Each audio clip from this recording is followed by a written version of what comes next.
Her chest moved, barely, each breath shallow and wrong. Sophia. Michael crossed the room in 3 strides, dropping to his knees beside her. Her skin felt cold when he touched her cheek. Sophia, can you hear me? A phone screen glowed from the couch. Amber sat there, thumb scrolling, earbuds in. She glanced up, annoyed. What are you doing here? Michael stared at her. What the hell happened to Sophia? Amber pulled out one earbud. She threw a tantrum. Needed to learn a lesson. She waved her hand toward the child on the floor. Don't get all dramatic about it. She's not breathing right. Michael's fingers found Sophia's pulse, weak but there. He pulled out his phone. I'm calling 911. You don't need to. Shut up. The words came out flat and cold. Michael dialed, watching Sophia's chest rise and fall with effort that shouldn't be there. A 5-year-old shouldn't have to fight for air. The operator's voice crackled through. 911. What's your emergency? I need an ambulance. Child, 5 years old, unconscious, breathing but weak.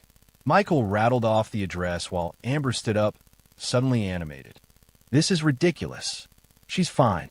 She's just stay away from her. Michael positioned himself between Amber and Sophia, phone still pressed to his ear. The operator asked questions. How long had she been unconscious? Any visible injuries? Was she responsive to stimuli? Michael answered what he could, his free hand resting on Sophia's small shoulder, feeling each fragile breath. Sirens wailed in the distance. Amber paced now, texting someone. My father's going to hear about this. Good. Michael didn't look at her. He focused on Sophia, on the faint flutter of her eyelids, on keeping his own breathing steady when everything in him wanted to grab Amber by the throat and demand answers. The paramedics arrived in a blur of motion and professional calm. A young woman with dark hair pulled back in a tight bun knelt beside Michael. Her name, tag, read Janelle. She checked Sophia's vitals with quick, practiced movements. How long has she been like this? Janelle asked. I don't know. I just got here. Michael moved back to give them space. 2 other paramedics brought in equipment, talking in low voices about oxygen saturation and pupils. Janelle looked past Michael at Amber, who stood by the doorway with her arms crossed. Something shifted in Janelle's expression, recognition, then a tightness around her mouth. She leaned close to Michael and whispered, We've been here before. Child services never stuck. The words hit like cold water. They loaded Sophia onto a stretcher. Michael followed the paramedics out, leaving Amber in the house. She didn't try to come with them. She just watched from the doorway, phone still in her hand. Michael climbed into his truck and followed the ambulance through empty streets, red lights flashing ahead of him like a warning he'd ignored too long. The denial of the emergency room at Sacred Heart smelled like antiseptic and burnt coffee. Michael sat in a plastic chair in the waiting area, his hands clasped between his knees, watching doctors and nurses move past in their scrubs and tired faces. An hour passed. Then 2. Shane finally showed up just after midnight. He looked terrible. Hair uncombed, shirt buttoned wrong, eyes red. He spotted Michael and stopped. Where is she? They're running tests. Michael stood, crossing his arms. Where were you? I was at Jerry's, playing poker. Shane ran a hand through his hair. Amber called me. She said you overreacted. Sophia was unconscious on the floor. Blue lips. Could barely breathe. She has asthma sometimes. She doesn't have asthma. Michael stepped closer, voice dropping. What the hell is going on in your house? Shane looked away. It's complicated. Before Michael could respond, a doctor approached. An older man with gray at his temples and deep lines around his eyes. His name tag identified him as Dr. Miles Haggerty. Are you family? Dr. Haggerty asked. I'm her father, Shane said. This is my brother. Your daughter has a concussion, dehydration, multiple contusions in various stages of healing. Dr. Haggerty's tone stayed professional, but his eyes held something harder. The injuries aren't consistent with a fall or accident. Shane's face went pale. What are you saying? I'm saying we're obligated to report this. Someone hurt this child, and it wasn't the first time. No. Shane shook his head. No, it wasn't. Amber wouldn't. Amber. Michael's voice cut through. Your wife did this. You don't understand. Shane's voice cracked. She just loses her temper sometimes. She's been struggling. After the miscarriage last year. She hasn't been. She's torturing your kid. Michael grabbed Shane's shoulder, forcing his brother to look at him. And you're making excuses. Shane jerked away. You don't get to judge me. You don't have kids. You don't know what it's like. I know you're letting your daughter get beaten while you play poker. Dr. Haggerty cleared his throat. Gentlemen, we're admitting Sophia for observation. CPS has been contacted. They'll want to speak with both of you. He glanced at his tablet. And with the child's mother. Her grandfather is Judge Gerard Volkin, Shane said quietly. Retired circuit judge. Something flickered across Dr. Haggerty's face. Recognition, maybe, or resignation. He nodded once and walked away. Michael watched him go, then turned to Shane. Tell me everything. They sat in the waiting area, two brothers separated by 3 feet of space that felt like miles. Shane talked, words spilling out in broken pieces. How Amber's temper had gotten worse over the past 2 years. How she'd push Sophia, or grab her too hard, or lock her in her room for hours. How Shane tried to intervene, but Amber would threaten to leave, to take Sophia where he'd never find her. Her father covers for her, Shane said, staring at the floor. Last year, a teacher reported bruises. CPS came out. Gerard had it reevaluated, called in favors, made it go away. Why didn't you call me? Because you would have done exactly this. Shane gestured around the hospital. Made it public. Made it worse. Michael leaned back in the chair, jaw clenched. Through the emergency room doors, he could see an ambulance pulling away, lights fading into the night. Somewhere in this building, Sophia lay in a hospital bed, small and broken and 5 years old. I need to see her, Michael said. They won't let anyone in yet. Michael stood anyway. He walked to the nurse's station, where a woman with kind eyes and gray hair looked up from her computer. I need to see Sophia, Marin, he said. Are you immediate family? I'm her uncle. She's resting right now. Doctor's orders. Michael nodded and returned to his chair. He'd wait. He had nowhere else to be at T3 in the morning. A nurse finally led them to Sophia's room. She lay in a bed too big for her, for in her arm, monitors beeping softly. Her face looked peaceful in sleep, unmarked except for a bruise along her temple that made Michael's hands curl into fists. Shane stood by the door, crying quietly. Michael approached the bed and sat in the chair beside it. He reached out and touched Sophia's hand, small, warm, alive. Never again, he whispered.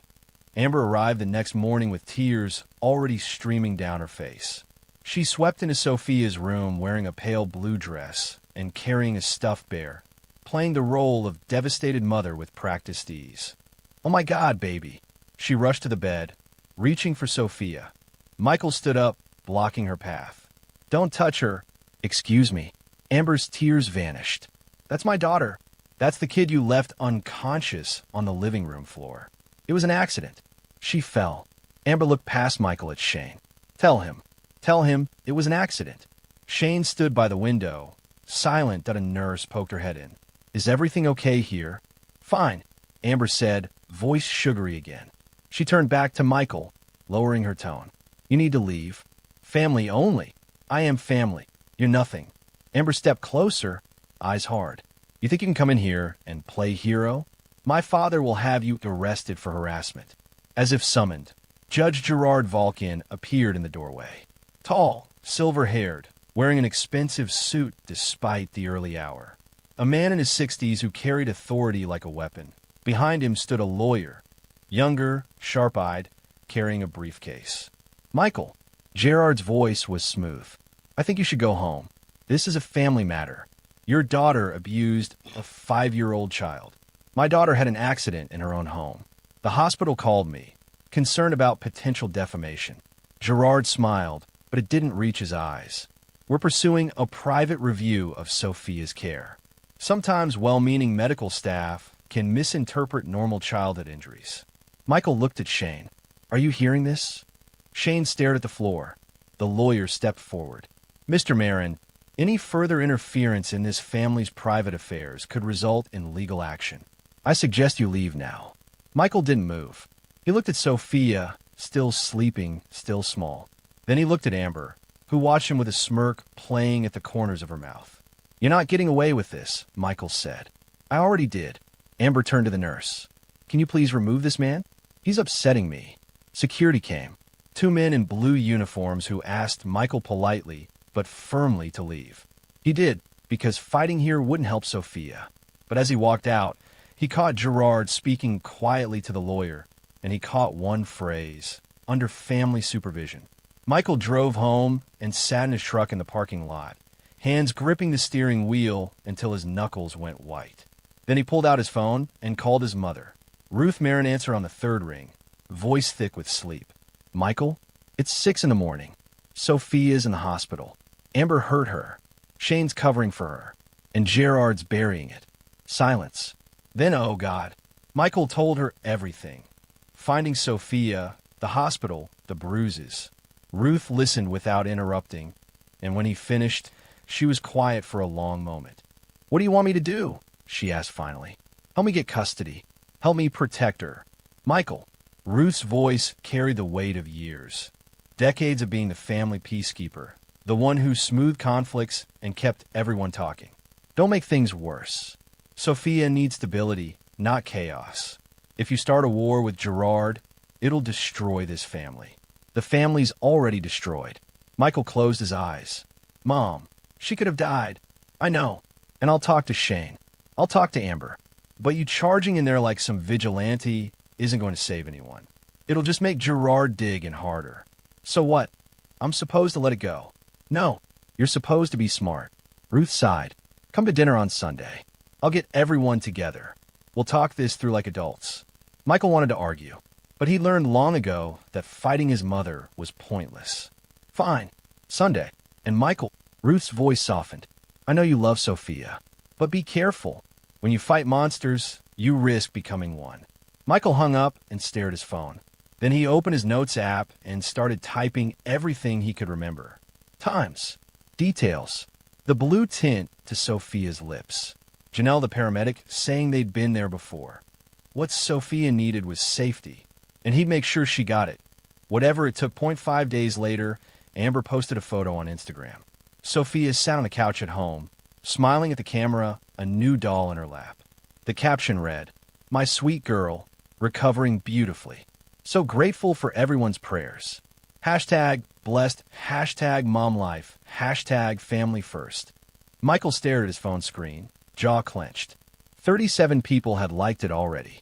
Comments poured in. "She's so precious. Glad she's okay. You're such a good mom." He screenshot the post, added it to his folder. Over the next month, Michael became a ghost in his own family.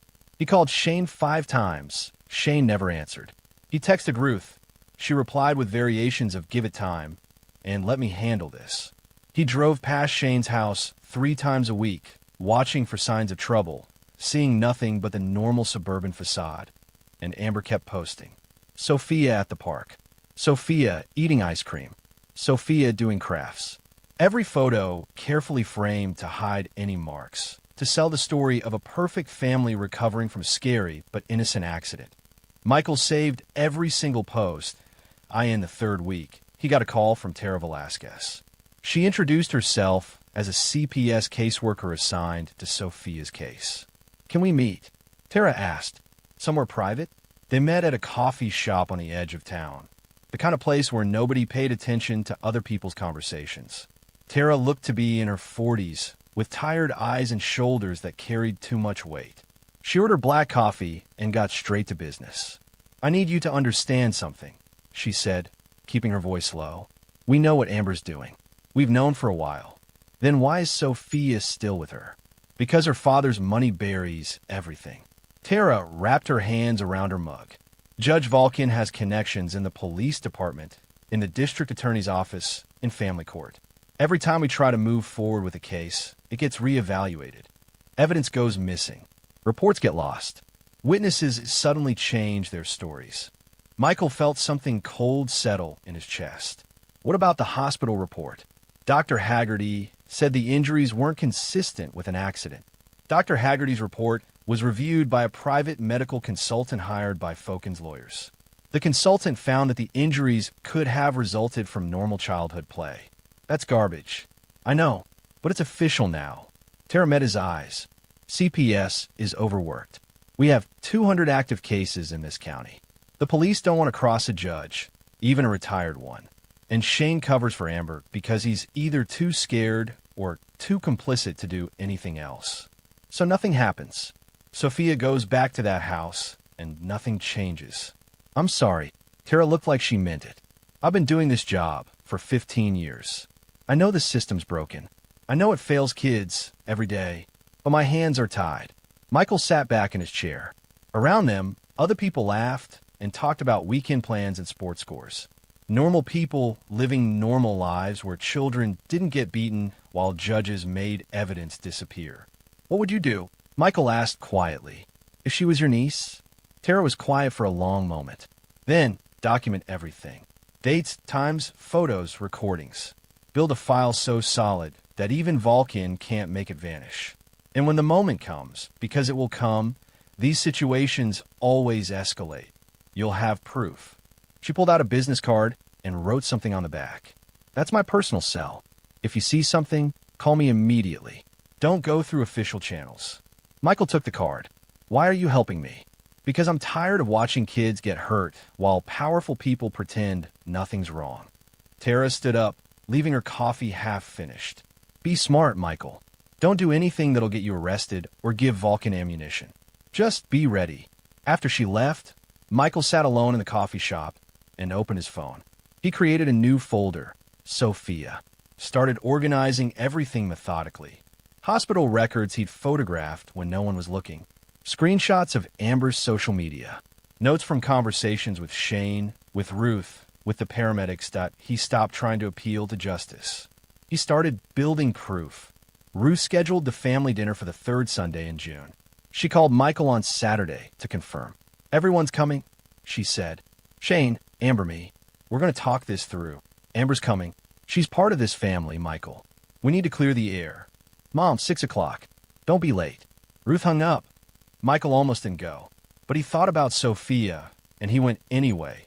Ruth lived in a 2-story house she'd bought after their father died 10 years ago. The kind of place that smelled like vanilla candles and fresh-baked bread, where family photos lined the walls and doilies covered every surface.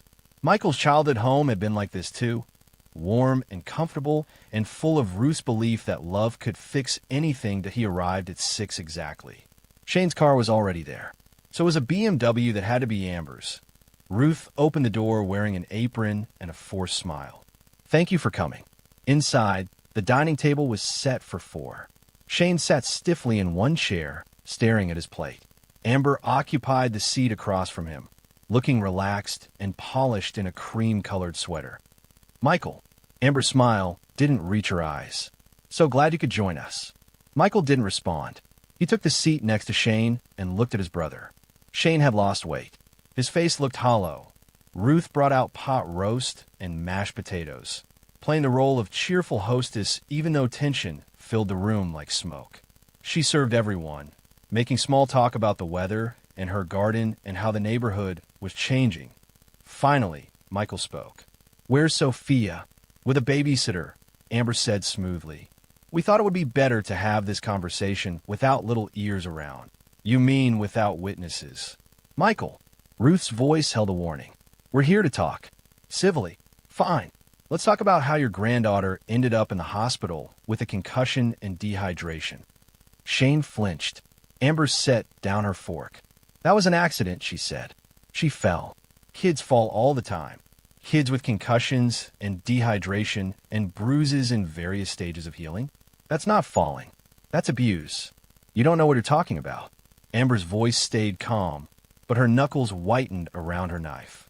You come into my house uninvited, make wild accusations, turn my own family against me. I found Sophia unconscious on your floor while you scrolled through your phone. I was monitoring her. You were ignoring her. Michael pulled out his phone and opened the folder. Want to see the photos the hospital took? The bruises? The records showing this wasn't the first time? That's privileged medical information. You stole it. I photographed it. Ruth stood up. Stop. Both of you, just stop. She looked at Michael. This isn't helping. What would help, Mom? Pretending everything's fine while Amber keeps hurting her. I have never hurt my daughter. Amber's voice rose. I'm a good mother. I love Sophia, but she's difficult sometimes. She doesn't listen. She throws tantrums. And yes, sometimes I lose my patience.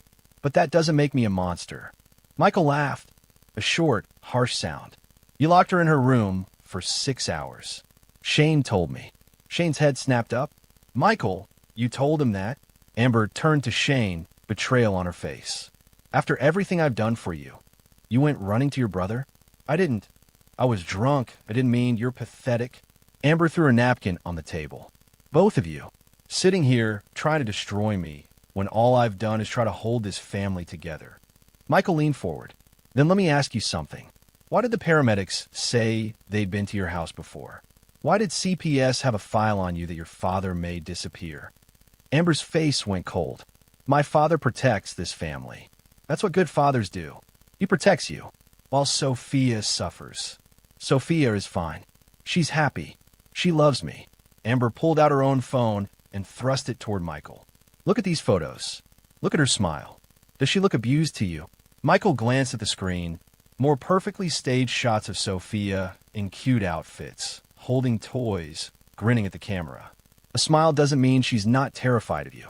Ruth sat back down, head in her hands. Please, can we just know, Mom? Michael reached into the bag he'd brought and pulled out a manila folder. He spread printed pages across the table. Hospital reports, photos, a timeline he'd created. This is what actually happened. Not Amber's Instagram version. The truth. Amber stood up so fast her chair scraped across the floor. You're obsessed. You know that. You're literally obsessed with destroying my life because you can't stand that your brother has a family and you don't. This isn't about me, isn't it? Amber laughed. You've always been jealous of Shane, and now you finally have an excuse to come after me. I don't need an excuse. Your daughter had blue lips when I found her because she was sleeping. She was dying. Enough. Ruth's voice cracked like thunder. She stood, face flushed, hands shaking. I will not have this in my house. I will not watch my sons tear each other apart over what? Michael turned to her.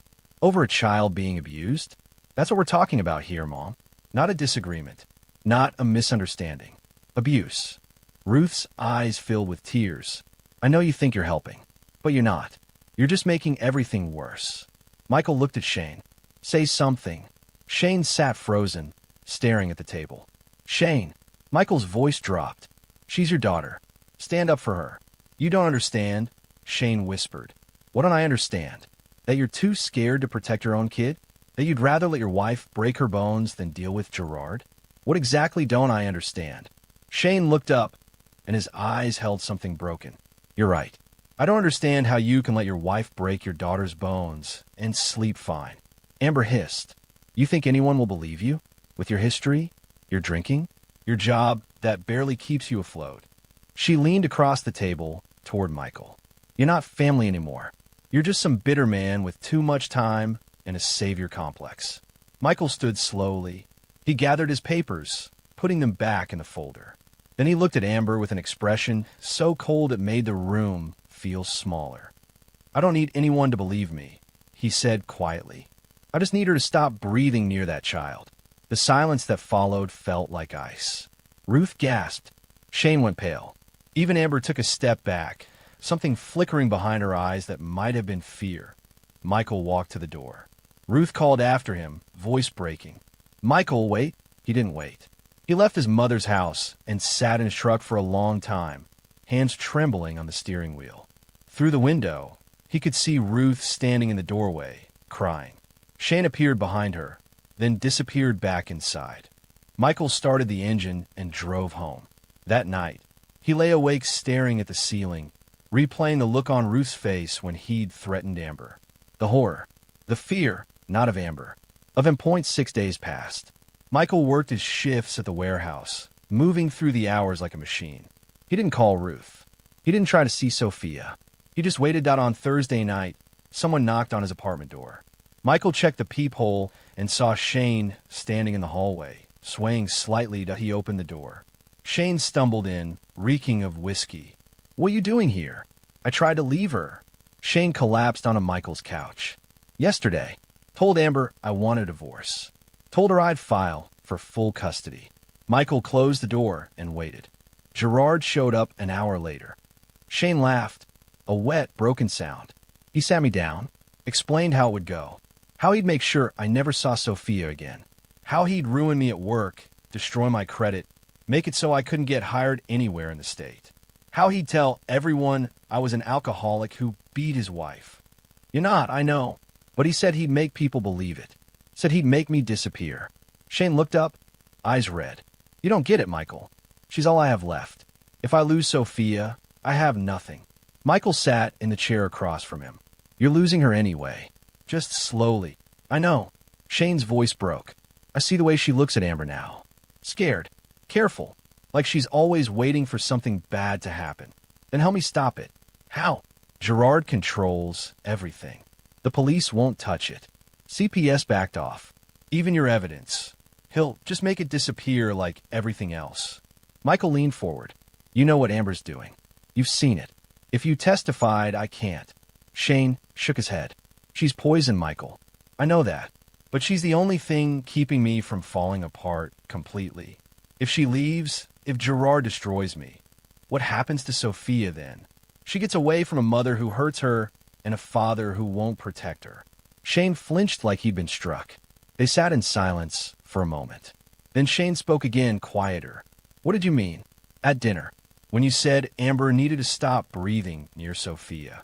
Michael met his brother's eyes. I meant what I said. You'd kill her. I'd do what needed to be done. Shane stared at him. You're serious. If it comes to that. Michael's voice stayed level. If there's no other way to keep Sophia safe, yes. I'm serious. That's insane. That's the difference between us. Michael stood up. You'll watch your daughter suffer to protect yourself. I'll do whatever it takes to protect her, even if it means becoming exactly what Ruth's afraid I'll become. Shane struggled to his feet. You're scaring me. Good. Maybe you should be scared. Maybe fear will make you finally do something. And if I don't, if I can't, Michael walked to the door and opened it. Then stay out of my way. Shane left without another word. Michael locked the door behind him and stood in his quiet apartment, listening to his own breathing. He wasn't proud of scaring his brother, but he wasn't ashamed either. 2 days later, Tara called. Her voice was tight with controlled anger. Sophia's back in urgent care. A fall, Amber says. Bruised ribs this time. Michael's vision went red. When? An hour ago. Providence Medical Center. Tara paused. The hospital didn't report it. Gerard's people showed up before they could file. I'm on my way. Michael, wait. You can't just... He hung up and grabbed his keys to be by the time he reached the hospital, Sophia was already being discharged. Michael watched from his truck as Amber led her to the BMW, one hand on Sophia's shoulder in a grip that looked painful. Sophia moved carefully, like her ribs hurt. Michael took photos, added them to his folder. Then he sat in the parking lot and made a decision. The law wouldn't save Sophia. The system was broken, corrupted by money and influence, and people who looked away rather than fight. CPS couldn't help. The police wouldn't act.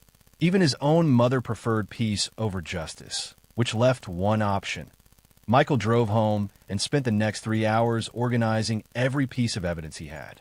Hospital records, photos, social media posts, voice memos from conversations with Shane, dates and times and details documented with careful precision. He created a timeline so clear that no one could misinterpret it. Then he searched for investigative journalists in Eugene. Found one who ran a local podcast called Behind Closed Doors, Mara Deacon, known for exposing corruption and abuse. Her most recent episode had covered a city councilman's embezzlement scandal. Michael wrote an email. Attached everything. Wrote, "This is happening in our community. A retired judge is using his influence to protect his daughter from accountability while a child suffers. Someone needs to tell this story." He read it twice, made sure every fact was accurate, every claim supported by evidence. Then he sent it and waited. The email sat in Mara Deacon's inbox for 3 days. Michael checked his phone constantly, wondering if she'd read it, if she'd care, if anything would come of it. He went to work. He ate meals. He existed in a state of frozen anticipation. On the third day, Mara called. Is this information accurate? No introduction, no small talk, just a question. Every word. Can I verify it? I have physical copies of hospital records, photos with metadata, recordings with timestamps. Everything's documented. Silence. Then, I need to meet you. Somewhere public. They met at a diner on Highway 99. Mara was younger than Michael expected. Maybe 35, with sharp eyes and an intensity that made clear why she'd built a reputation for not backing down. She brought a laptop and recording equipment. Walk me through it, she said, beginning to end. Michael did. He showed her everything. The photos he'd taken of Sophia that first night, the hospital reports, the screenshots of Amber's social media posts staged to look perfect. He played the recording from the family dinner where Amber had defended herself, where Ruth had begged everyone to stop fighting. Mara listened without interrupting. She took notes. She asked clarifying questions. When Michael finished, she sat back and rubbed her eyes. Judge Gerard Volkin. Christ. She shook her head. You know what you're starting here? Yes. This will destroy your family. It's already destroyed. I'm just making sure everyone else sees it.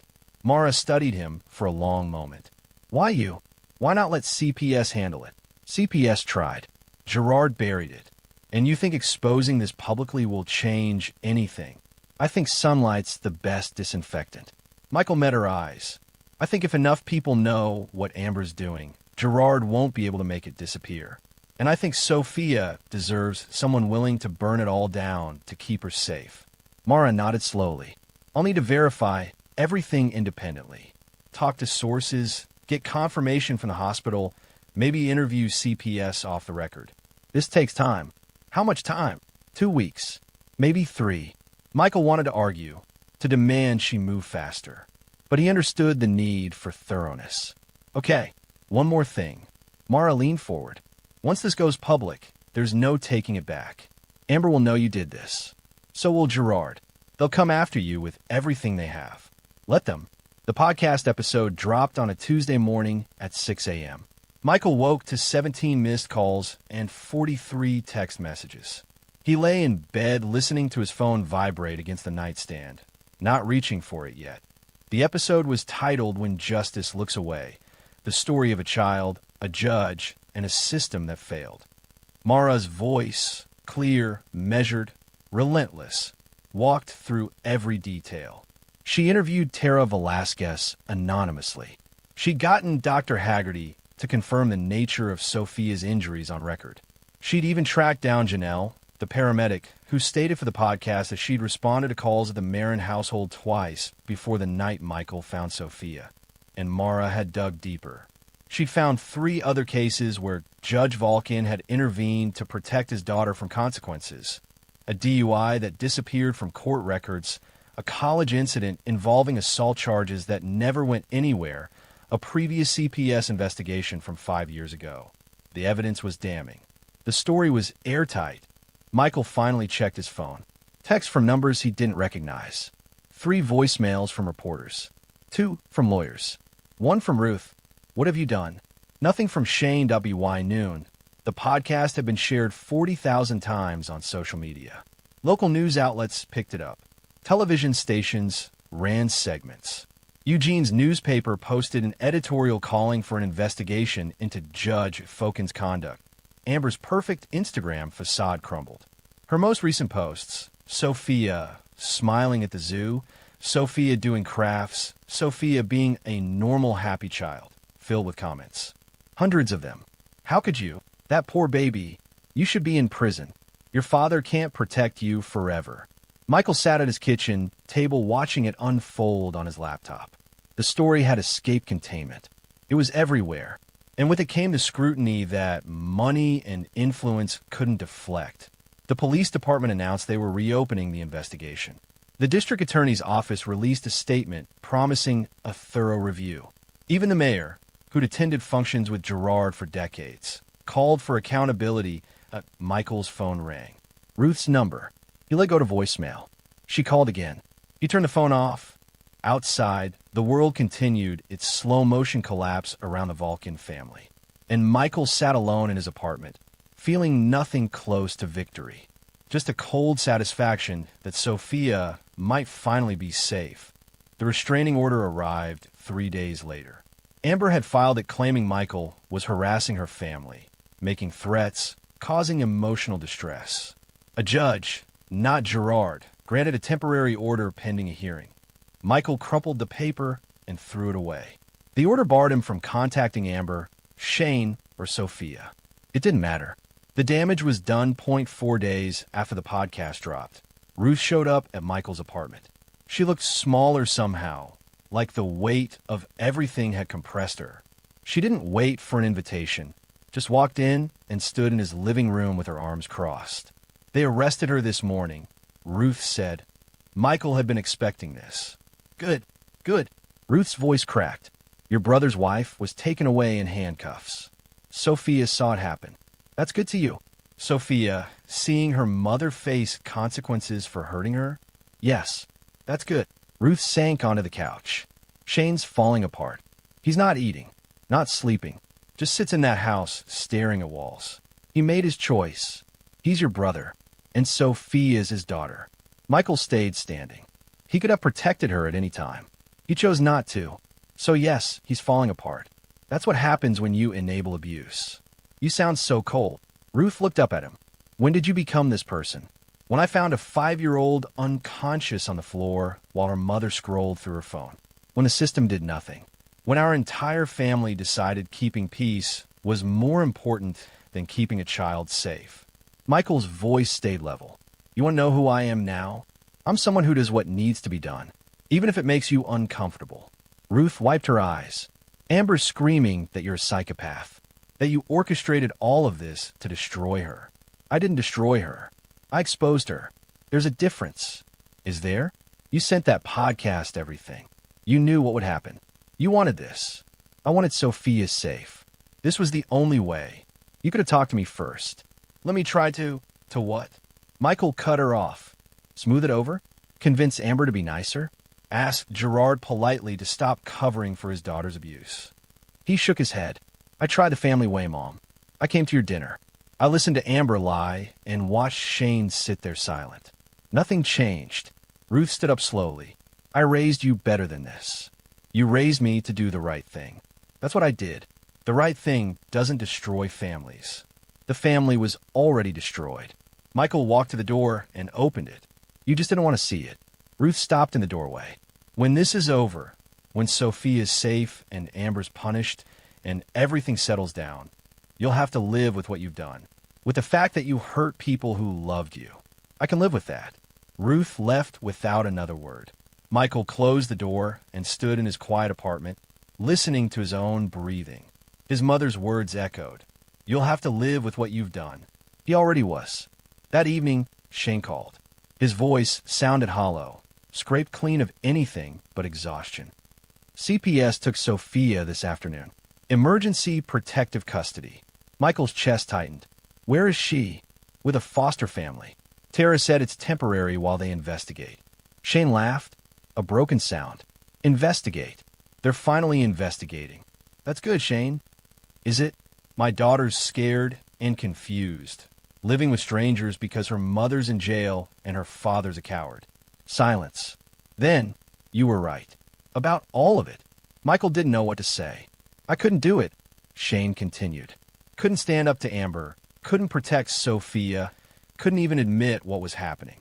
I just watched and made excuses and hoped it would somehow get better on its own. You can still help her now. How? Tell the police everything. Every time Amber hurt her, every time Gerard made evidence disappear, every detail you've been too scared to say out loud. Give them what they need to make sure Amber never gets near Sophia again. Shane was quiet for a long time. Finally, okay, I'll talk to them. Tomorrow, I'll tell them everything. Shane's voice steadied slightly. It won't fix what I did. Won't make me less of a coward. But maybe it'll help. It will. Michael. Shane paused. Thank you for doing what I couldn't. Michael hung up and stared at his phone. His brother's gratitude felt strange. Too little, too late. But something 0.3 days later, Shane went to the police station and gave a statement. 27 pages detailing years of abuse, cover-ups, and fear. He named dates. He described incidents. He admitted his own complicity in failing to protect his daughter. The detective who interviewed him leaked portions to the press. The story exploded again, this time with Shane positioned as both victim and enabler, a man who'd watch a child suffer rather than face his father-in-law's wrath. Public opinion turned vicious. Comment sections filled with rage. People called Shane weak, complicit, nearly as bad as Amber. And they weren't entirely wrong, but the statement gave prosecutors what they needed. Combined with Michael's evidence and hospital records and CPS documentation, they built a case that even Gerard's lawyers couldn't dismantle. Amber was formally charged with multiple counts of child abuse and endangerment. Gerard was investigated for obstruction of justice and witness tampering. His reputation, decades of respected service, crumbled in weeks. And through it all, Michael stayed silent. He didn't give interviews. He didn't respond to reporters. He just went to work and came home and waited for news about Sophia. 8 weeks after the podcast aired, CPS scheduled a hearing to determine Sophia's placement. Ruth was granted temporary custody pending the outcome. Michael was allowed supervised visits, 1 hour per week at a CPS office with Tara present. The first visit was awkward. Sophia sat in a small playroom filled with donated toys, drawing at a table. She looked up when Michael entered, and for a moment, he saw fear in her eyes. "Hi, Sophia. Uncle M." Her voice was soft. She didn't get up. Michael sat across from her at the table. "What are you drawing?" "A house." She held up the paper. A simple structure with a red roof, blue walls, a yellow sun above. "Miss Ruth's house. She lets me help with cookies." "That's nice." They sat in silence. Tara watched from a chair near the door, giving them space but staying close. After a minute, Sophia spoke again. "Mommy got in trouble." Michael chose his words carefully. "Yes." "Because she hurt me?" "Yes." Sophia nodded like this confirmed something she'd been thinking. "I don't want to see her anymore." "You don't have to. Promise." Michael met her eyes, 5 years old, carrying weight no child should know. "I promise." Sophia went back to coloring. She added flowers around the house, green grass, a tree with apples. Normal things from a childhood that was just beginning to understand what normal meant. The visits continued weekly. Slowly, Sophia relaxed. She started talking more, laughing, asking Michael to play games with her. She called him Uncle M and told him about school and her therapist and how Miss Ruth taught her to make pancakes. She never mentioned Amber. It was like her mother had been erased. In October, the court finalized the custody arrangement. Ruth was granted permanent guardianship. Shane was allowed supervised visitation twice a month. He'd entered rehab and started attending therapy, trying to rebuild himself into someone worthy of being in his daughter's life. Amber remained in jail, awaiting trial. Gerard faced multiple investigations. His former colleagues distanced themselves. The judge who'd once commanded respect in Eugene became a cautionary tale about corruption and privilege. Michael attended none of the hearings. He didn't need to watch the system finally do its job. He just wanted to know Sophia was safe. One afternoon in November, Tara called. "Amber's lawyer wants to meet with you." "Why?" "She's considering a plea deal. Part of it includes asking for statements from family members about potential rehabilitation. They want to know if you'd be willing to write a letter supporting eventual supervised contact with Sophia." Michael laughed. "No, I told them you'd say that. Just wanted to pass it along." "Tara." Michael paused. "Do you ever regret how far this went?" She was quiet for a moment. "No. I regret that it took a civilian burning everything down to get my agency to act. But I don't regret Sophia being safe." After they hung up, Michael sat on his couch thinking about regret. About his mother's warnings. About Shane's broken apologies. About Amber screaming in Ruth's house that he destroyed their lives, that he didn't feel guilty. He didn't feel triumphant. He just felt tired. That weekend, Ruth invited him to Sunday dinner. Just the three of them. Ruth, Sophia, and Michael. No Shane this time. No extended family. Just the people who remained. Sophia had grown in the months since Michael first found her unconscious. She looked healthier, fuller in the face, less careful in how she moved. She talked about her teacher and her friend Emma, and the kitten Ruth was considering adopting. After dinner, she asked Michael to read her story. They sat on Ruth's couch, Sophia curled against his side while he read about a bear who was afraid of the dark but learned to be brave. When he finished, Sophia looked up at him. "You're brave, Uncle M. Why do you say that? Miss Ruth said you fought monsters to keep me safe." Michael glanced at Ruth, who was washing dishes in the kitchen. She didn't turn around. "Something like that," he said. "Are all the monsters gone now?" "Yes." Sophia smiled and snuggled closer. "Good." Later, after Sophia went to bed, Michael helped Ruth clean up. They worked in silence for a while, him drying dishes, her putting away leftovers. Finally, Ruth spoke. She asked about Amber sometimes. "What do you tell her?" "That her mother made mistakes. That she's not ready to be a mom right now. That some people need to be far away so the people they hurt can heal." Ruth set down the container she'd been holding. "I never say what Amber did. Sophia's therapist thinks she'll remember on her own when she's ready. Will you let her see Amber? Eventually? I don't know." Ruth turned to face him. "Would you?" "No, not even if Sophia asks. Especially not then. Amber doesn't get to be part of her life after what she did. Not now. Not ever." Michael met his mother's eyes. "I know that sounds harsh to you. Unforgiving. But I watched Sophia stop breathing. I saw the bruises. And I don't care if Amber spends 20 years in therapy and becomes a saint. She doesn't deserve access to the child she tortured." Ruth's expression was complicated. Sadness and understanding and something that might have been acceptance. "You really won't forgive her?" "No." "Or Shane?" "No." "Or me?" Michael paused. "You didn't hurt Sophia, but I didn't protect her either. I chose peace over action. I asked you to wait, to let me handle it." Ruth's voice wavered. "I'm as guilty as Shane, just in a different way. You have custody now. You're keeping her safe. That matters, does it? Or am I just the least bad option?" Ruth wiped her eyes. "I lie awake at night, wondering if I kept pushing earlier, kept insisting something was wrong, whether Sophia would have suffered less, whether the family would still be intact. The family was never intact. It was just pretending." Ruth nodded slowly. "I'm starting to understand that. Doesn't make it easier." Michael dried the last dish and set it in the cabinet. "I need to go." Ruth walked him to the door. Before he left, she caught his arm. "Do you ever regret how far you went?" Michael thought about Sophia on the couch, asking if the monsters were gone. About her smile when he'd promised she'd never have to see Amber again. About the way she slept peacefully now, without fear. "No," he said. "I regret that I didn't go further sooner." Ruth let him go without another word. Michael drove through quiet streets back to his apartment. Inside, he sat at his kitchen table and opened the folder on his laptop labeled Sophia.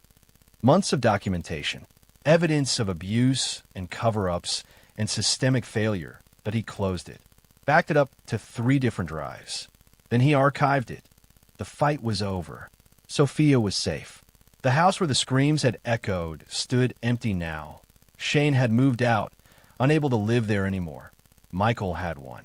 But the victory tasted like ash and cold coffee and the knowledge that winning had required him to become something his family feared. He didn't forgive Amber.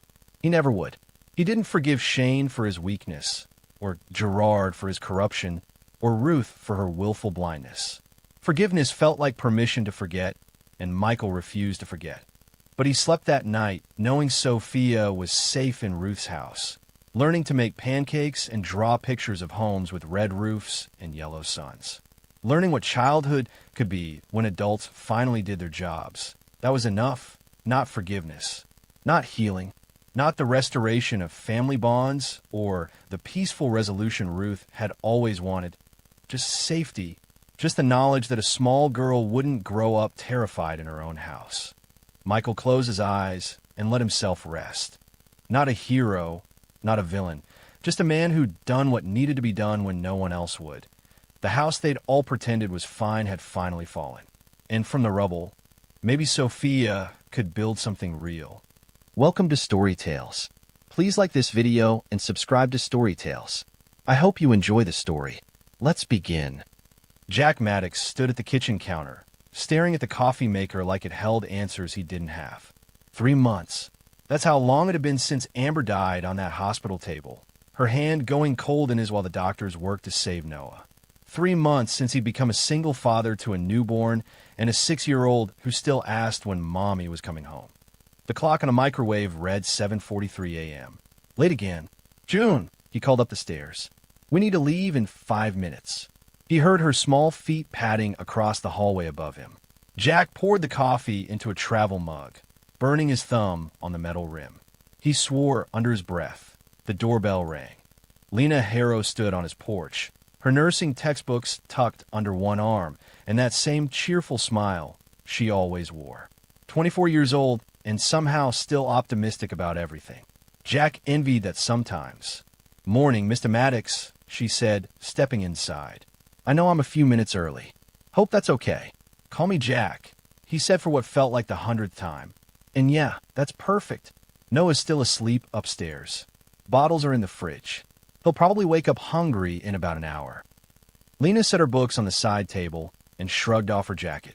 Don't worry. Go get June to school. We'll be fine. Jack grabbed his keys from the hook by the door, then hesitated. Something felt off, but he couldn't name it. Just the usual anxiety, probably. The fear that lived in his chest now, constant and heavy. Text me if he fusses too much. Okay. I always do, Lena said, already heading toward the stairs. Jack called for June again. She came down wearing her purple backpack, her blonde hair pulled into a messy ponytail. She looked so much like Amber it hurts sometimes. Ready, Bug? He asked. She nodded but didn't smile. June hadn't smiled much lately. They got into his truck, and Jack pulled out of the driveway. The morning traffic on Powell Boulevard was already building. He merged into the left lane, keeping one eye on the clock. If he could get her there by 8, he'd make it to the job site by 8:30. Dad, yeah, Bug. June's voice came out small from the back seat. Can we listen to Mom's song? Jack's throat tightened. He reached for the radio, found a station that played the oldies Amber used to love. Some ballad from the 80s filled the truck. They drove in silence for 3 blocks. Then June went rigid in her car seat. Dad, we have to go back. Jack glanced in the rearview mirror. June's face had gone pale, her eyes wide with something that looked like terror. What's wrong? Dad, please. Her voice cracked. Right now. We have to go back. June, we're already late. Noah's crying. She was nearly screaming now, hands pressed against the window. He's scared. He needs us. Jack felt his pulse spike. They'd left only 10 minutes ago. Noah had been sound asleep in his crib. But something in June's voice, that raw panic, made him hit the turn signal. Okay, he said. Okay, we're going back. He made a U-turn at the next light, ignoring the horn from the car behind him. June was sobbing quietly now, her small body shaking. It's okay, Bug, Jack said, trying to keep his own voice steady. We're going home. It's okay. But it wasn't okay. He could feel it now, that wrongness he'd sensed at the door. His hands tightened on the steering wheel as he pushed the truck faster through the residential streets. Their house came into view. Jack's stomach dropped. The front door stood open. He slammed the truck into park and was out before the engine finished shutting off. June tried to follow, but he held up a hand. Stay in the truck. Lock the doors. Dad, now June. He ran toward the house. The morning air felt too quiet, too still. He pushed through the open door. Lena. No answer. The living room looked normal.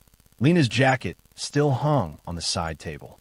Her textbooks lay where she'd set them. But the house had that empty feeling like all the air had been sucked out. Jack took the stairs 2 at a time, his work boots heavy on the wood. Lena. Noah's nursery door stood ajar. Jack shoved it open. The crib was empty. Noah's blue blanket, the one Amber had made while she was pregnant, lay crumpled on the floor. The mobile above the crib still turned slowly, playing its tinny lullaby. And there, by the changing table, Lena's phone lay in pieces, its screen shattered like someone had stomped on it. Jack's world tilted. He ran to the window. The backyard gate swung open in the breeze. Fresh tire tracks cut through the mud beside the fence where someone had driven through his neighbor's yard. No, Jack whispered. No, no, no. He grabbed his phone, hand shaking so badly he nearly dropped it. Dialed 911. 911, what's your emergency? My son, Jack said. His voice didn't sound like his own. Someone took my son. The next 2 hours passed in a blur of police officers and questions, and June sitting on the couch with a blanket around her shoulders, not speaking, not crying, just staring at nothing. Detective Marla Quinn arrived 40 minutes after the first patrol car. She was mid-40s, with short gray hair and eyes that missed nothing. She walked through the house like she owned it, taking notes, asking the same questions the other officers had already asked. "You're sure you didn't argue with the sitter?" Quinn asked, standing in Noah's nursery. Jack stood in the doorway, his jaw tight. "She was like family. People we trust are often the ones who hurt us most," Quinn said, examining the shattered phone.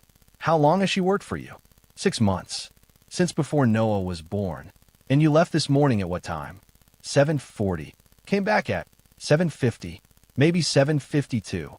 Quinn made another note. "That's a narrow window for a kidnapping."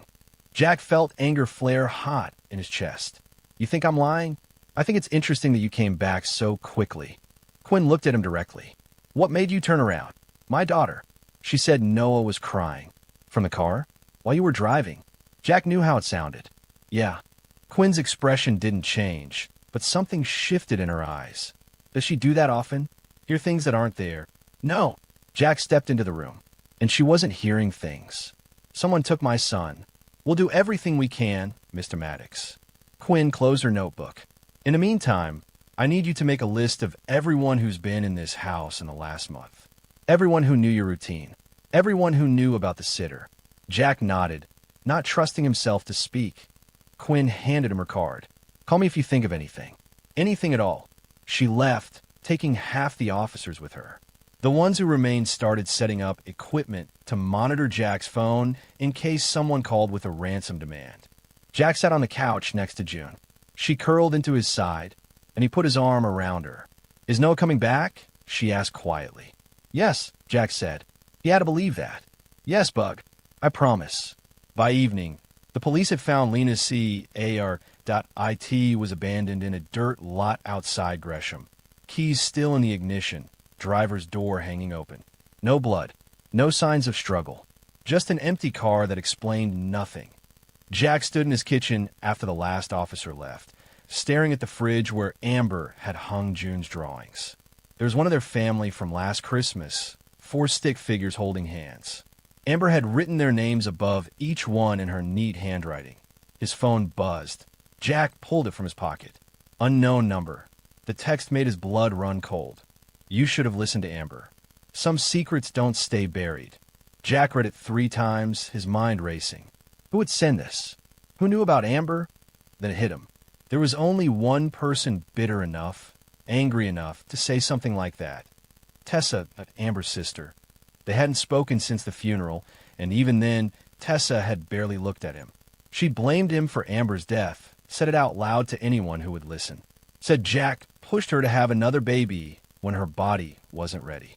Said he should have known better. Jack looked at the text again. Some secrets don't stay buried. What secrets? He grabbed his keys. "June!" He called up the stairs. "Pack a bag. We're going for a drive." Tessa Whitmore lived in a townhouse 40 minutes south in Oregon City. Jack had been there once, years ago, before everything between Amber and her family fell apart. He remembered the neighborhood, the way the houses all looked the same with their gray siding and white trim. June sat in the back seat, still quiet. Jack had called his foreman and told him he wouldn't be at the job site tomorrow, or the next day, however long this took, that he found Tessa's townhouse and parked across the street. Lights were on inside. Her car sat in the driveway, a silver sedan with a dented bumper. "Stay here," Jack told June. "I'll be right back." "Dad, I want to come with you." "No." He tried to soften his voice. "I need you to wait here. Keep the doors locked." He got out before she could argue and crossed the street. The porch light flickered as he climbed the steps. He knocked, harder than necessary, footsteps inside. The door opened. Tessa looked older than he remembered. Mid-30s but tired, with lines around her eyes that hadn't been there at the funeral. She wore a faded college sweatshirt and jeans, her dark hair pulled back in a bun. When she saw Jack, her expression went flat. "What are you doing here? Did you send me a text?" Jack held up his phone. "About Amber's secrets?" Tessa stared at him for a long moment, then stepped back and opened the door wider. "You'd better come in." Jack glanced back at his truck, made sure June could see him, then followed Tessa inside. The townhouse was small and cluttered. Magazines covered the coffee table. Dishes sat in the sink. A cat watched him from the top of the bookshelf. "I didn't take your son," Tessa said, turning to face him in the middle of the living room. "But maybe if you treated Amber better, she'd still be alive." The words hit like a punch. Jack felt his hands curl into fists. "You have no idea what our marriage was like. I know she called me 3 days before she died," Tessa said. Her voice was sharp, cutting. "I know she was scared. I know she said things weren't right." "What things?" "She wouldn't tell me." Tessa crossed her arms. "But she made me promise something. She made me promise that if anything happened to her, I'd make sure you didn't raise that baby alone." Jack felt the air leave his lungs. "What?" "She didn't trust you, Jack." Tessa's eyes were hard. "Not at the end. That's bullshit." Jack stepped closer. "Amber loved me. We were fine. Were you?"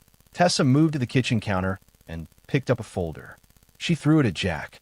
Papers scattered across the floor. "Then explain that." Jack bent down and gathered the papers. Insurance documents. A life insurance policy in Amber's name. One he'd never seen before. He read through it quickly, his confusion growing. The policy was worth $200,000. But the beneficiary wasn't him. It was Lena Harrow. "What the hell is this?" "That's what I want to know," Tessa said. "Amber took that policy out 8 months ago, right after she got pregnant. She named the sitter as the backup beneficiary. Not you. Not our parents. The girl who watched your daughter." Jack's mind raced. Why would Amber do that? Lena was just a neighbor, someone they'd hire because she needed the money for school. They barely knew her before June started kindergarten. "Where did you get this?" Jack asked. "Amber's lawyer sent it to me last week." Tessa sat down on the couch, suddenly looking exhausted. She left instructions. Said if anything happened, I should make sure certain people knew about certain things. "What people? What things?" "I don't know, Jack. That's all I got." Tessa rubbed her face. "But I'll tell you what I think. I think Amber knew something was wrong. I think she knew someone was going to hurt her. And I think she was trying to protect that baby from whoever it was." Jack felt sick. He looked down at the insurance papers again. $200,000. That was a reason to take a child. That was a motive. "Did Lena know about this policy?" he asked. "I don't know." Jack pulled out his phone and called Detective Quinn. It rang 4 times before she picked up. "Maddox, I need you to find Lena Harrow," Jack said. "Right now. I think she's involved. We've been looking. Her apartment's empty. Neighbors say they haven't seen her since yesterday morning." "She knew about a life insurance policy," Jack said. He explained what Tessa had shown him, his words coming fast. "She had a reason to take Noah. 200,000 reasons." Quinn was quiet for a moment. "Send me pictures of those documents. I'll get a warrant for her financial records." "Where would she go? If she's smart?" "Somewhere we won't find her."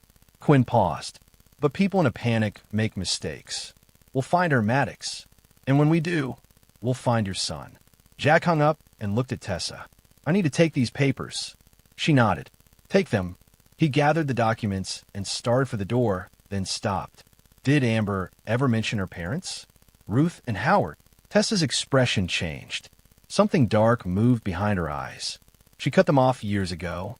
Said she had reasons. "What reasons?" "She never told me the details." Tessa stood up. "But I know they tried to take June once, when she was 2. Amber called the police. Got a restraining order. After that, she refused to talk about them." Jack felt cold. "Why didn't she tell me?" "I don't know. Maybe she thought you'd do something stupid." Tessa walked him to the door. "Or maybe she thought you were part of the problem." Jack stepped outside. The night air bit his face. "I loved her." "I know you did," Tessa said quietly. "But love doesn't always mean safety." She closed the door. Detective Quinn called at 2 in the morning. Jack had been lying awake in bed, staring at the ceiling. June was asleep in the room next to his. He'd checked on her 3 times already. "We found Lena Harrow," Quinn said. "She's alive. Barely. Someone beat her pretty bad." Jack sat up, his heart pounding. "Where is she?" "Providence Hospital." "I'm here now." Quinn's voice was careful. "She says she can explain what happened. Says she knows who took your son." Jack was out of bed and pulling on clothes before Quinn finished talking. He called his neighbor, Mrs. Chun, and asked her to come sit with June. She arrived 15 minutes later in her bathrobe, asking no questions, just hugging him and telling him to go. The drive to the hospital took 20 minutes. Jack broke at least 3 traffic laws getting there. He parked in the emergency lot and ran inside. Quinn met him at the elevators. 3rd floor, room 314. But Maddox, she grabbed his arm. She's in bad shape. Broken wrist. Cracked ribs. Face looks like someone used it for punching practice. Let me ask the questions. Where's Noah? She says she doesn't know. Says they took him and left her for dead in a warehouse near the airport. The elevator ride felt like it took hours. Quinn led him down a hallway that smelled like disinfectant and old coffee. They stopped outside room 314. 5 minutes, Quinn said. That's all I can give you before the nurses kick us out. Jack nodded and pushed through the door. Lena lay in the hospital bed, her face purple and swollen. Her left wrist was in a cast. Bandages covered her arms. She looked up when Jack entered, and something broke in her eyes. Mr. Maddox, she whispered. I'm sorry. I'm so sorry. Jack stood at the foot of the bed. He wanted to yell, to grab her, and shake her until she told him everything. But Quinn was right behind him, watching. Who took Noah? He asked. His voice came out flat, Dad. They said, Lena's voice cracked. They said they just wanted to see him. That's all. They promised they'd bring him back. Who? Amber's parents. Lena started crying. Tears ran down her bruised face. Ruth and Howard Whitmore. They showed up at your house 2 months ago while you were at work. They said Amber had promised them they could visit the baby after he was born. They seemed so nice, so sad. I felt sorry for them. Jack felt his chest tighten. You let strangers into my house. They weren't strangers. Lena's voice rose, then broke into a sob. They show me pictures. Amber as a little girl. Amber at her high school graduation. They knew everything about her. And they were crying because they never got to say goodbye. So you gave him my son. No. Lena shook her head frantically. No, I just let them visit. They came 3 times, always when you were at work. They held Noah. They brought him toys. Ruth would rock him and sing to him. It seemed harmless. Until yesterday, Quinn said from the doorway. Lena nodded miserably. They showed up early, before Mr. Maddox left. They were parked down the street, watching. When he drove away, they came to the door. Ruth was different. She wasn't smiling anymore. She had this look in her eyes, like nothing was going to stop her. What happened? Jack asked. She pushed past me, went straight upstairs. I followed her, tried to stop her, but Howard grabbed me. He was stronger than he looked. Lena touched her broken wrist. He twisted my arm until I heard it crack. Then he hit me, kept hitting me until I stopped fighting. Jack's hands were shaking now. He shoved them in his pockets. Ruth came back down with Noah in her arms, Lena continued. She was smiling again. So they were taking him where he'd be safe, where he'd be raised right. Then Howard dragged me to their car, threw me in the trunk. I passed out. When I woke up, I was in this warehouse, tied to a chair. They left me there. How did you get out? Quinn asked. Some homeless guy found me this morning, cut me loose, and called 911. Lena looked at Jack. I swear, I didn't mean for this to happen. I thought they just wanted to know their grandson. I didn't know they'd take him. She never told you they tried to take June before, Jack said quietly. She never told you they were dangerous. No. Lena's voice was barely a whisper. She never told me anything about them. Jack turned to Quinn. Do we know where they went? Working on it. We've got units checking their house in Beaverton. So far, nothing. Check their phone records. Bank accounts. Credit cards. Already on it, Maddox. Jack looked back at Lena. She was crying again, her body shaking with sobs. Part of him wanted to forgive her. She was young, naive. She made a mistake. But Noah was gone because of that mistake. You gave my son to strangers, Jack said. His voice was cold, controlled. You think sorry fixes that? Mr. Maddox, please. Jack walked out. He didn't look back, I in the hallway. He leaned against the wall and tried to breathe. Quinn came out a moment later. We'll find him, she said. When? I don't know. But we will. Jack pushed off the wall. Give me Ruth and Howard Whitmore's address. Maddox, give it to me. Quinn studied him for a long moment. Then she pulled out her phone and texted him the information. Don't do anything stupid. Jack didn't answer. He was already walking toward the elevator. Ruth and Howard Whitmore lived in a small ranch house in Beaverton, 45 minutes west of Portland. Jack arrived just before dawn. The street was quiet, all the houses dark except for a few early risers turning on kitchen lights. The Whitmore house was dark too.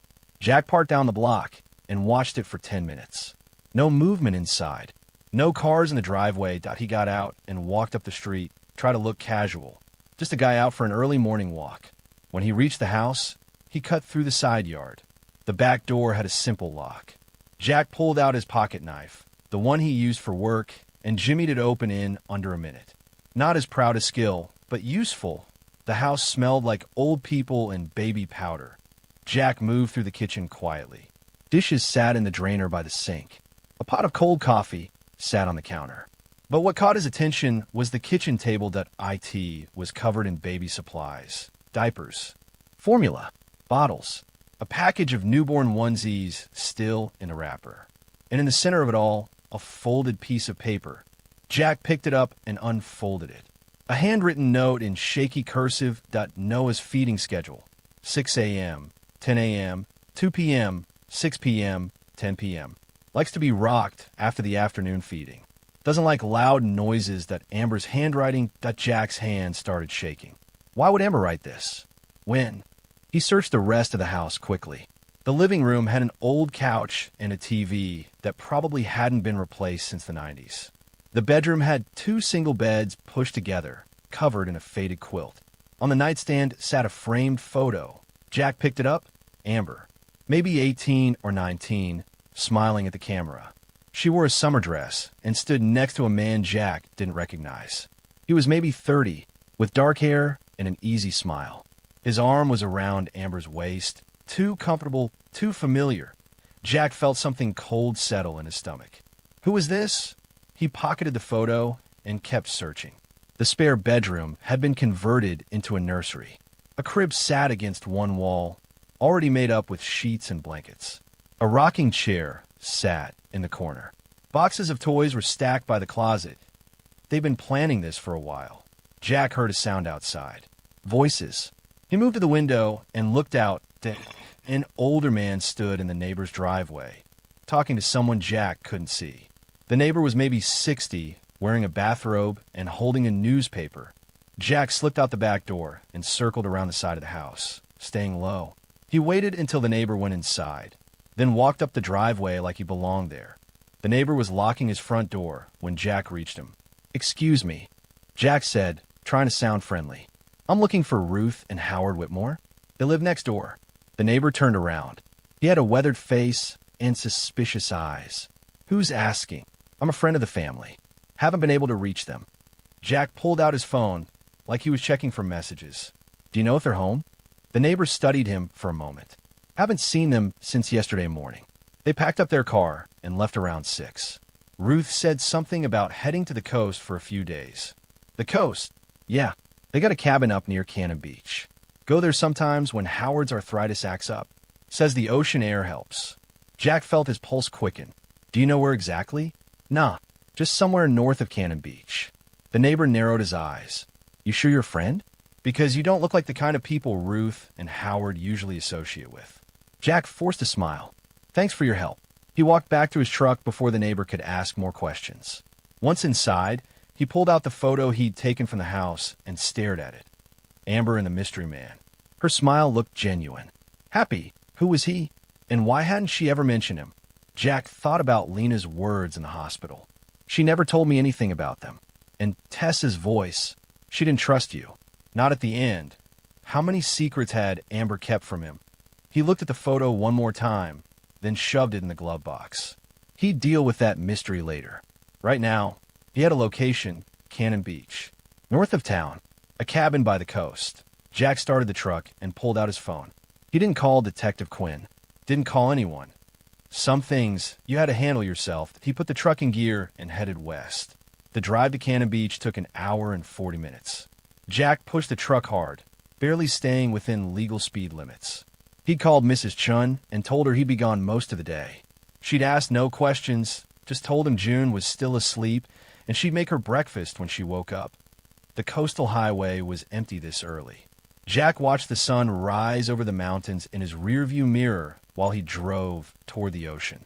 The forest pressed in on both sides of the road, dark and dense that he thought about Amber the whole drive.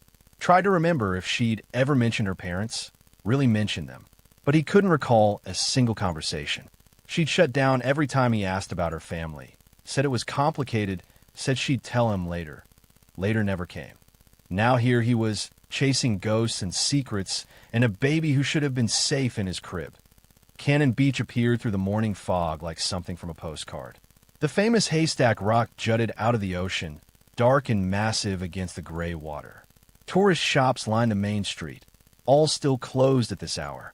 The beach was empty except for a few people walking dogs. Jack drove north out of town, following the coastal road. Vacation cabins dotted the hillside, tucked back among the pine trees. Most looked empty, their windows dark. He didn't know which one belonged to Ruth and Howard. There had to be hundreds of cabins along the stretch of coast. Jack pulled into a gas station and went inside. A bored teenager stood behind the counter, playing on his phone. "Help you?" the kid asked without looking up. "Yeah, I'm looking for a cabin rental up the coast. Belongs to Ruth and Howard Whitmore." "You know it." The kid finally looked at him. "Dude, I don't know every cabin." Jack pulled out his wallet and set two 20s on the counter. "How about now?" The kid's eyes went to the money, then back to Jack. "What's this about?" "Family emergency. I need to find them." The kid picked up the 20s. "There's like 3 property management companies around here. Try Coastal Retreats first. They handle most of the private cabins. Office opens at 9. Jack checked his watch. 7:30, he couldn't wait that long. "Thanks," he said and left. Back in the truck, Jack pulled up a map on his phone and started marking every cabin visible from the road. There were dozens, but most were clearly occupied or clearly abandoned. He needed something in between, a place someone would go to hide. He drove slowly, checking each driveway. Looking for a silver sedan with a dented bumper. An hour later, he found it. The cabin sat a quarter-mile up a private road, barely visible through the trees. Jack almost missed it.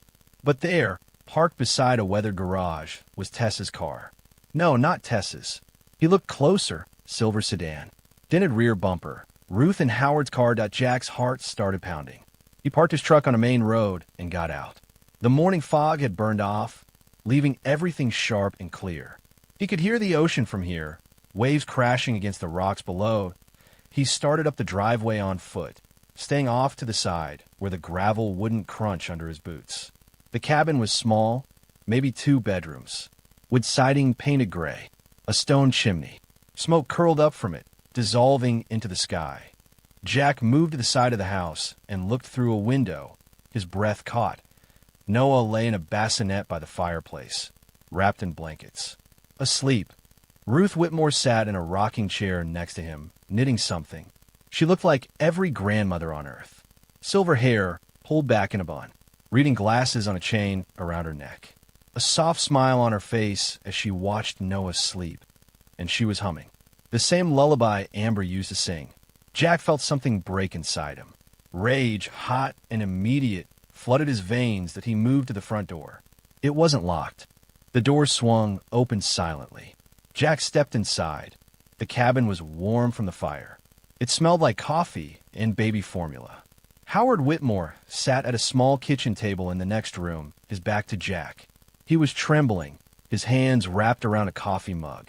"We just wanted one more chance," Howard said quietly. "We raised Amber wrong. Made mistakes we can't take back. But we won't fail him. I promise you, Ruth. We won't fail this one." Ruth looked up from her knitting and saw Jack. For a moment, no one moved.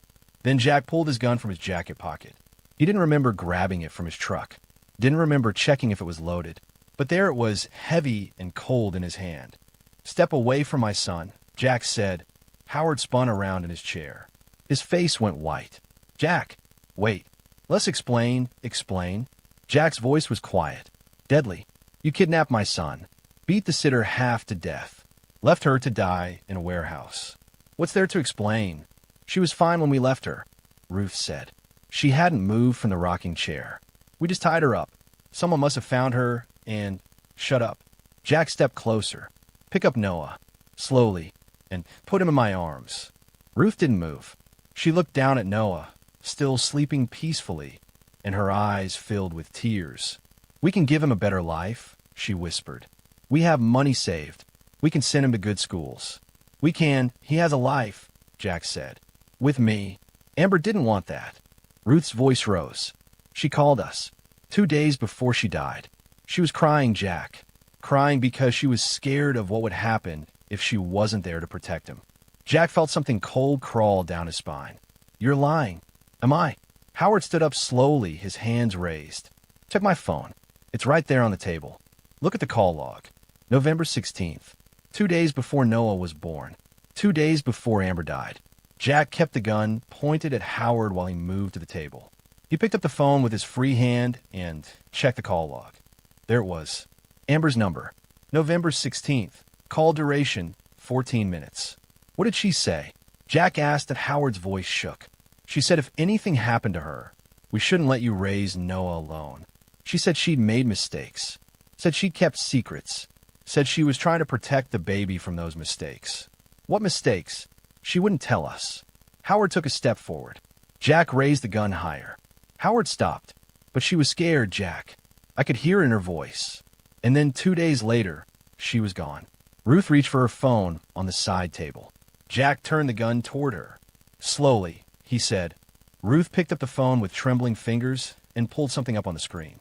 Then she held it out toward Jack, a text message. From Amber, dated November 18th, the day Noah was born. The day Amber died. If anything happens to me, don't let Jack raise him alone. Jack stared at the words. His wife's words. For a moment, everything inside him cracked. All the anger, all the grief, all the love he'd carried for 3 months. It all twisted together into something he couldn't name. She didn't trust you, Ruth said softly. She loved you, but she didn't trust you. What? Jack's voice came out broken. Why would she say that? We don't know. Jack looked at Noah, still sleeping in the bassinet. So small, so helpless. The last piece of Amber he had left. You stole my child, Jack said. His voice was flat now. Empty. You think that message makes you saints? No, Howard said. But it makes us family. And family takes care of family. Jack felt the weight of the gun in his hand. He can end this right now. 1 bullet. Maybe 2. No one would know. The cabin was isolated. The ocean would drown out the sound. But then he thought of June, waiting at home. June, who'd already lost her mother. Who'd wake up screaming from nightmares about the day Noah disappeared. Jack lowered the gun. Pick him up, he told Ruth. And give him to me. Ruth stood slowly. She lifted Noah from the bassinet, cradling him against her chest like she'd done it 1,000 times before. Then she walked over and placed him in Jack's arms. Noah stirred but didn't wake. Jack held him close, feeling his weight, his warmth. Real. Alive. Safe. We weren't going to hurt him, Ruth said. Tears ran down her face. We just wanted to be part of his life. We wanted to fix what we broke with Amber. You can't fix the dead, Jack said. He walked to the door, Noah secure in his arms. Then he stopped and pulled out his phone. Dialed 911 with one hand. I need to report a kidnapping, he told the operator. Coastal cabin about 4 miles north of Cannon Beach. 2 suspects, Ruth and Howard Whitmore. The baby is safe. I have him. Who am I speaking with? The operator asked. Jack Maddox, the baby's father. Are you in danger? Jack looked back at Ruth and Howard. They stood together now, holding hands. They looked old, defeated. No, Jack said. I'm not in danger. Police are on the way. Stay on the line. I'll be outside. Jack hung up and walked out into the morning air. He could hear sirens in the distance, coming closer. Noah woke up and started to cry. That small, hungry cry that meant he needed a bottle.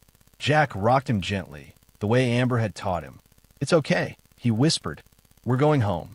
3 weeks later, Jack stood in his kitchen, watching June play with Noah on the living room floor. She made funny faces at him, and he giggled, reaching for her with his small hands. The house felt different now. Quieter. Heavier. Somehow, Ruth and Howard Whitmore had been arrested on charges of kidnapping and assault. Lena had recovered enough to give a full statement. The district attorney said the case was solid. They'd likely go to prison. Detective Quinn had closed the investigation. She'd stopped by the house twice, just to check on Jack and the kids. She didn't ask many questions about how he'd found the cabin. Didn't push when he gave vague answers. Maybe she knew some things were better left alone. The insurance policy was still being sorted out. Turns out, Lena hadn't known about it. Amber had set it up through a different lawyer, someone none of them had met. The whole thing was complicated, but the money would eventually go into a trust for the kids. As for the photo Jack had found, the one of Amber with the stranger, he'd shown it to Tessa. She'd gone pale and told him the truth. The man was Amber's first serious boyfriend. They'd dated when she was 19. He'd gotten her pregnant. Her parents had forced her to give the baby up for adoption. The relationship ended soon after. The man had moved away. Amber never saw him again. That loss, Tessa said, had broken something in Amber. Changed her relationship with her parents forever. Made her protective of June and Noah in ways Jack had never fully understood. Jack had burned the photo after that conversation. Some secrets were better left buried. Now he poured himself coffee and watched his children. June looked up and caught his eye. "Did you forgive them, Daddy?" she asked. "The people who took Noah." Jack walked over and sat down on the floor next to her. Noah crawled into his lap. "No," Jack said. "Forgiveness is what lets people do it again." June frowned, thinking about this. "But Mom always said we should forgive people. Your mom was kinder than me. Are you sad about that?" Jack kissed the top of June's head, then Noah's. "No, Bug. I'm not sad." He held his children close and watched the rain start to fall outside the window. The drops streaked down the glass, distorting everything beyond it. Somewhere out there, Ruth and Howard sat in separate cells, probably crying.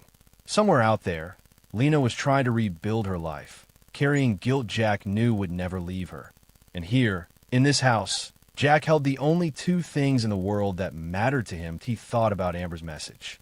Don't let Jack raise him alone. Maybe she'd been right to worry. Maybe he was too hard, too cold, too unwilling to forgive. But he'd protected their children. He brought Noah home. And he'd do it again 1,000 times over, no matter what it cost him. "Daddy," June asked, "what are you thinking about?" Jack smiled, but it didn't reach his eyes. "Nothing important, Bug." He stood up and walked to the door. Checked the locks. All 3 deadbolts. Then he checked the windows. All secure. He'd installed new locks on every window in the house, the kind that couldn't be opened from outside. June watched him with those big eyes that saw too much. "Are you scared they'll come back?" she asked. "No," Jack said. "They won't come back." But he checked the locks again anyway. Later that night, after both kids were asleep, Jack sat at the kitchen table and wrote. He'd been doing this every night for 3 weeks now. Just thoughts, memories, things he needed to get out of his head. Tonight he wrote, "Some people heal by forgiving. I heal by never forgetting." He read the words twice, then closed the notebook and locked it in his desk drawer. Outside, the rain fell harder. The wind picked up, rattling the windows. Jack checked the locks one more time before bed. He'd check them again tomorrow. And the day after that. Forever, if that's what it took to keep his children safe. Welcome to Story Tales. Please like this video and subscribe to Story Tales. I hope you enjoy the story. Let's begin.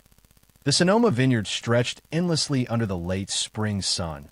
Rows of green vines creating perfect lines that disappeared into rolling hills. White chairs arranged in neat rows faced an altar decorated with cream roses and baby's breath. Guests mingled on the lawn, their laughter mixing with soft acoustic guitar music that drifted from hidden speakers. Ethan Callahan adjusted his black tie and watched the scene unfold. At 32, he had learned to read people quickly. It was a skill that had kept him alive in foster homes and later helped him build his business. Today, that skill was screaming warnings. "Uncle Ethan, do I look okay?" Nora tugged at her pale blue dress, her dark hair pulled back with a matching ribbon.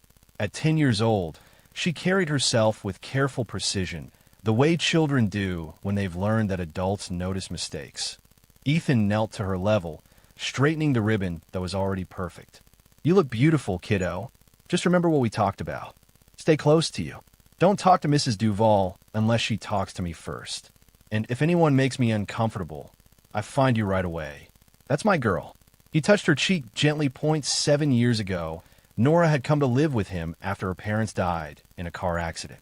She was 3 then, tiny and broken, just like he had been when his own parents were killed.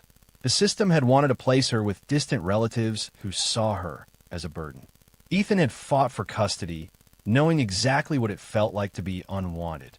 Ethan, Camden Duvall appeared beside them, his tuxedo perfectly pressed, his smile bright but nervous. There you are. Mother's been looking for you. Of course she had. Marlo Duvall treated every social event like a military operation, and Ethan was marrying into her army whether he liked it or not. The thought sat heavy in his chest. Where is she? Ethan stood, keeping one hand on Nora's shoulder, over by the gift table. She wants to go over the processional one more time. Camden's voice carried the familiar strain that appeared whenever his mother was mentioned. Ethan nodded. Nora, why don't you go find Harper? She was asking about your book report earlier. Okay. Nora squeezed his hand before walking toward the lawyer who stood near the refreshment table, elegant in her navy dress and sharp enough to cut glass with her wit. Camden, watch her go. She's gotten so grown up. Hard to believe she's only 10. Kids grow fast when they have to. Ethan's voice was neutral, but Camden had learned to recognize the warning signs. That tone meant the conversation was over. They walked toward the gift table where Marlo Duvall held court. At 55, she commanded attention without effort. Her silver hair was perfectly styled. Her cream-colored mother-of-the-bride dress cost more than most people's monthly rent, and her smile was as sharp as a blade. Ethan, darling. She air-kissed his cheek, her perfume expensive and overwhelming. I was just telling Mrs. Patterson about your business success. So inspiring how you've built everything from nothing. The words sounded like praise, but Ethan heard the reminder underneath. You come from nothing, and I'm graciously allowing you into our family. He had heard variations of this speech for the past year. Thank you, Marlo. The vineyard looks perfect. Of course it does. I personally selected every flower, every ribbon, every place setting. Her eyes swept the scene with satisfaction, though I do worry about some of the guests. That little girl of yours has been running around quite freely. Ethan's jaw tightened almost imperceptibly. Nora is well behaved. Oh, I'm sure she tries to be. But children from difficult backgrounds sometimes struggle with proper behavior. It's not their fault, really. Camden shifted uncomfortably beside them. Mother, Nora's fine. She's a great kid. Marlo's smile didn't waver, but her eyes grew cold. Camden, dear, why don't you check on the musicians? I want to make sure they're ready for the processional. It wasn't a suggestion. Camden hesitated for a moment, looking between his mother and Ethan, then walked away. Ethan watched him go, noting how quickly Camden abandoned any confrontation with his mother. He's such a good boy, Marlo said, following Ethan's gaze. So trusting. Sometimes I worry he doesn't see people's true nature the way I do. Ethan turned to face her fully. What exactly are you trying to say, Marlo? Nothing at all, dear. Just that family is so important. We must protect what we've built. Her smile was poisonous sweetness. I'm sure you understand that, given your own family situation. Before Ethan could respond, the wedding coordinator appeared with a clipboard and a harried expression. Mrs. Duvall, we're ready to begin the ceremony. The photographer wants family photos first. Wonderful. Marlo clapped her hands together. Ethan, go gather your people. We'll start with the formal shots. The next 30 minutes passed in a blur of posed smiles and careful positioning.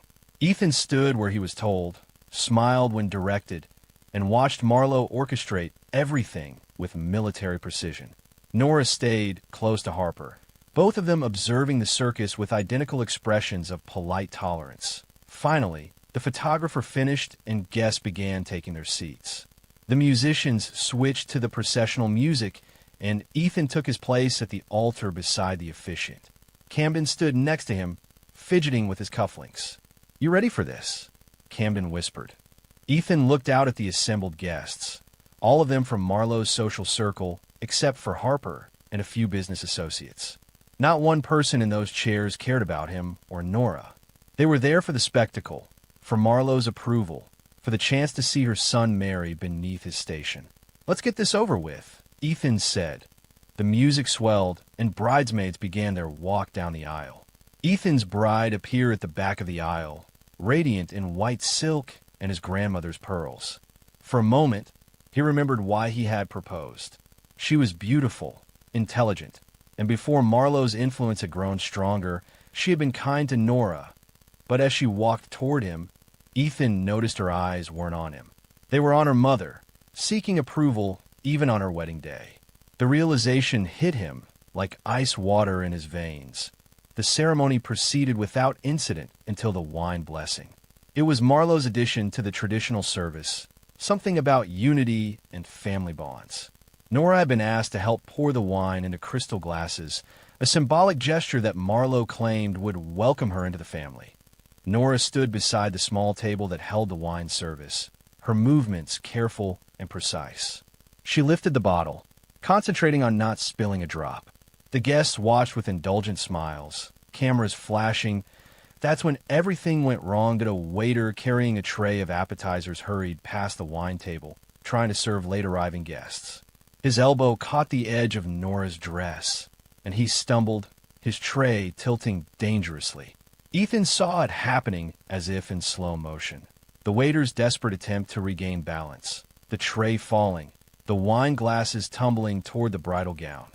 Red wine splashed across the white silk like blood on snow. The garden fell silent, except for the soft drip of wine from the dress hem onto the wooden platform. Then Marlowe screamed, "You clumsy little brat!"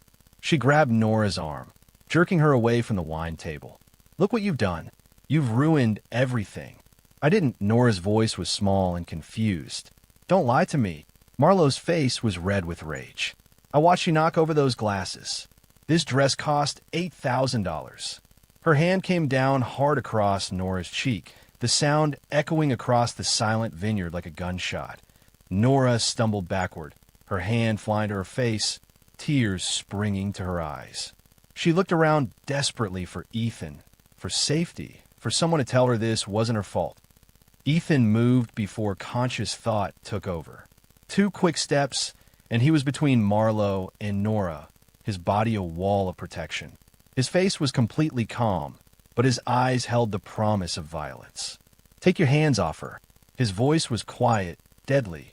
Marlowe raised her chin defiantly. "That child destroyed my daughter's wedding dress.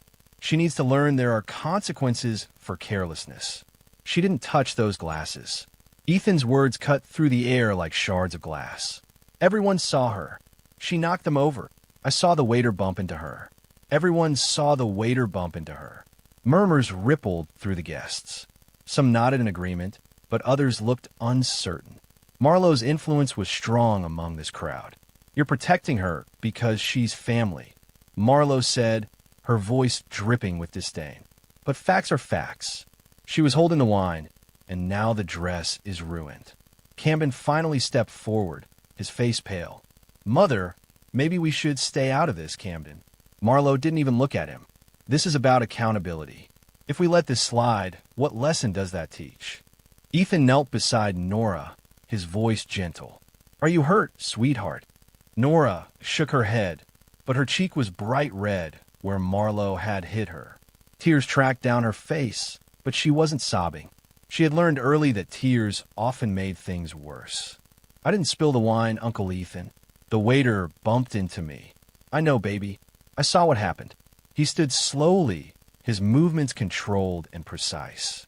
When he faced Marlowe again, his expression was carved from stone. "You will never touch her again." "How dare you?" "Never." The word dropped between them like a threat. "And you will apologize." Marlowe laughed, the sound sharp and ugly. "I will not apologize for correcting a child's behavior. If you can't handle proper discipline, perhaps you shouldn't be responsible for raising her." The wedding guests watched in horrified fascination. Some pulled out phones to record the drama.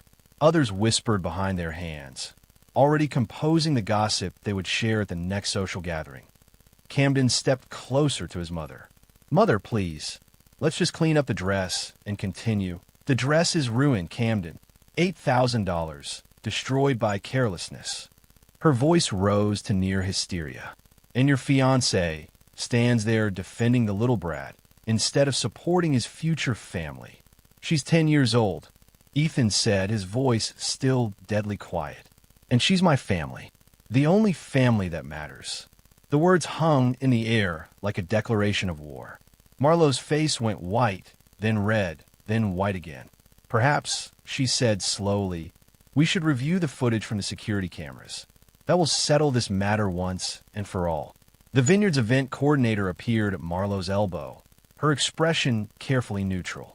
Mrs. Duval, we do have security cameras covering the ceremony area. If you'd like to review the footage, yes. Marlowe's voice was triumphant. Let's see exactly what happened. They moved to the small office behind the main building, a cramped space filled with monitors and recording equipment. The coordinator, a woman named Janet who had clearly dealt with difficult clients before, pulled up the relevant footage without comment. The group crowded around the monitor. Ethan with his arm around Nora, Marlowe radiating satisfaction, Camden looking increasingly uncomfortable, and Harper who had quietly joined them with the sharp attention of a lawyer sensing blood in the water. Here's the moment in question, Janet said, pointing at the screen. The footage was crystal clear. They watched Nora carefully pour wine into the first glass, her concentration complete. The waiter appeared from the left side of the screen, hurrying with his tray. His path would take him directly behind Nora. Ethan watched Marlowe's face as the scene played out. Her triumph began to fade as the waiter's elbow clearly caught Nora's dress, sending him stumbling into the wine table. The glasses toppled in a cascade of crystal and wine, splashing across the bridal gown. Well, Harper said dryly, that's quite clear, isn't it? Marlowe's mouth opened and closed without sound. The footage showed exactly what Ethan had said. Nora was innocent, the waiter was at fault, and Marlowe had publicly humiliated a child based on nothing but her own assumptions. Camden stared at the screen. Mother, you saw this wrong. The angle is deceptive, Marlowe said quickly. From where I was standing, from where you're standing, you saw the same thing we all saw. Ethan interrupted. A child trying her best who got blamed for an adult's mistake. Janet fast-forwarded to show multiple angles of the same incident. Each one confirmed what they had seen. Nora was completely innocent. Would you like copies of this footage? Janet asked politely. Yes, Harper said before anyone else could speak. Email them to me, please. She handed over her business card with practiced efficiency. Marlowe finally found her voice. This doesn't change anything. The dress is still ruined. The wedding is still disrupted. By your reaction, Ethan said. Not by Nora. He looked around the small office, studying each face. Camden was struggling with the realization that his mother had been wrong. Marlowe was calculating her next move, already working on damage control. Harper was taking mental notes with the precision of someone who made her living from other people's mistakes. And Nora was watching him, waiting to see how he would handle this. She had learned to read his moods, to trust his protection, to believe that he would always choose her safety over everything else. Ethan made his decision. Janet, thank you for your time. Please send those copies to Harper's email address. He turned to the group. I think we're done here. What do you mean, done? Marlowe demanded. I mean this conversation is over. Ethan's hand found Nora's shoulder, steady and reassuring. We're going back to our hotel. You can't just leave. We have a wedding to finish. Ethan paused at the door, his expression unreadable. Do we? He didn't wait for an answer. The hotel suite was quiet after the chaos of the Vineyard. Ethan had booked the best room available, with a view of the valley and enough space for Nora to spread out her books and art supplies. Now she sat on the couch, still in her blue dress, an ice pack pressed to her cheek. Does it hurt much? Ethan asked, settling beside her. Not really. I've had worse. The matter-of-fact way, she said, it broke his heart. A 10-year-old shouldn't have a scale for measuring how much pain was acceptable. Nora, look at me. He waited until her dark eyes met his. What happened today was not your fault.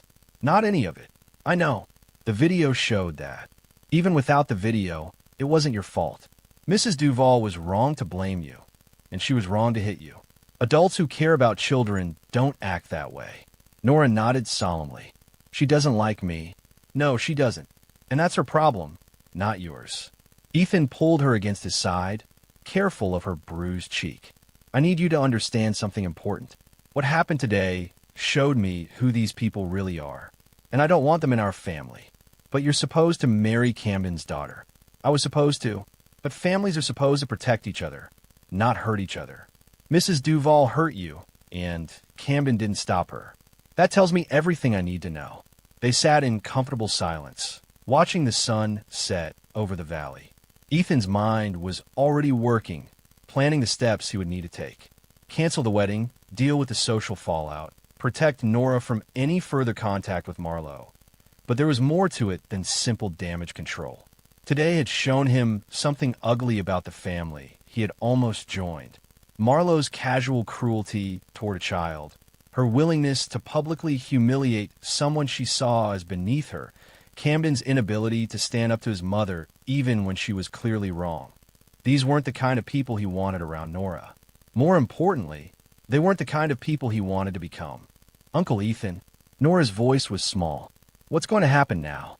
Now we go home. You go back to school, I go back to work, and we forget about these people. But what about Camden's daughter? She seemed nice. Ethan considered his words carefully. His fiancée had seemed nice, but she had also stood by while her mother attacked a child. She had prioritized her dress over Nora's safety. That told him everything he needed to know about her character. Sometimes people seem nice until something difficult happens. Then you see who they really are. Like Mrs. Duval. Exactly like Mrs. Duval. Nora was quiet for a long moment. I'm sorry your wedding got ruined. You didn't ruin anything, sweetheart. And honestly, I'm glad it happened now instead of later. Better to know the truth before making a mistake. So you're not sad? Ethan thought about it honestly. Was he sad? Disappointed, certainly. The end of a relationship was never easy, even when it was necessary. But sad? No. If anything, he felt relieved. Today had shown him exactly what kind of future he would have had with this family. And it wasn't one he wanted. No, he said finally. I'm not sad. I'm grateful we found out who they really are before it was too late. His phone buzzed with text messages. Camden, probably. His fiancée, definitely. Maybe even Marlowe, trying to salvage the situation. He ignored them all. Tomorrow he would deal with the practical matters. Canceling vendors, returning gifts, handling the social gossip. Tonight was for Nora, for making sure she understood that she was safe and loved and not responsible for any of the day's drama. Are you hungry? He asked. Room service has good pizza. Can we watch a movie too? Of course. You pick. As Nora scrolled through the hotel's movie options, Ethan's mind was already planning. He would not let this family hurt her again. He would not let anyone hurt her again. And he would make sure the truth of today's events became common knowledge among Marlowe's social circle. The woman had humiliated his niece in public. She would learn what that felt like. But first, pizza and a movie with the only family that mattered. 3 days after the wedding disaster, Ethan sat his car outside the Duval mansion in Pacific Heights, watching the morning routine unfold. The house was a monument to old San Francisco money.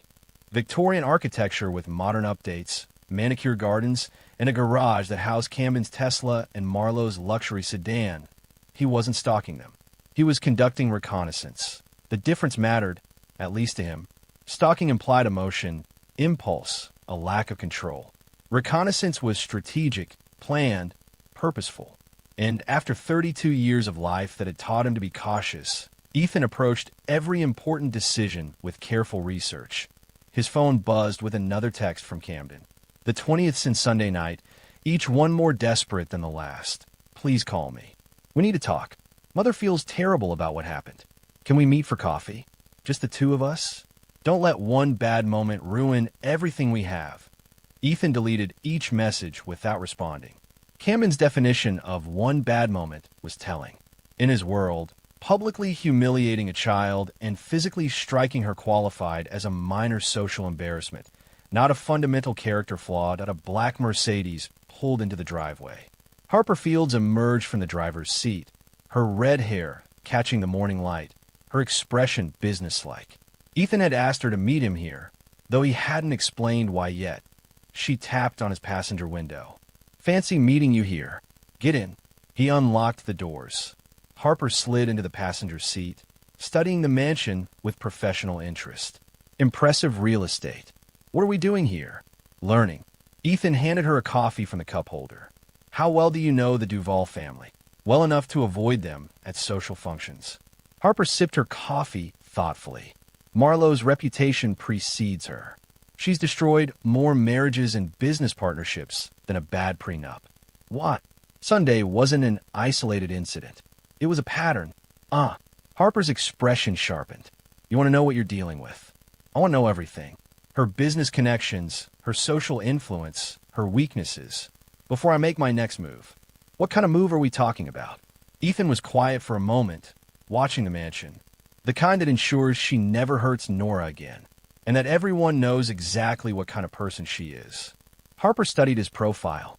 That sounds like revenge. That sounds like justice. Same thing, different marketing.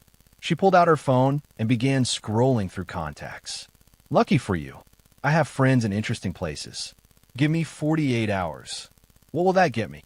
Everything you want to know about Marlo Duval's business dealings, her social circle, her charitable board positions, and her very expensive private therapy sessions. Harper's smile was sharp. Did you know she's been seeing a psychiatrist for anger management issues? Court-ordered after an incident with a neighbor's dog. Ethan turned to look at her fully. You already know about her background. I make it my business to know about people who hurt children, especially when those children belong to friends of mine. Harper's voice was matter-of-fact. Marlo has a history of volatile behavior, usually directed at people who can't fight back. Like Nora, but also like her housekeeper, her gardener, the parking attendant at her country club, and several charity volunteers who had the audacity to disagree with her. Ethan absorbed this information, filing it away with everything else he had observed. Marlo was a bully who targeted the vulnerable. That made her predictable, and predictable people had exploitable weaknesses. What about Camden? Weak, spineless, completely under his mother's control. Harper's assessment was brutal but accurate. He's 40 years old and still asking mommy's permission to make decisions. That tells you everything you need to know about his character. The front door of the mansion opened. Marlo emerged, dressed for tennis at the country club, her hair perfect despite the early hour. She moved with the confidence of someone who had never faced real consequences for her actions. That was about to change. I want to know about her routine, Ethan said. Where she goes, when she goes there, who she sees. I want to know about her business interests and her social obligations. Planning something specific. Planning everything. He started the car. She thinks what happened Sunday was embarrassing. She's about to learn what actual humiliation feels like. Harper buckled her seatbelt. I do love working with professionals. As they drove away from the mansion, Ethan's mind was already working through scenarios. Marlowe's world ran on reputation and social standing. Those were vulnerabilities he could exploit. But he needed more information first, needed to understand exactly how her social network operated before he began dismantling it. His phone buzzed again. Camden, still texting. Ethan, please. Let's talk like adults. As if what had happened was a simple misunderstanding between equals, not an assault on a child by someone who should have known better. Ethan deleted the message and put the phone on silent. He was done talking. Now, it was time to act. The Duval Mansion's dining room was decorated in tasteful neutrals that probably cost more than most people's cars. Crystal glasses caught the morning light from tall windows, and fresh flowers filled the air with expensive perfume. Marlo had insisted on hosting this intimate family brunch as damage control, though she preferred to call it clearing the air.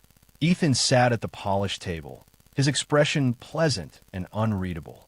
He had accepted the invitation not out of forgiveness, but out of strategy.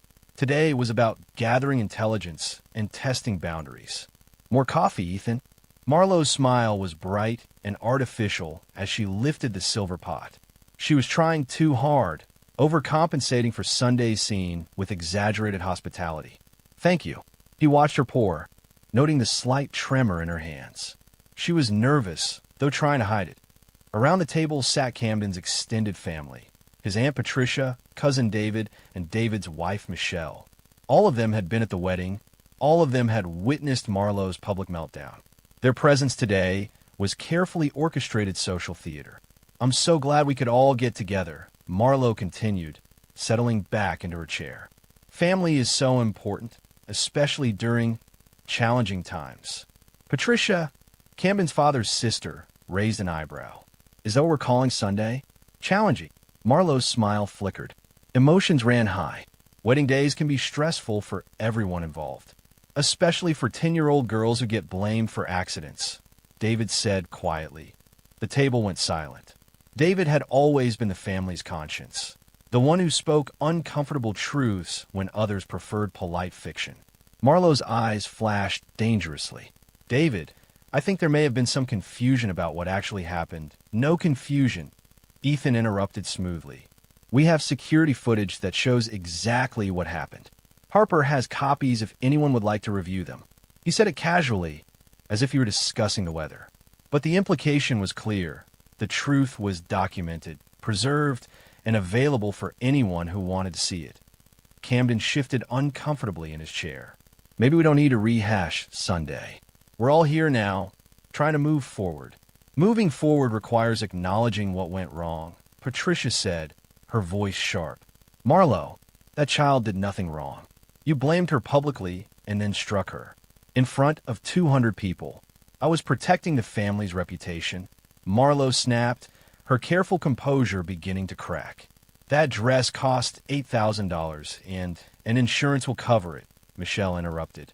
What insurance doesn't cover is the damage to a child's sense of safety and self-worth. Ethan watched this exchange with growing satisfaction. He hadn't needed to say much. Marlowe was isolating herself simply by defending her indefensible actions. The family members who had seemed united at social gatherings were revealing their true feelings when pressed. Perhaps, Ethan said quietly, we should discuss what happens next. All eyes turned to him. He had spoken little during the brunch, letting others voice their concerns while he observed and listened. Now he had their complete attention. Nora is my responsibility, my priority, and I won't put her in situations where she might be hurt again. His voice was calm, matter of fact. That means no more family gatherings where she might be blamed for things she didn't do. No more contact with people who think physical discipline is appropriate for other people's children. You're being dramatic, Marlowe said, but her voice lacked conviction. Am I? Ethan pulled out his phone and set it on the table. Harper sent me an interesting document yesterday. A police report from 2 years ago involving you and a neighbor's dog. The color drained from Marlowe's face. Around the table, family members exchanged glances. That was completely different, she said quickly. The animal was aggressive. The animal was a 12-year-old golden retriever walking on a leash. According to the report, you kicked it because it stepped on your garden flowers. Patricia put down her coffee cup with a sharp clink. You kicked Mrs. Henderson's dog. The police report also mentions court-ordered anger management classes. Ethan continued conversationally, which makes Sunday's incident part of a pattern, not an isolated mistake. Marlowe stood abruptly, her chair scraping against the hardwood floor. How dare you investigate my private matters? You have no right. I have every right to protect my family from people with a history of violence. Ethan replied, his voice never rising above conversational level. Just like every parent in this neighborhood has a right to know about your difficulties with anger management. The threat was subtle but unmistakable. Marlowe's social standing depended on her reputation among the wealthy families of Pacific Heights. If word spread about her police record and anger issues, her carefully constructed world would begin to crumble. Camden finally found his voice. Ethan, surely we can work this out privately. No need to involve other people. I agree completely. Ethan's smile was pleasant and cold. As long as Nora is never exposed to this kind of behavior again, there's no reason for our private family matters to become public knowledge. The message was clear. Behave or face the consequences of your reputation being destroyed. David leaned back in his chair, studying Ethan with new respect. I think you've made your position very clear. I hope so. Ethan stood, placing his napkin beside his plate. Thank you for brunch, Marlowe. It's been illuminating. He walked toward the door, then paused. Oh, and Camden? I think we should postpone our wedding plans indefinitely, until you can guarantee that my family will be treated with respect." The silence that followed was deafening.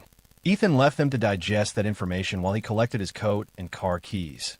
Outside, he sat in his car for a moment, processing what he had learned. The family was fracturing exactly as he had hoped. Patricia and David clearly disapproved of Marlowe's behavior. Michelle was appalled by the violence toward child. Even Camden was beginning to question his mother's actions, though he lacked the spine to confront her directly. Marlowe was becoming isolated within her own family circle. That isolation would spread to her social circle soon enough, especially once word of the police report became common knowledge. His phone buzzed with a text from Harper. "How did it go?" "Phase 1 complete," he replied. "Ready for Phase 2. I do love a man with a plan." "Dinner tonight?"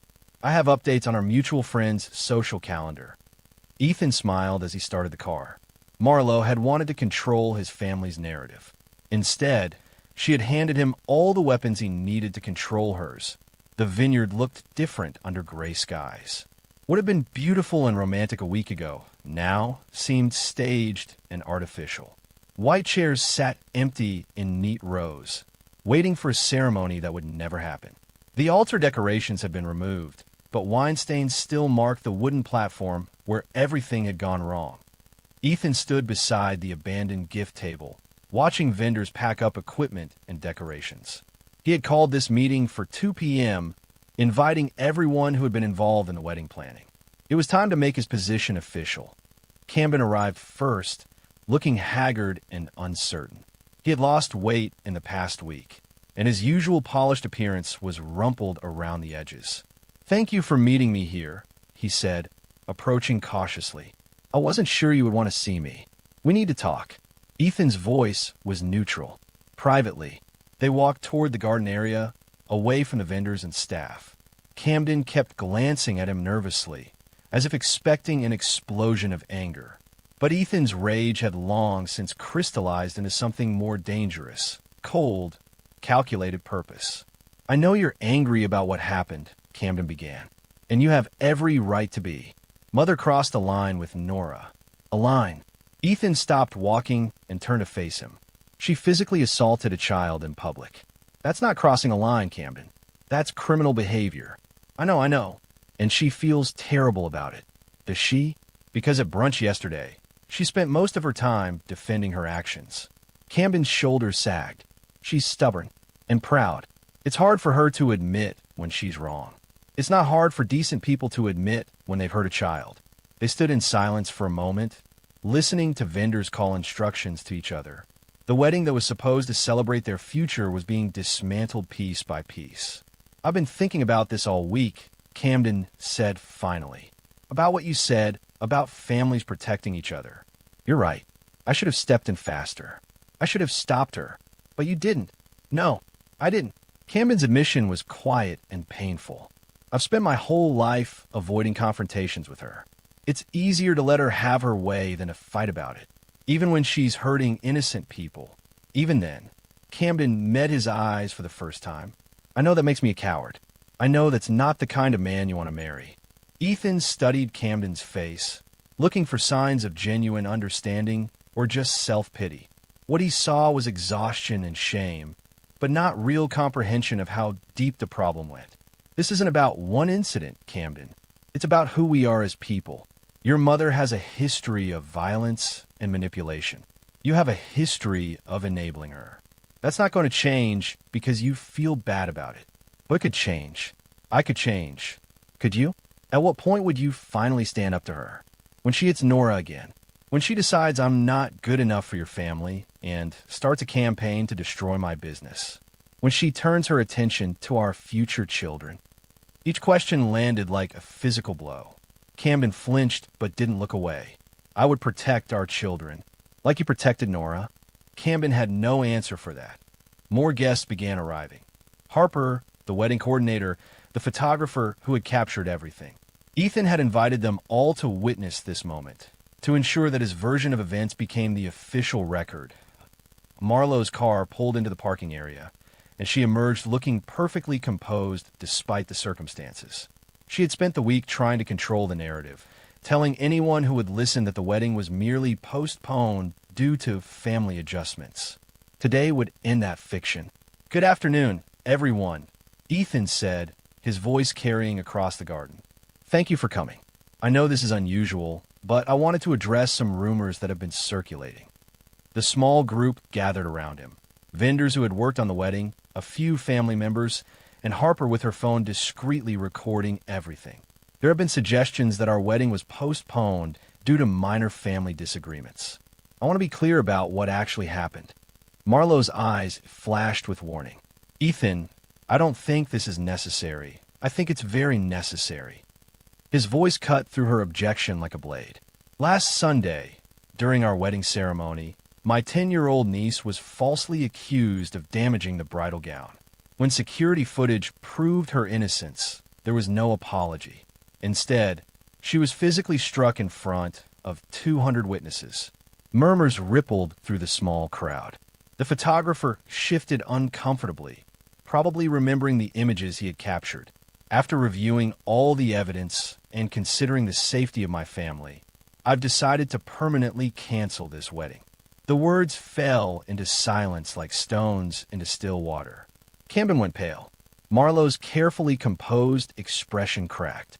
"Ethan," Camden said desperately, "we can work through this. Families have problems all the time. Some problems can't be worked through." Ethan's voice was final. "Some behaviors are unforgivable." Marlowe finally exploded. "How dare you stand there and lecture us about family? You barely know what a real family looks like. You grew up in foster care with no guidance, no structure, no understanding of proper discipline." The attack was vicious and personal, designed to humiliate him in front of everyone. But Ethan had been expecting it. He had learned long ago that cornered bullies always went for the cruelest weapons they could find. "You're right," he said calmly. "I did grow up in foster care, and I learned something important there. Children deserve protection, not punishment. They deserve adults who put their safety first, not their own pride." He looked around the group, making eye contact with each person. "I also learned to recognize toxic behavior when I see it. And I learned that sometimes the people who claim to love you are the ones who hurt you the most." Harper stepped forward slightly, her presence a quiet show of support. The wedding coordinator nodded approvingly. Even some of the vendors looked sympathetic. Marlowe realized she was losing the audience. Her voice became desperate, pleading, "This is ridiculous. One moment of stress shouldn't destroy everything we've built. Camden, tell him. Tell him how much our family means to you." Camden looked between his mother and Ethan, his face anguished.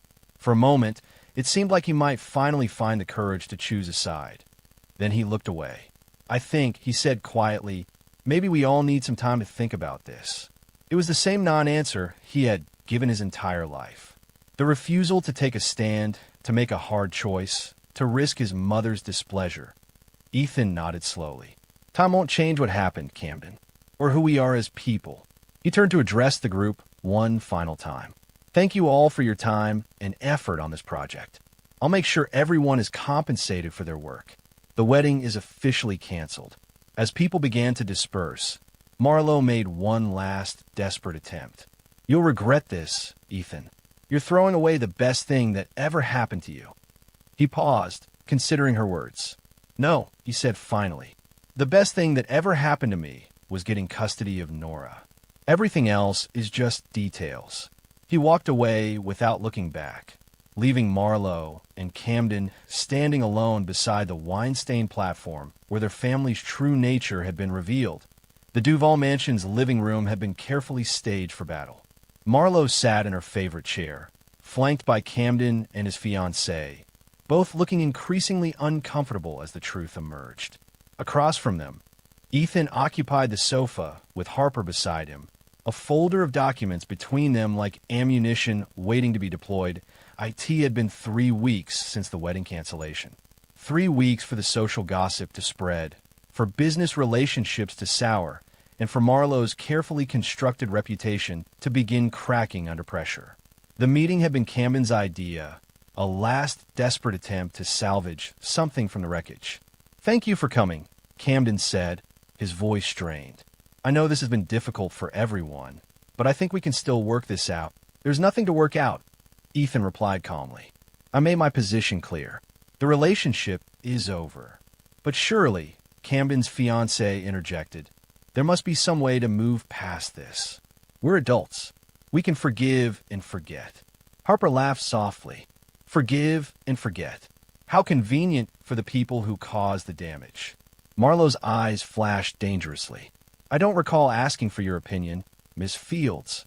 You didn't ask for anyone's opinion when you assaulted a child. Harper replied smoothly. But here we are anyway. The temperature in the room seemed to drop several degrees. Marlowe straightened in her chair, preparing for battle. I've had quite enough of your accusations and investigations, she said, her voice sharp as broken glass. Do you think I don't know what you've been doing? Calling my friends, spreading rumors, trying to destroy my reputation? We haven't spread any rumors, Ethan said. We simply shared facts. The police report about the dog incident. The court-ordered anger management classes. The security footage from the wedding. Those are private matters. They became public matters when you decided to publicly attack my family. Ethan's voice remained level, but there was steel underneath. Actions have consequences, Marlowe. You're finally learning that. Camden shifted uncomfortably. Look, we all said things we regret. Mother feels terrible about what happened with Nora, does she? Ethan turned his attention to Marlowe. Have you felt terrible about it? Have you lost sleep thinking about how you made a 10-year-old girl feel? Have you wondered what it was like for her to be blamed and punished for something she didn't do? Marlowe's jaw tightened. That child is manipulative. She knew exactly what she was doing, playing the victim to turn you against us. The words hung in the air like poison. Even Camden looked shocked by his mother's continued hostility toward child. Harper opened the folder and pulled out a document. That's interesting, because this psychological evaluation suggests that you have severe difficulties distinguishing between perceived threats and actual threats, especially when it comes to children and authority figures. Where did you get that? Marlowe's voice was sharp with panic. It's part of the court record from your anger management case. Public information, available to anyone who knows where to look. Harper's smile was professionally pleasant. It makes for fascinating reading. Apparently, your therapist was quite concerned about your inability to take responsibility for your actions. Marlowe stood abruptly, her composure finally cracking completely. You have no right to dig into my private life. This is harassment. This is consequences, Ethan said quietly. You made the choice to attack my family in public. Now you get to live with everyone knowing who you really are. Camden looked between his mother and Ethan desperately. Please, there has to be a way to fix this. Mother, just apologize. Really apologize and mean it. I will not apologize to some foster care brat who enough. The word cracked through the room like a whip. Everyone turned to stare at Camden, who was standing now, his face flushed with anger. Enough, he repeated, his voice shaking. I have listened to you attack that little girl over and over again. I have watched you justify hurting a child. I have made excuses for your behavior my entire life, but I will not do it anymore. Marlowe's face went white. Camden, you don't mean that. I do mean it. For the first time in my life, I absolutely mean it. He turned to Ethan. You were right. About all of it. About her, about me, about what kind of family we really are. Camden, his fiancée started. No. He held up a hand. I need to say this. I need to finally say this. He faced his mother again. You hurt an innocent child. You refused to apologize. You've spent 3 weeks trying to blame everyone except yourself. And you're still doing it. Marlowe's voice was dangerous. Be very careful, Camden. I'm still your mother. You're a bully. You've been a bully my entire life, and I've been too weak to stop you. But I'm stopping you now. The silence that followed was profound. Marlowe stared at her son, as if he had transformed into something unrecognizable. Camden was breathing hard, the adrenaline of finally standing up to her coursing through his system. Harper gathered her documents calmly. I think this family has some things to discuss privately. She stood, and Ethan rose with her. Their work here was done. Camden, Ethan said quietly. For what it's worth, I respect what you just did. It took courage. Camden nodded, not trusting his voice, to the door, Ethan paused and looked back at Marlo one final time. "Nora asked me to give you a message," he said. "She said to tell you that she forgives you for hitting her, because that's what her uncle taught her to do when people hurt her." Marlo's face crumpled slightly. "But I don't forgive you," Ethan continued. "And I never will. You hurt my family, and there are consequences for that. You're learning what those consequences look like." He walked out without another word, leaving the Duval family to confront the wreckage of their relationships. The mansion's garden was quiet in the late afternoon light. Camden sat on a stone bench, staring at his phone but not really seeing it.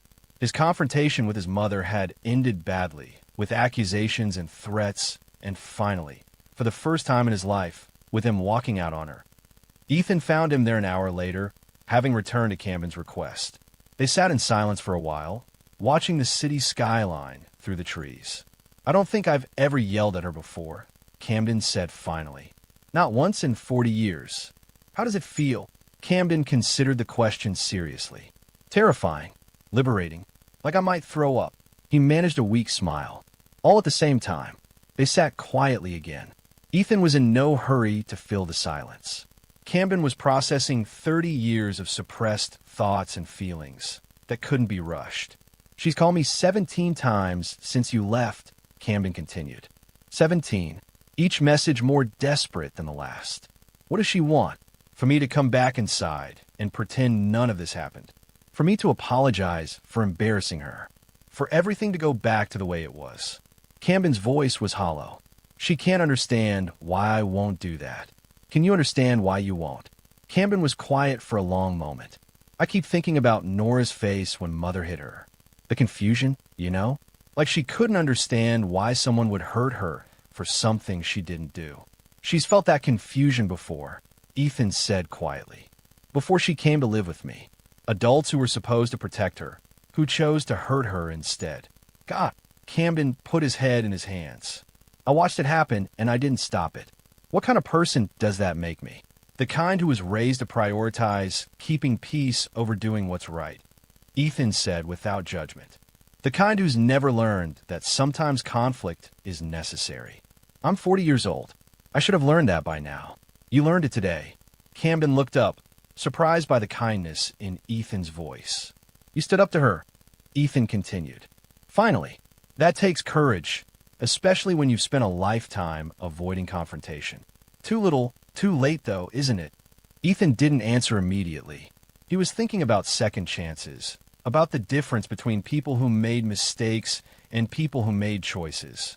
Camden had made a choice today, finally, but didn't erase all the choices he had made before. "What are you going to do now?" Ethan asked. "I don't know. She controls everything. My trust fund, my position at the company, my place in the family. If I don't apologize and fall in line, she'll cut me off completely. Is that what you're afraid of? Or are you afraid of finding out who you are without her approval?" The question hit like a physical blow. Camden flinched but didn't look away. "Both," he admitted. "I've never made a major decision without her input. I don't know if I'm capable of it. You made one today. One decision in 40 years doesn't make me a different person." Ethan studied Camden's profile, noting the exhaustion and uncertainty, but also something else, a kind of grim determination. The man was finally waking up to who he had been, and he didn't like what he saw. "What would you do differently?" Ethan asked. "If you could go back to last Sunday, what would you change?" "Everything." Camden's voice was immediate and certain. "I would have stopped her the second she raised her voice to Nora. I would have made her apologize publicly. I would have chosen you and Nora over her feelings. And now, if she apologizes and promises to change." Camden was quiet for a long time. When he finally spoke, his voice was steady. "She won't change. People like her don't change. They just get better at hiding who they are." He looked at Ethan directly. "I'm not asking you to forgive her. I'm not even asking you to forgive me. But I need you to know that I understand now. What she did was unforgivable. What I allowed to happen was unforgivable." Ethan nodded slowly. "Understanding is the first step. What's the second step?" "Making sure it never happens again. To anyone." They sat in contemplative silence as the sun began to set. Camden's phone buzzed with another call from his mother. This time, He declined it without hesitation. "She's going to make my life hell," he said. "Probably. Are you going to make my life hell too?" Ethan considered the question seriously. "That depends on what you do next. If you disappear back into your old patterns, then yes. I'll make sure everyone knows exactly what kind of man you chose to be.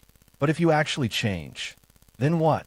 Then maybe we can find a way to coexist. Not as family, not as friends, but as people who understand each other." Camden nodded. "That's more than I deserve." "Yes," Ethan agreed. "It is." Scene 3, Victory and Independence. The same vineyard where everything had started now served as the setting for endings. Ethan stood with Nora at the edge of the property, watching the sun set over the valley. 3 months had passed since the wedding disaster, and the landscape looked different now. The seasons had changed, and so had everything else. "Are you sad we're leaving San Francisco?" Nora asked, her hand secure in his. "No," Ethan said honestly. "Are you?" "A little, but mostly excited." She grinned up at him. "Seattle has better bookstores." They were moving to Seattle in 2 weeks. Ethan had sold his San Francisco business and bought a smaller consulting firm in Washington. Fresh start, clean slate, no connections to the Duvall family or their social circle. The decision had been strategic as much as emotional. Marlowe's reach in San Francisco was extensive, her influence deep-rooted. She had already tried to damage his business relationships and social standing, with limited success thanks to Harper's preemptive damage control. But Ethan preferred to fight battles he could win cleanly. In Seattle, he would be just another businessman with a bright niece and no complicated history. Nora would attend a private school where the other children didn't know about wedding disasters or family drama. They could build a life based on their own choices instead of other people's expectations. "Uncle Ethan," Nora's voice was thoughtful. "Do you think Camden's daughter will be okay?" It was a question that had been weighing on Ethan's mind as well. Camden's fiancée had called off their engagement 2 weeks after the family confrontation, citing irreconcilable differences about family values. The official story was diplomatic, but everyone understood the real reason. She had finally seen the Duvall family dynamics clearly and decided she wanted no part of them. "I think she'll be fine," Ethan said. "She's smart enough to recognize toxic behavior when she sees it." And Camden? That was a more complicated question. Camden had kept his word about standing up to his mother, but the cost had been enormous. Marlowe had indeed cut him off financially and socially, exactly as he had feared. He was learning to live independently for the first time in his life, working at a job his mother hadn't arranged, making decisions without her input. According to Harper, who kept tabs on such things, he was struggling but surviving. More importantly, he was learning. Camden is figuring out who he wants to be, Ethan said carefully. "That's hard work, especially when you start late. Do you think he'll ever apologize to me?" Ethan looked down at her, surprised by the question. "Do you want him to?" Nora considered this seriously. "I think it would help him more than it would help me. I'm already okay." The simple wisdom of that statement took Ethan's breath away. At 10 years old, Nora understood something that had taken him years to learn.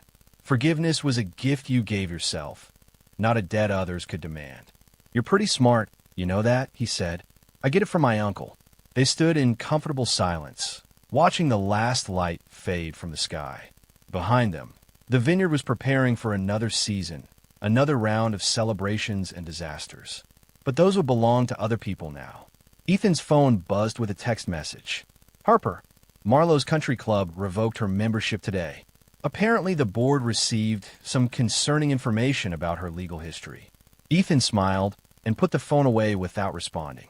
The campaign against Marlowe's reputation had been thorough and methodical. No single piece of information had been enough to destroy her, but collectively they had painted a picture that her social circle found increasingly uncomfortable. She had lost 3 charitable board positions, her country club membership, and her position on the hospital fundraising committee. More importantly, she had lost the respect of the people whose opinions she valued most. She was learning what it felt like to be isolated and judged, to have her character questioned by people who had once sought her approval. The justice wasn't perfect, but it was real, and it was permanent. "Are you ready to go home?" Ethan asked.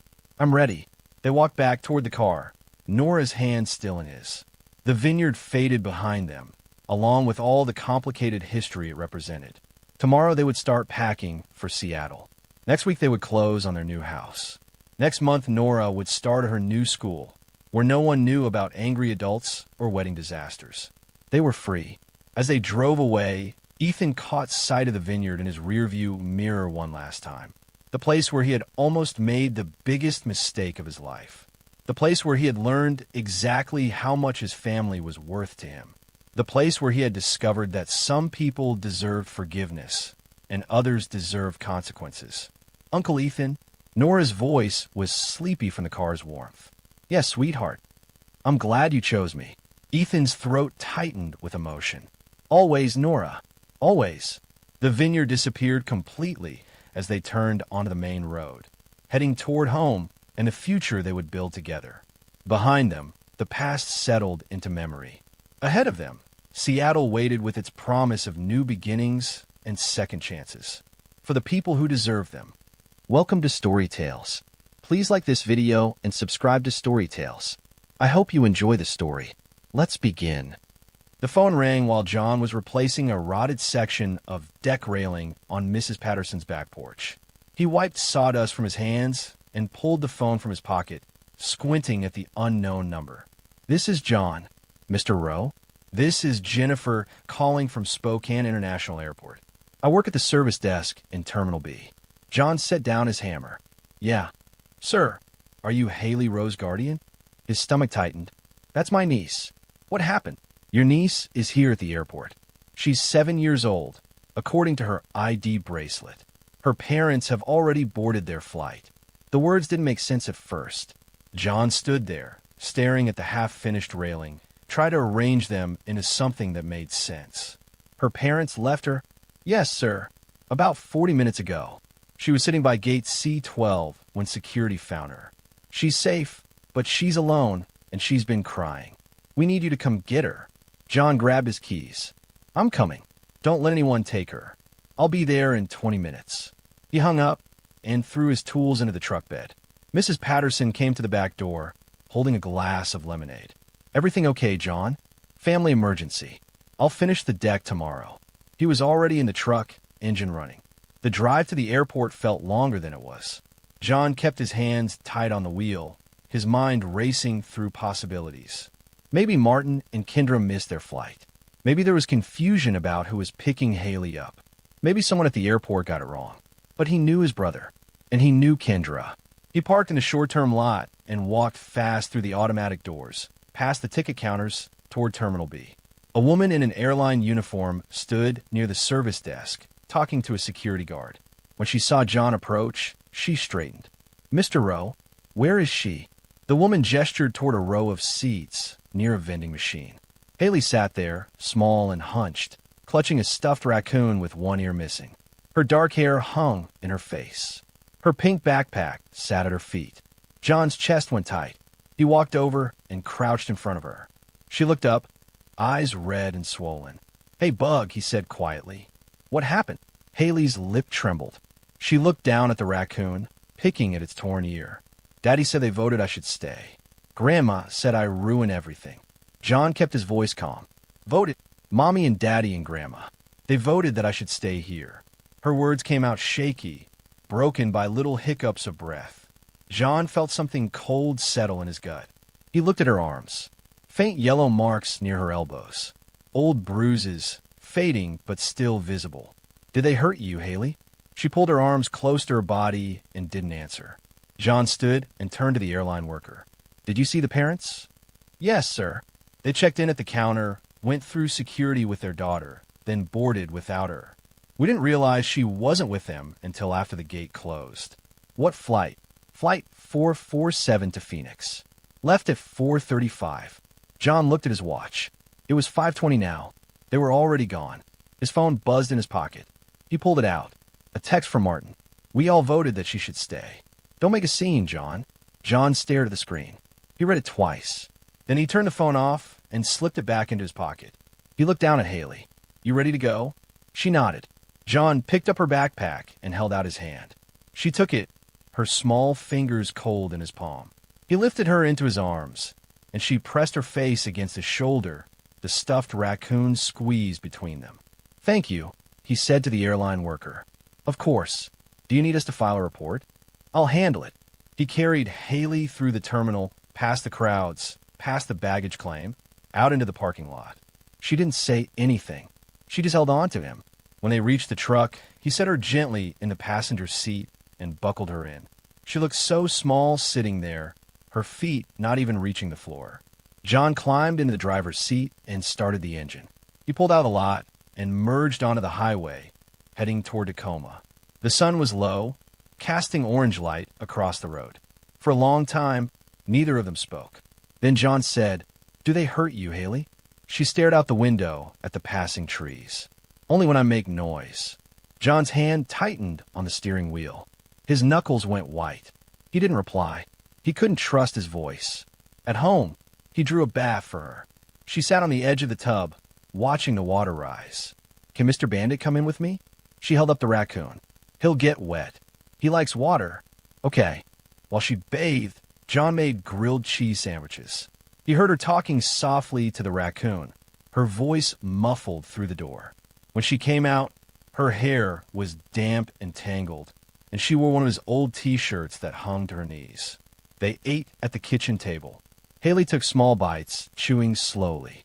John watched her, noticing how she flinched when he moved too quickly, how she kept her eyes down. "You can sleep in my bed tonight," he said. "Where will you sleep?" "The couch is fine. I don't want to take your bed." "It's okay, Bug.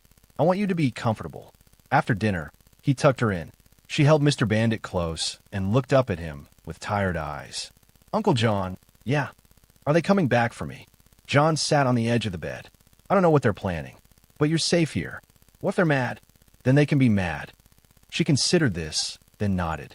"Okay, get some sleep." He turned off the light and closed the door halfway. Then he walked into the living room and sat in the dark, staring at the wall.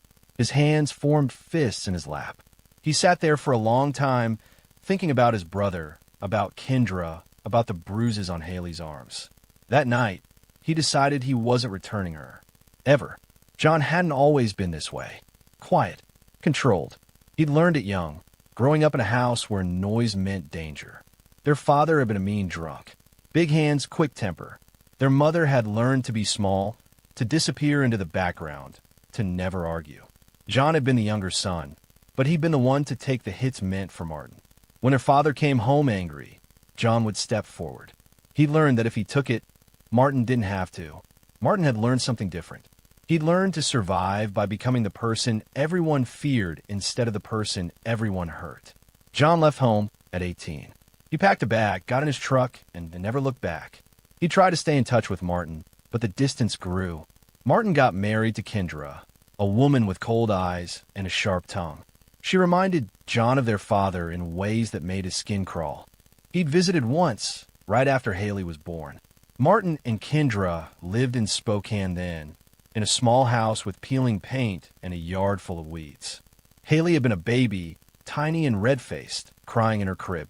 Kendra had looked at her with something close to disgust. "She never stops crying. She's a baby," John had said.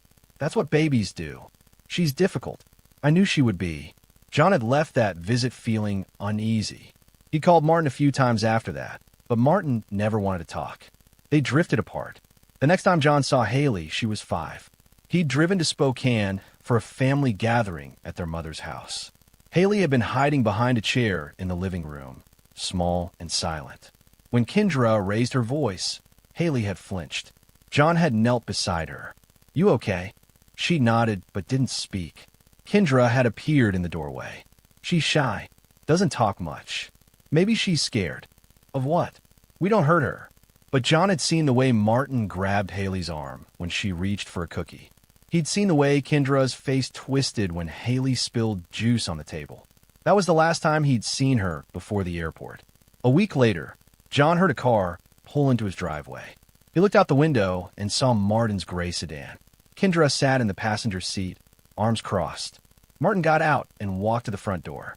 John opened it before Martin could knock. "Where is she?" Martin said. "Inside. We're here to take her home." John leaned against the doorframe. "No." Martin's face reddened. You had no right to take her. You had no right to leave her. Kendra got out of the car and walked up the driveway. She wore sunglasses, even though the sky was overcast. Her mouth was a thin line.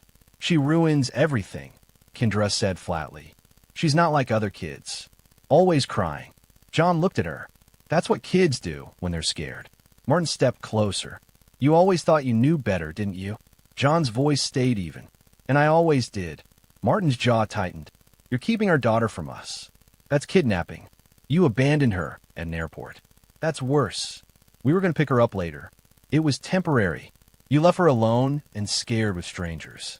You told her you all voted that she should stay. What kind of parent does that? Kendra's lip curled. The kind who knows when they've made a mistake. The words hung in the air. John straightened. Get off my property. We're not leaving without her, Martin said. Yes, you are. Martin moved forward, but John didn't step back. He stood in the doorway, blocking the entrance. Martin was taller, but John was broader. They stared at each other. You really want to do this? Martin said, Try me. For a moment, it looked like Martin might swing. His fists clenched. His breathing quickened. But then Kendra put a hand on his arm. Let's go, she said. We'll call the police. Good, John said. Do that. Martin jabbed a finger at him. You're destroying this family. You destroyed it when you raised your hand to your kid. Martin's face went pale. He opened his mouth, then closed it. Kendra pulled him back toward the car. They got in and drove away, gravel spraying from the tires. John closed the door and locked it. He stood there for a moment, breathing hard. Then he walked into the living room. Haley sat on the couch, knees pulled to her chest, Mr. Bandit clutched tight. Was that Daddy? Yeah. Is he mad? He'll get over it. She didn't look convinced. John sat beside her. You don't have to go back there. Not if you don't want to. What if they make me? They won't. How do you know? Because I won't let them. That night, after Haley went to bed, John called an old friend. Tara Morris had been a paramedic for 15 years. She answered on the second ring. John, it's been a while. I need a favor. What kind of favor? The kind you don't put on paper. Tara was quiet for a moment. I'm listening. My niece. She's 7. She's got bruises. Old ones, fading, but they're there. I need documentation. Medical photos. Something I can use if this goes to court. Her parents know about this. Her parents gave her the bruises. Jesus, John. Can you help me? Yeah. Bring her by tomorrow. Thank you. The next day, John drove Haley to Tara's house. Tara met them at the door, her expression soft and careful. She knelt down to Haley's level. Hi there. I'm Tara. I'm a friend of your uncle's. Haley looked at John. He nodded. I'm going to look at your arms and legs, okay? I won't hurt you. I just want to make sure you're healing right. Haley hesitated, then nodded. Tara took photos of the bruises on Haley's arms, her shoulders, the back of her legs. She took notes, her handwriting precise. When she finished, she gave Haley a sticker of a cartoon cat. You're very brave, Tara said. Outside, Tara handed John a folder. These are dated and documented. If you need them in court, they'll hold up. I owe you. You don't owe me anything. Just keep her safe. I will. 3 days later, a woman knocked on John's door. She wore a blazer and carried a clipboard. Her name tag read Child Protective Services. Mr. Rowe? I'm Michelle Grant with CPS. I'm here about Haley Rowe. John let her in. Haley was in the kitchen, coloring at the table. She looked up when Michelle entered, then looked back down at her drawing. Michelle sat across from Haley. Hi, Haley. My name is Michelle. I work for an organization that helps kids. Is it okay if I ask you some questions? Haley nodded. Do you like living here with your uncle? Yes. Do you feel safe? Yes. Can you tell me about your mom and dad? Haley's crayon stopped moving. She stared at the paper. It's okay, Michelle said gently. You're not in trouble.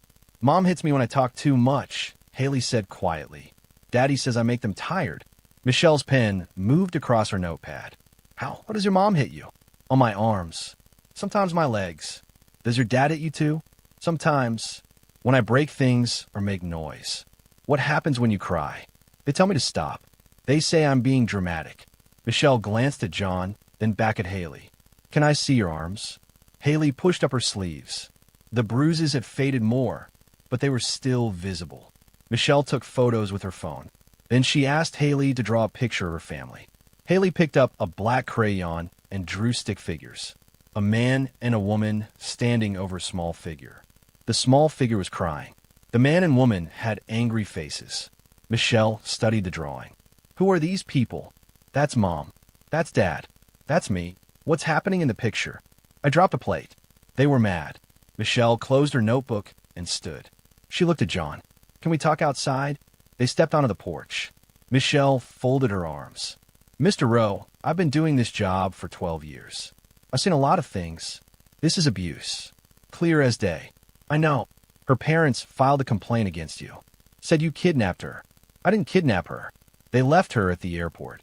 I believe you. I spoke to the airline. They confirmed your story. But we need to move carefully. If you want guardianship, we need to start legal proceedings. What I need to do? File a petition with the court. Provide evidence of abuse. I'll support your case. The photos, the drawings, Haley's testimony, they'll help. How long will it take? A few weeks, maybe a month. Depends on the judge. What happens until then? She stays with you. I'll note in my report that this is the safest placement. John nodded. Thank you. Michelle looked back through the screen door at Haley, who was coloring again. She's lucky she has you. I'm the one who's lucky. That night, Martin showed up again. John heard the car door slam, then footsteps on the porch. Martin pounded on the door. John, open up.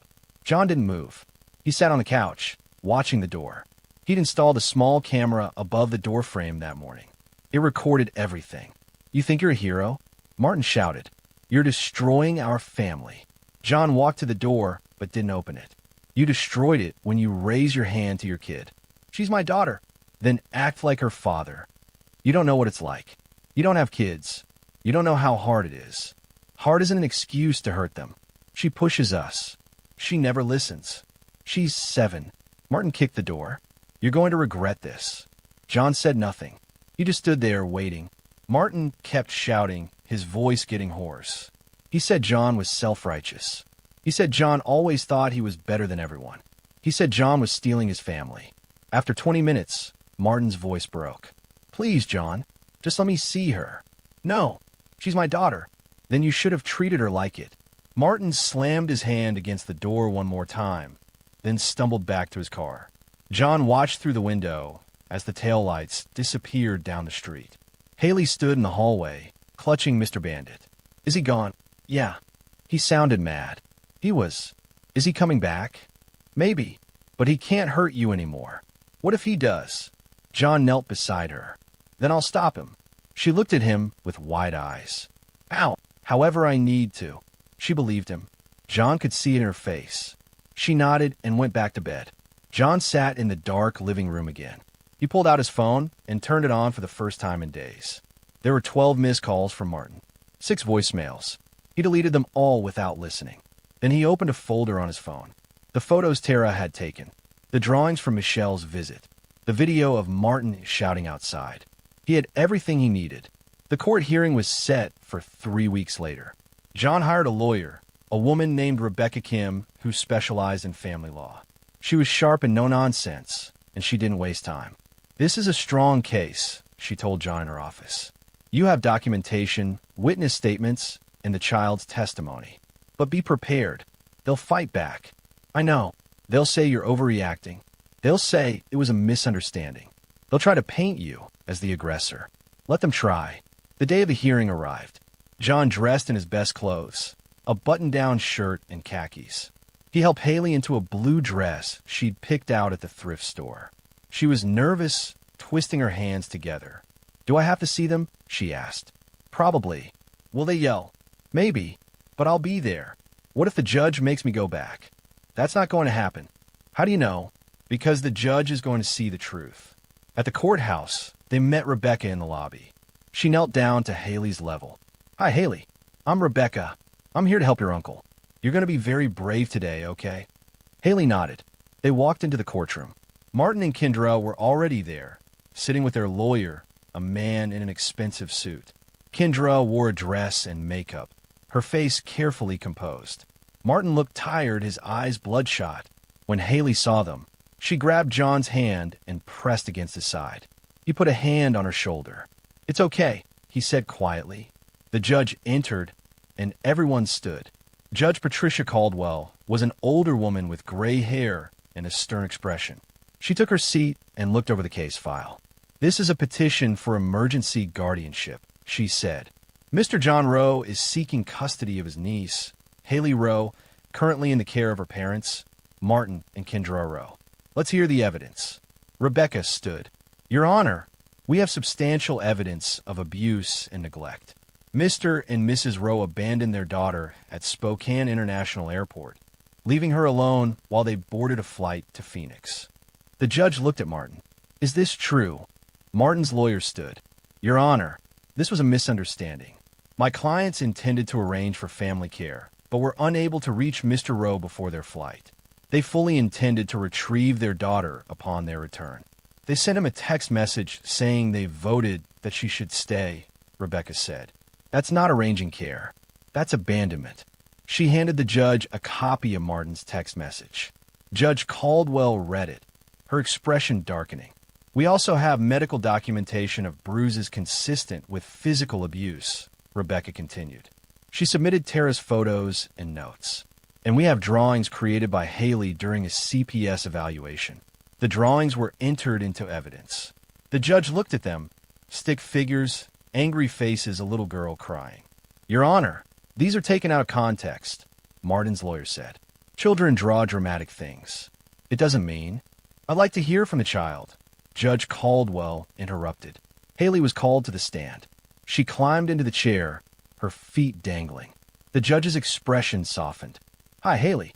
I'm Judge Caldwell. I know this is scary, but I need to ask you some questions." "Can you do that?" "Yes." "Do you like living with your Uncle John?" "Yes." "Do you feel safe there?" "Yes." "Can you tell me about your mom and dad?" Haley's voice was small. "They get mad a lot." "What happens when they get mad?" "They yell. Sometimes they hit me." "Where do they hit you?" "On my arms." "My legs." "Does it hurt?" "Yes." "What do you do when they hit you?" "I try not to cry. Crying makes it worse." The courtroom was silent. Even Martin's lawyer looked uncomfortable. "Do you want to go back home with your parents?" the judge asked. Haley shook her head. "No." "Why not?" "Because they don't like me." "What makes you think that?" "Mommy says I ruin everything.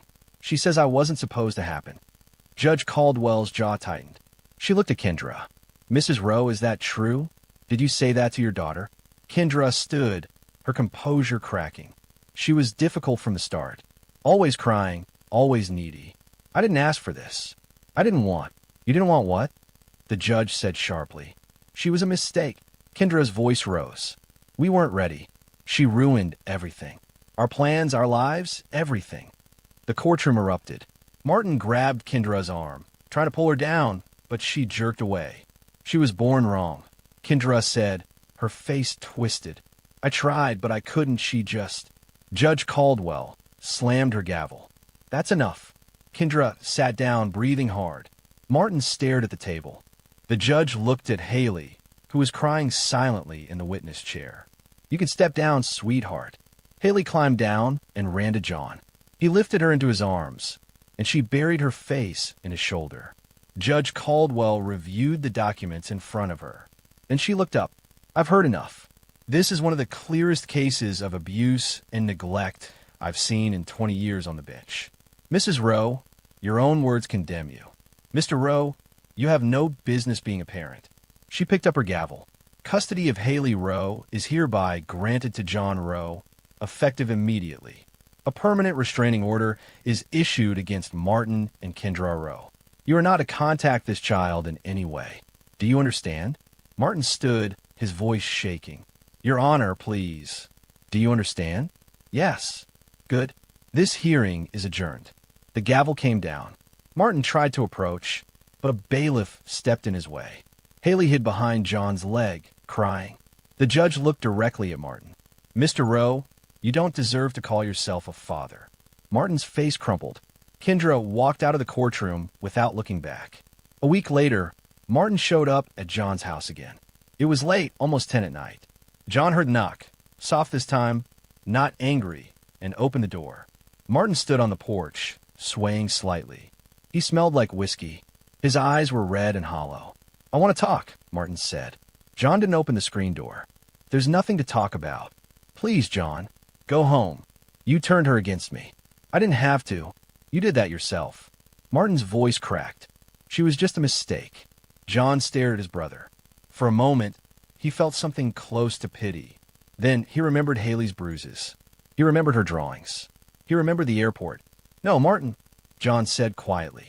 You were. He closed the door and locked it. Martin stood there for a moment, then walked back to his car. John watched through the window until the taillights disappeared. He never spoke to his brother again. 6 months later, John and Haley had settled into a routine. They lived in a small house in Tacoma with a backyard and a porch swing. Haley went to therapy twice a week with a woman named Dr. Rivera who specialized in childhood trauma. Slowly, she started to smile more. She started to talk without fear. She joined the school choir. She made friends. She planted a sunflower in the backyard, digging the hole herself with John's help. It'll grow tall like you, John said, standing back to watch. Taller, she said proudly. He smiled. It was real this time, not the forced kind he'd worn for years. He hadn't smiled like that in a long time. One evening, Haley had a piano recital at her school. John sat in the back row, watching as she climbed onto the bench and placed her small hands on the keys. She played a simple song, missing a few notes, but she played it all the way through. When she finished, she looked back at him and grinned. He clapped louder than anyone else. After the recital, they went for ice cream. Haley got chocolate with sprinkles, and John got vanilla. They sat on a bench outside the shop, watching the sun set. Uncle John, yeah, Bug. Are you happy? He looked at her, surprised. Yeah, I am. Are you? Yeah, good. Do you think they miss me? I don't know. Maybe. Do you miss them? No. She thought about this, licking her ice cream. Me neither. That night, after Haley went to bed, John sat on the porch. The air was cool, and the stars were bright. He pulled out his phone and scrolled through his old messages. The last one from Martin was still there. We all voted that she should stay. John read it one more time. Then he deleted it. He whispered into the dark, I voted you out. The next morning, Haley was up early, watering her sunflower. It had grown taller than her now, its bright yellow petals open to the sun. She stood beside it, measuring herself against it. It's winning, she said when John came outside with his coffee. We'll see. You're still growing too. I'm going to be taller than you someday. Probably. She laughed, a sound that still felt new and fragile, but real. John sat on the porch steps and watched her. She was healthier now. The bruises had faded completely. She didn't flinch when he moved. She didn't hide when people raised their voices.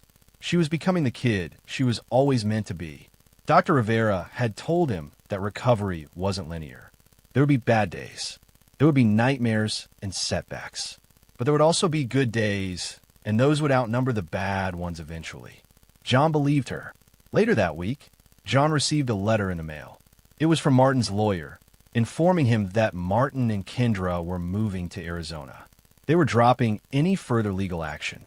The letter was formal, cold, final. John threw it away. Haley asked about them sometimes. Not often, but enough that John knew she still thought about them. He answered her questions honestly. He didn't lie or sugarcoat. He told her that some people weren't capable of being good parents, and that wasn't her fault. Will they ever change? She asked once. I don't know. Maybe. But it doesn't matter. Why not? Because you don't need them to change. You're going to be okay without them. Because I have you. Yeah, because you have me. She nodded, satisfied with that answer. As the months passed, John realized something. He'd spent his whole life running from his childhood, from his father's anger, from the chaos of his family. He'd learned to be quiet, to control his emotions, to never show weakness. But with Haley, he didn't need to do that. He could be himself. He could be kind without being weak. He could protect her without becoming the thing he'd always feared. One Saturday, they went to a park. Haley played on the swings while John sat on a bench. A woman sat down beside him, watching her own kids play nearby. Yours? She asked, nodding toward Haley. My niece.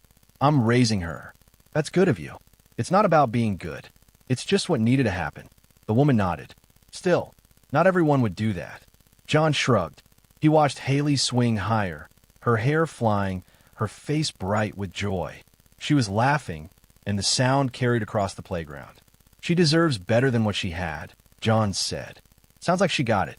When they got home that night, Haley asked if she could call him something different. "What do you mean?" John asked. "Can I call you Dad?" John stopped. He looked at her, standing in the kitchen doorway in her pajamas, holding Mr. Bandit. "You don't have to," he said carefully. "I'm okay with Uncle John." "I know, but I want to." "Why?" "Because you're more like a dad than he ever was." John's chest tightened. He nodded. "Okay, if that's what you want." "It is."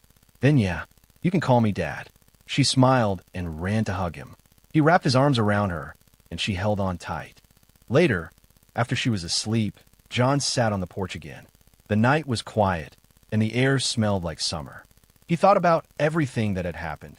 The airport, the court, the fear in Haley's eyes when she first came to live with him. He thought about Martin and Kendra, wherever they were now.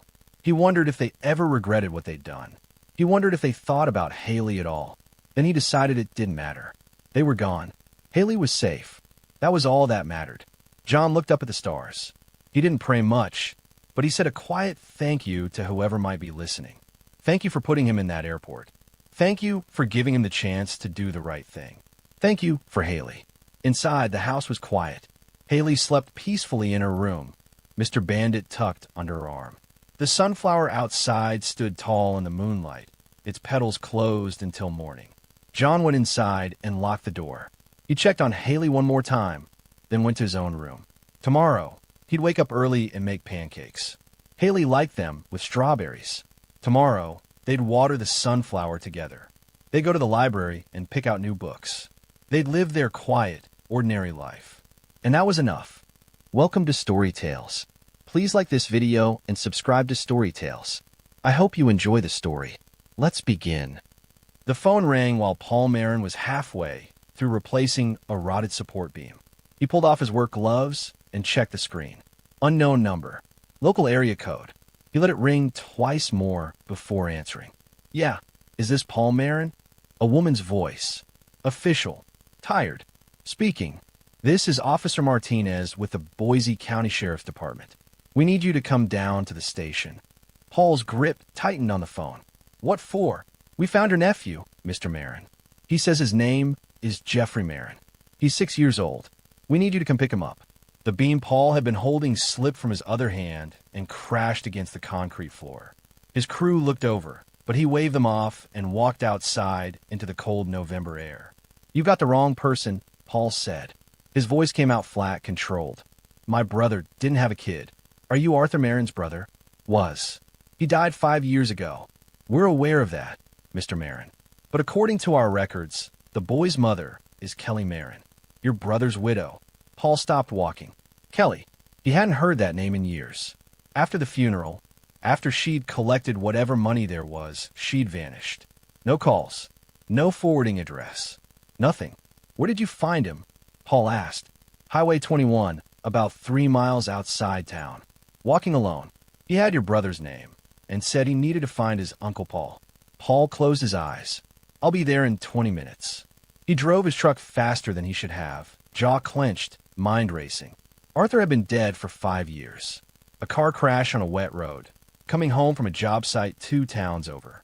They'd buried him on a Thursday. Kelly had stood at the grave in a black dress Paul was certain she'd borrowed, crying into a tissue that looked too clean. 2 weeks later, she was gone.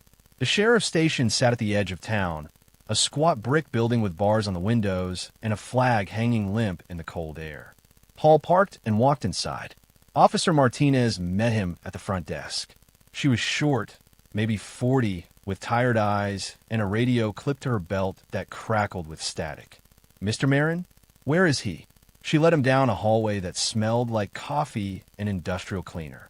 At the end, there was a small waiting area with plastic chairs and a water cooler. Sitting on one of the chairs was a boy. Paul stopped in the doorway. The kid was small. Too small. His clothes hung off him like they belonged to someone else.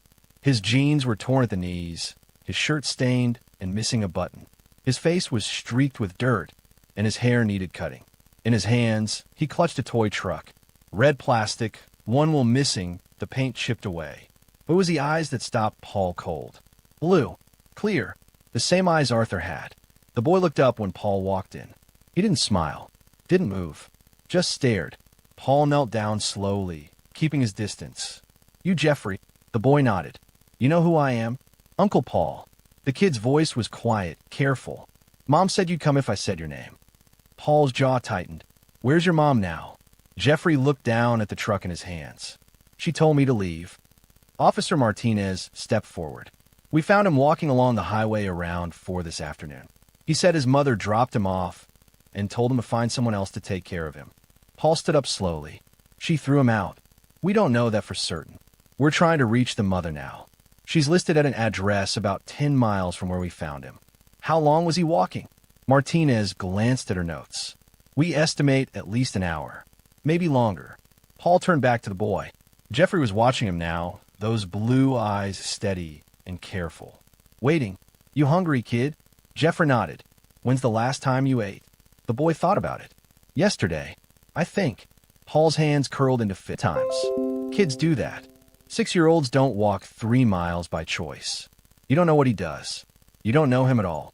She tried to push past Paul, but he didn't move. Get the hell out of my way. Officer Martinez stepped between them.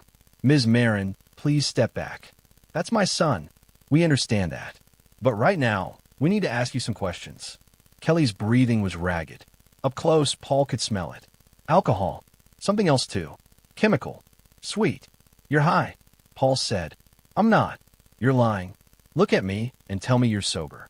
Kelly turned to Martinez instead. He's always been like this. Always thought he was better than us. Better than Arthur.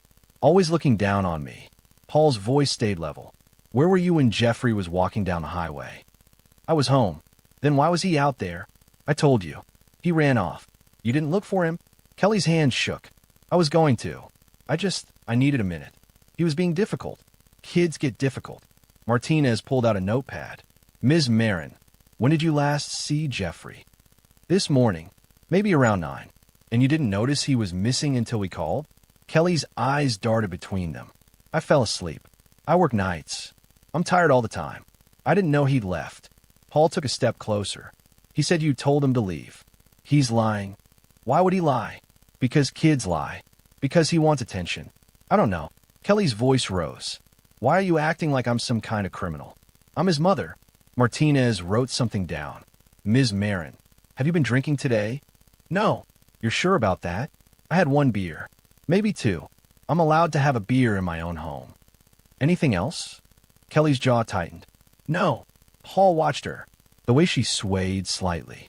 The way her pupils were too big. The way her words slurred at the edges. He'd seen Arthur like this before. Years ago. Before the crash. You need to take a test, Paul said. I don't need to do anything. Martinez put her notepad away. Ms. Marin, I'm going to have to ask you to take a sobriety test. If you refuse, we'll have to take that into consideration when determining Jeffrey's immediate care. Kelly laughed. It came out sharp and bitter. This is insane. You can't just take my kid. We're not taking anyone. We're making sure he's safe. He's safe with me. Paul looked at Jeffrey. The boy sat frozen in his chair, staring at his mother with no expression at all, like he'd learned a long time ago not to react. Kelly, Paul said, look at him. I am looking at him. Look at what you did to him. Kelly's face twisted. I didn't do anything. You don't know what it's like. You don't have kids. You don't know how hard it is. Arthur would have known. Don't you dare. Don't you dare bring him into this. Kelly's voice cracked. He left me alone with nothing. No money. No help. Just a kid I didn't ask for. The room went silent. Jeffrey stared at the floor. Paul felt something cold settle in his chest. You didn't ask for him. I didn't mean it like that. Yeah, you did. Kelly turned to Martinez. I want my son back. Right now. Martinez shook her head. That's not going to happen tonight. You need to take a sobriety test.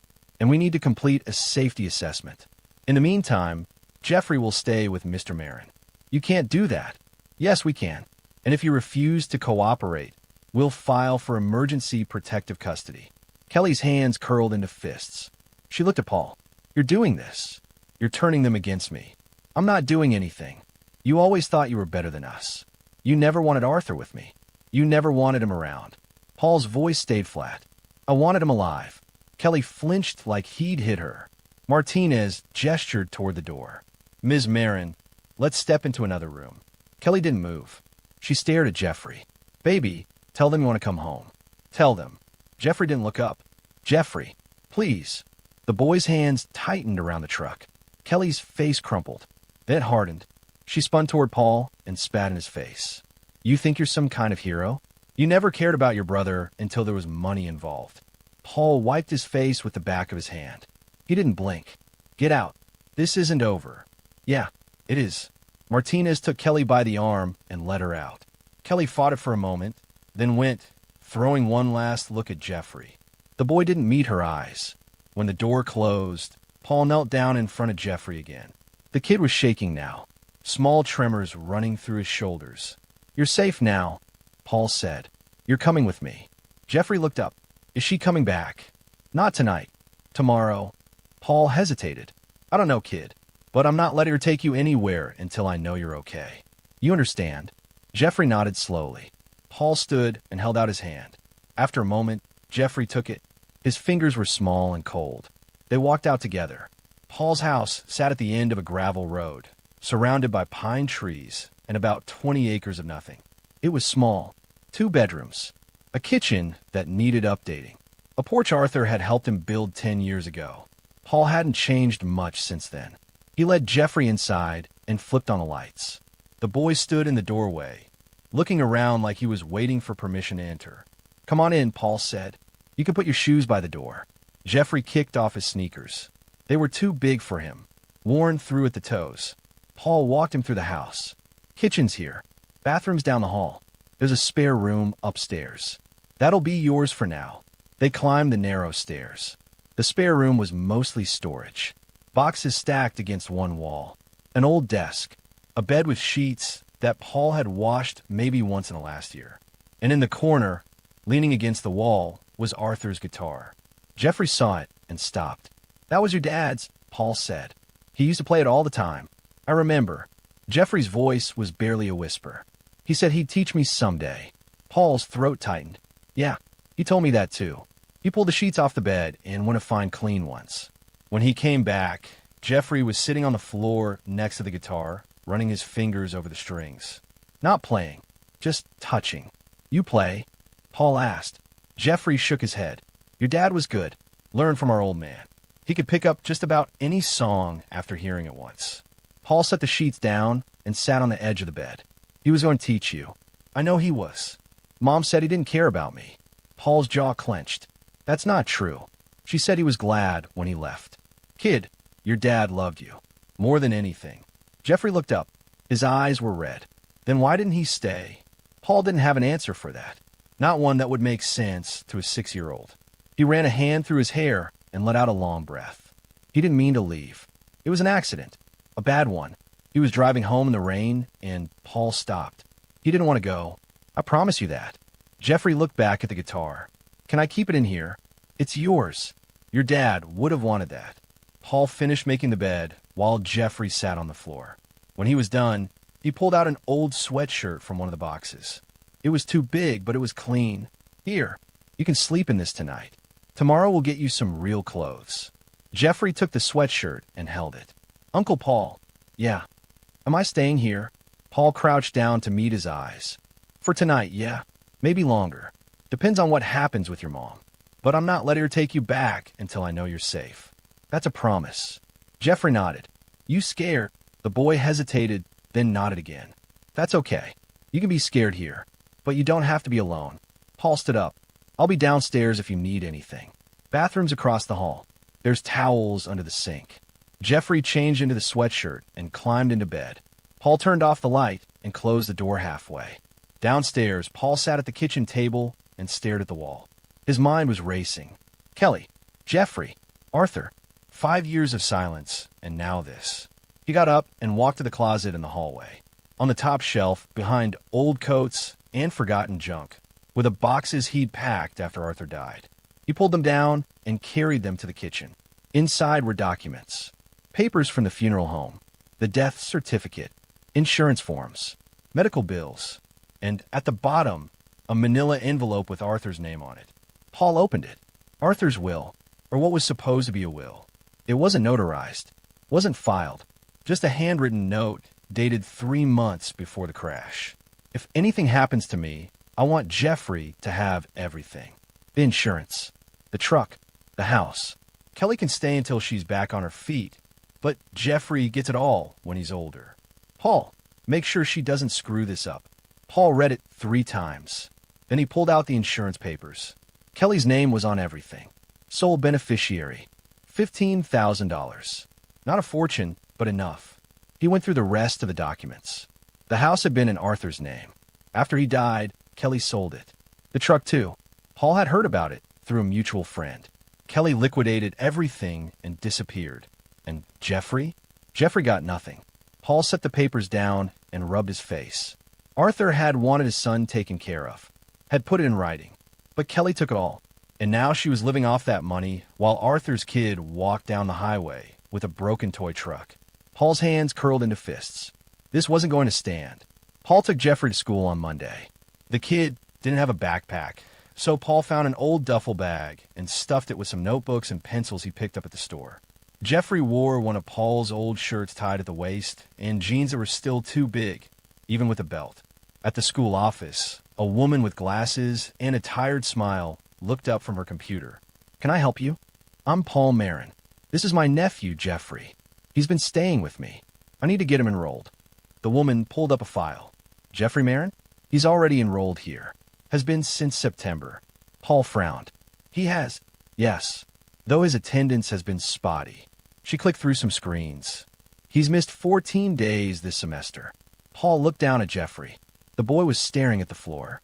"Who's listed as his guardian?" Paul asked. "Kelly Marin. His mother. I need to add myself to that list." The woman hesitated. "Are you his legal guardian?" "I'm his uncle. His mother is unavailable. I'm taking care of him temporarily. We'll need documentation for that. A court order or signed consent from mother." Paul's jaw tightened. "I'll get it." He left Jeffrey with his teacher and drove back into town. He needed a lawyer, not the big city kind. Someone local who knew how things worked. He made some calls and got a name. Rachel Vance. Her office was above a hardware store on Main Street. The door had her name stenciled in fading gold letters. Paul knocked and walked in. The office was small. One desk, filing cabinets lining the walls. A woman sat behind the desk, maybe mid-40s, with short dark hair and sharp eyes. She looked up when Paul entered. "You must be Paul Marin. I got your message." "You Rachel Vance?" "I am." "Sit down." Paul sat. The chair creaked under his weight. Rachel leaned back and studied him. "You want to talk about your nephew?" she said.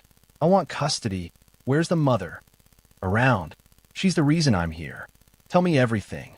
Paul did. He told her about the phone call, about finding Jeffrey at the station, about Kelly showing up high and angry. He told her about the bruises on Jeffrey's arms, about how the kid hadn't eaten in over a day, about how Kelly threw him out and didn't even bother looking for him. Rachel listened without interrupting. When Paul finished, she pulled out a legal pad and started writing. "Do you have proof of any of this?" she asked. "The sheriff's office has a report. They've got pictures of Jeffrey when they found him. There's a social worker assigned to the case now." "Good. That helps." Rachel tapped her pen against the pad. "But if you want permanent custody, we need more than neglect. We need to prove she's unfit. And we need to prove you're the better option." "I am. I believe you. But the court needs evidence." She looked up at him. "Tell me about your brother. What happened after he died?" Paul's hands tightened on the armrests. "Kelly got everything. The insurance payout. The house. The truck.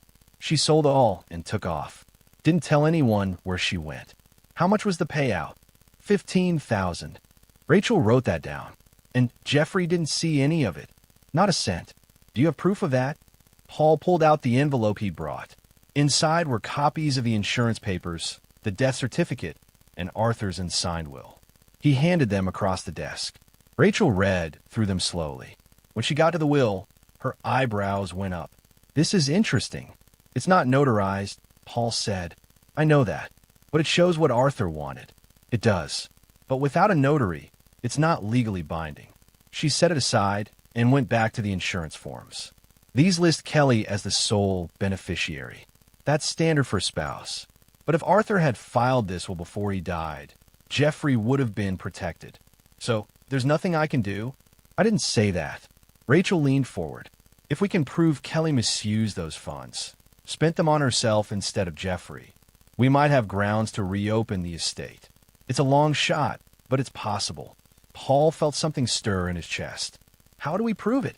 Bank records, purchase histories, anything that shows she took money meant for her son and spent on drugs or alcohol or anything else that didn't benefit him.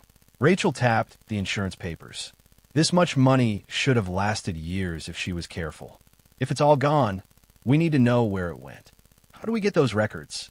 We file a motion with the court. Request an audit of the estate. If the judge agrees, they'll subpoena her financial records. Rachel set down her pen. But I need to be clear with you, Paul. This is going to get ugly. Kelly's not going to take this lying down. And even if we win, it's going to take time. I don't care how long it takes. What about Jeffrey? Can you take care of him while this plays out? Paul didn't hesitate. Yes. Rachel studied him for a long moment. Then she nodded. Okay, let's do this. They spent the next hour going over paperwork. Rachel filed for emergency temporary custody, citing neglect and abandonment. She also filed a motion to reopen Arthur's estate, requesting a full audit of how Kelly spent the insurance money. By the time Paul left, it was late afternoon. He picked up Jeffrey from school and took him to get some real clothes. Jeans that fit, shirts, a jacket, shoes that weren't falling apart. Jeffrey didn't say much, but when Paul handed him a new backpack, the kid smiled. It was small, barely there, but it was the first time Paul had seen it. That night, Paul cooked dinner. Spaghetti with store-bought sauce. Nothing fancy. Jeffrey ate like he'd never seen food before. Paul watched him and felt that cold anger settle deeper in his chest. Kelly had done this. Kelly had taken everything and left Arthur's kid with nothing. Not anymore. The first hearing was set for 2 weeks later. In that time, Kelly resurfaced. She started with phone calls. Paul didn't answer. She left voicemails. Angry at first, then pleading, then angry again. You can't keep him from me, Paul. I'm his mother. I have rights. Paul deleted every message. Then she showed up at the house. It was a Saturday morning. Paul was outside working on the truck when he heard tires on the gravel driveway. He looked up and saw Kelly's car. She got out and slammed the door. Where is he? Paul set down his wrench and wiped his hands on a rag. He's inside. I want to see him. No, you can't stop me. Actually, I can. There's a court order. You get supervised visitation only. And you skipped the last one. Kelly's face flushed. I was sick. You were high. You don't know that. Paul walked toward her. Slow. Steady. Yeah, I do. And so does everyone else. Social services. The judge. Your own lawyer. Kelly's hand shook. I want my son back. He's not yours anymore. He's my kid. No, he's Arthur's kid. And you threw him away. Kelly's eyes filled with tears. You don't know what it's like. You don't know how hard it's been. I don't care. I loved him. I loved Arthur. Paul stopped a few feet away from her. His voice dropped. If you loved him, you would have taken care of his son. But you didn't. You took his money and left Jeffrey with nothing. Kelly's face twisted. That money was mine. I was his wife. And Jeffrey was his son. Arthur wanted him taken care of. Not you. You can't prove that. Yeah, I can. Paul crossed his arms. You need to leave. I'm not leaving without Jeffrey. Then you're not leaving. Kelly lunged at him. Paul caught her wrists easily. She struggled, cursing and spitting. Paul held her at arm's length until she wore herself out. When she finally stopped, she was sobbing. Please, she whispered. Please. He's all I have left. Paul let her go. You should have thought of that before you threw him out. Kelly stumbled back to her car.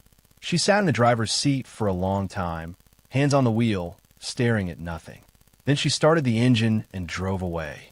Paul watched until the car disappeared down the road. Then he went inside. Jeffrey was sitting at the kitchen table, eating cereal. He looked up when Paul walked in. Was that Mom? Yeah. Is she taking me back? No. Jeffrey nodded and went back to his cereal.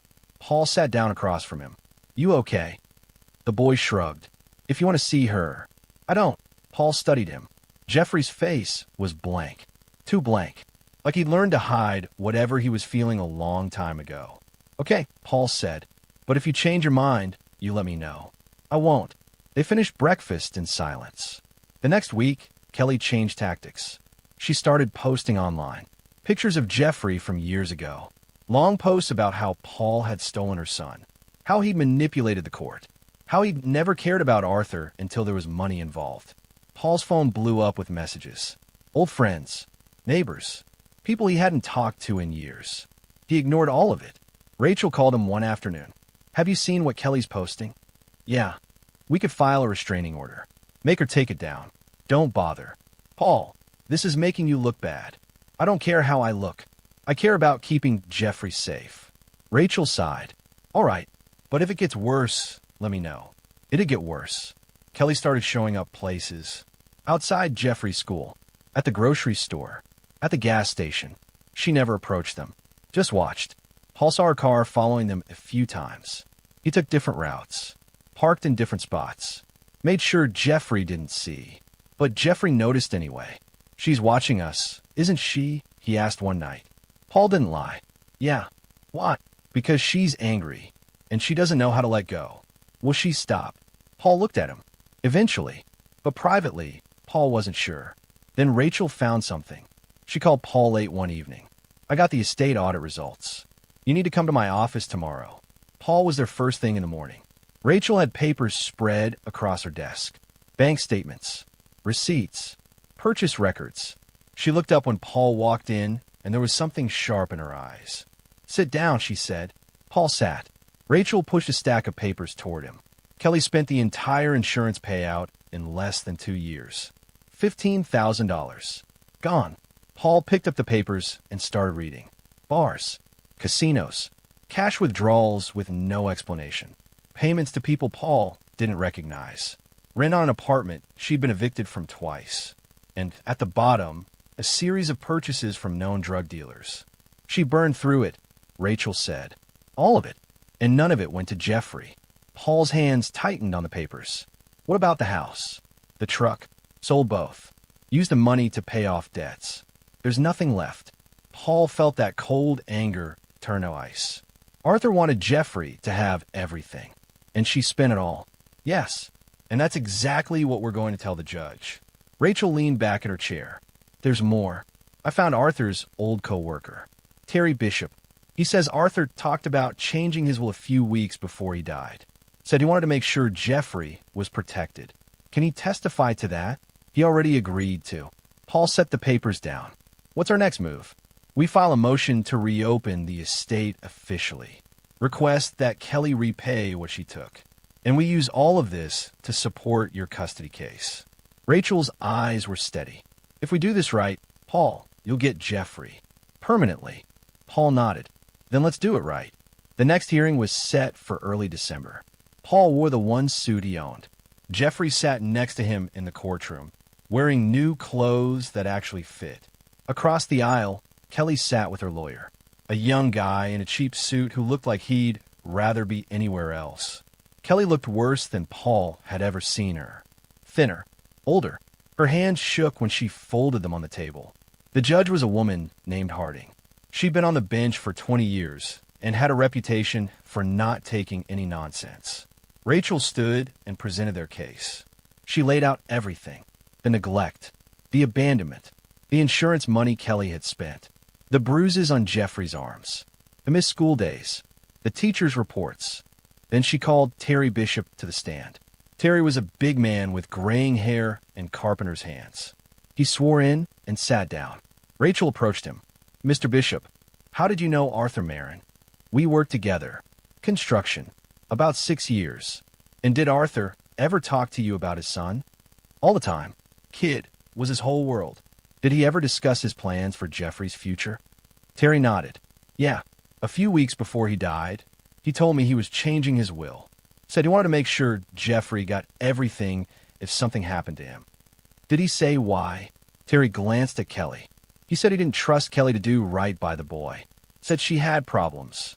Drinking. Other stuff. He wanted to make sure Jeffrey was protected. Kelly's lawyer stood. Objection. Hearsay. Judge Harding looked at Rachel. Counselor, Your Honor, this speaks to the deceased's intent. It's relevant to the estate dispute. Harding nodded.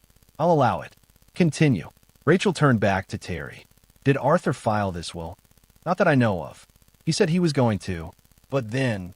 Terry's voice trailed off. Then the accident happened. Thank you, Mr. Bishop. Kelly's lawyer tried to poke holes in Terry's testimony. Tried to suggest he was lying or misremembering. But Terry didn't budge. Just told the truth, plain and simple. Next, Rachel called Jeffrey's teacher. Mrs. Brennan was a woman in her 50s with kind eyes and a firm voice. She testified about the bruises, the hunger, the fear, how Jeffrey would flinch when someone raised their voice, how he'd fall asleep in class because he wasn't sleeping at home. Did you report this to anyone? Rachel asked. Yes. I filed a report with Child Services in September, and again in October. What happened? They said they'd look into it. But as far as I know, nothing was done. Rachel presented the reports. Stamped and filed. Ignored. When Mrs. Brennan stepped down, Judge Harding looked at Kelly. Ms. Marin, do you have anything to say? Kelly stood. Her lawyer tried to stop her, but she shook him off. He's my son, she said. Her voice cracked. I know I made mistakes. I know I wasn't perfect, but he's mine. I love him. Judge Harding's expression didn't change. Love isn't enough, Ms. Marin. A child needs more than love. I could do better. I will do better. Just give me another chance. You've had chances. You had years. What you did with those chances is documented here. Harding gestured to the papers in front of her. You neglected your son. You spent money meant for his future on yourself. You abandoned him on a highway. Do you deny any of this? Kelly's face crumpled. I was desperate. I didn't know what else to do. You could have asked for help. I did. No one listened. Did you ask Mr. Marin for help? Kelly's eyes flicked to Paul. No. Why not? Because he hates me. Paul's jaw tightened, but he didn't speak. Judge Harding leaned forward. Ms. Marin, I've reviewed the financial records. I've read the reports. I've heard the testimony. And I've made my decision. She paused. Custody of Jeffrey Marin is permanently awarded to Paul Marin. You will have no unsupervised contact with the child. Supervised visitation will be at the court's discretion. Kelly made a sound like something breaking. No, please, no. Furthermore, Harding continued, I'm ordering you to repay a portion of the insurance funds to Jeffrey's estate. The exact amount will be determined by the court. And I'm referring your case to the district attorney's office for investigation into forgery and fraud. Kelly's lawyer stood. Your Honor. Sit down, counsel. Harding looked at Paul. Mr. Marin, you're now the legal guardian of Jeffrey. The court trusts you'll take your responsibilities seriously. Paul stood. I will, Your Honor. Good. This case is closed. The gavel came down. Kelly screamed. It was raw and broken. Her lawyer grabbed her arm, trying to quiet her, but she wrenched away. She turned to Jeffrey, reaching out. Baby, please. Tell them. Tell them you want to come home. Jeffrey stared at her. His face was blank. Empty. Jeffrey, please. The boy didn't move. Didn't speak. Kelly collapsed in her chair, sobbing. Paul put a hand on Jeffrey's shoulder. Come on, kid. Let's go. They walked out together. Behind them, Kelly's sobs echoed through the courtroom. Outside, Rachel met them on the steps. She looked tired but satisfied. That's that, she said. Thank you, Paul said. You did the work. I just made sure the judge saw it. She knelt down to Jeffrey's level. You okay? Jeffrey nodded. You've got a good uncle. You know that. Another nod. Rachel stood and shook Paul's hand. If you need anything else, call me. I will. Rachel walked away. Paul and Jeffrey stood on the courthouse steps. It was snowing lightly, soft flakes drifting down through the cold air. Is it over? Jeffrey asked. Paul looked down at him. Yeah, it's over. She's not coming back. Not unless you want her to. Jeffrey thought about it, then shook his head. I don't. Okay. They walked to the truck. Jeffrey climbed into the passenger seat and buckled himself in. Paul started the engine and pulled out of the lot. As they drove past the courthouse, Paul saw Kelly standing on the steps, alone, staring after them. He didn't look back. 3 weeks after the custody hearing, Paul got a letter from the district attorney's office. They were moving forward with charges against Kelly. Fraud, forgery, misappropriation of funds. The trial was set for early January. Paul didn't plan on going. He'd said everything he needed to say, but Rachel called him the night before. "You should be there," she said. "Why?" "Because Jeffrey deserves to see it through. He deserves to see that what she did has consequences." Paul thought about it. "I'm not bringing him to a trial. I'm not asking you to. I'm asking you to go, to be there, so you can tell him someday that justice was done." Paul agreed. The courthouse was packed.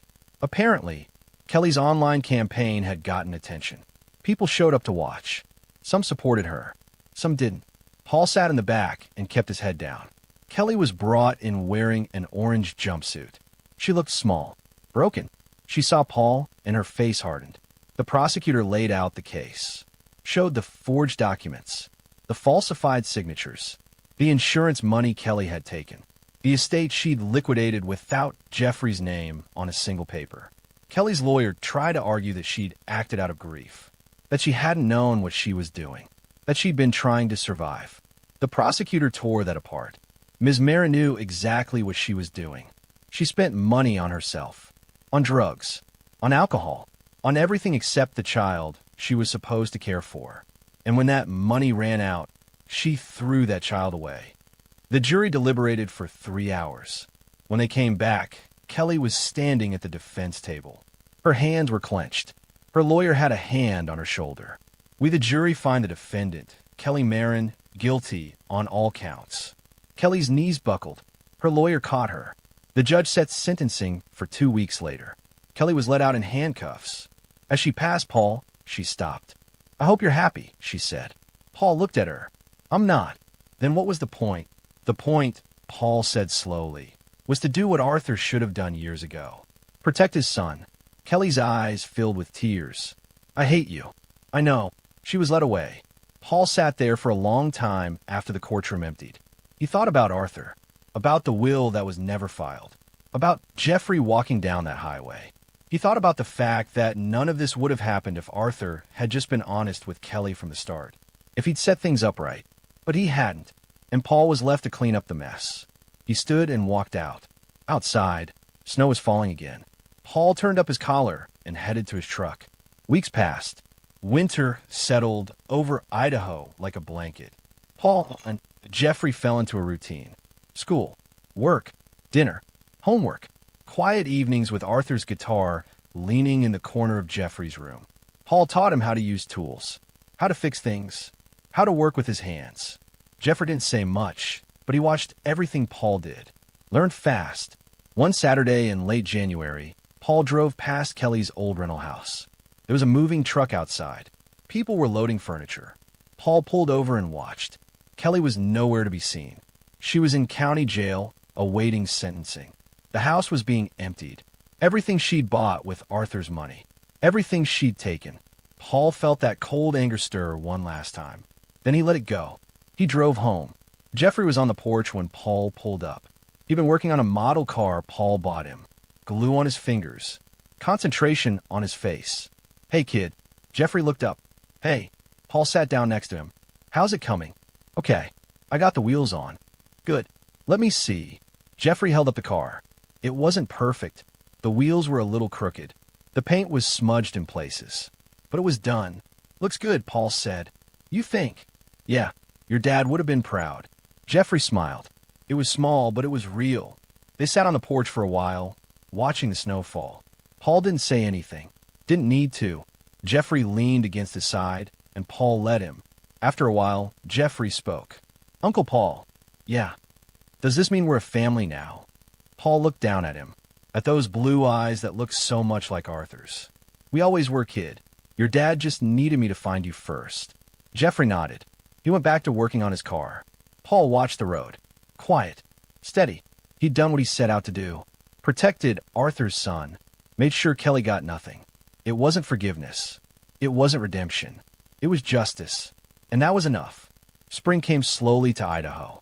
The snow melted. The roads cleared. Life went on. In March, Paul took Jeffrey to visit Arthur's grave. It was on a hill overlooking the valley. A simple stone with Arthur's name and dates. No fancy words, just the facts. Jeffrey stood in front of it, holding the toy truck he'd been carrying the night Paul found him. The wheel was still missing. The paint still chipped, but Jeffrey had kept it. He set it down at the base of the headstone. I don't need it anymore, he said quietly. Paul stood next to him. No, I got better stuff now, and I remember him without it. Paul put a hand on the boy's shoulder. He'd be glad to hear that. Jeffrey nodded. Then he turned and ran back toward the truck. He'd spotted a bird in the field and wanted to get closer. Paul stayed behind. He looked at Arthur's name carved into the stone, at the dates that marked a life cut short, at the space where Kelly's name might have been if things had been different.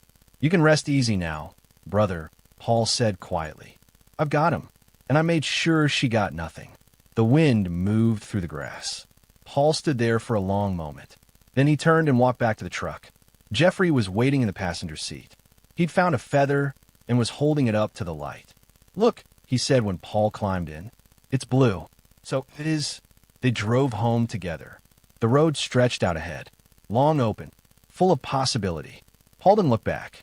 He'd made a promise to his brother, to protect Jeffrey, to make sure he had what he deserved. And Paul Marin always kept his promises.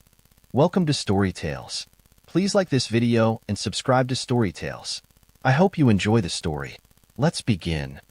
The rain hammered Kevin Rayner's windshield as he drove through the narrow streets of Brook Hollow, Oregon. 2 years. 2 years since he'd seen this place. Since he'd buried his brother Danny in the cemetery on Maple Hill. 2 years since he'd packed his grief and guilt into a duffel bag and disappeared overseas. Now he was back. Kevin pulled his truck into the gravel driveway of Danny's old house. The place looked different. Worse. Paint peeled from the shutters like dead skin. The front porch sagged under the weight of broken furniture and garbage bags. Toys lay scattered across the yard. A bike with a bent wheel, a soccer ball deflated and muddy, action figures missing arms and heads. He cut the engine and sat in the silence. His brother had died in this driveway. Right here, where Kevin now parked. Danny's car had hit the old oak tree after he'd swerved to avoid something or someone.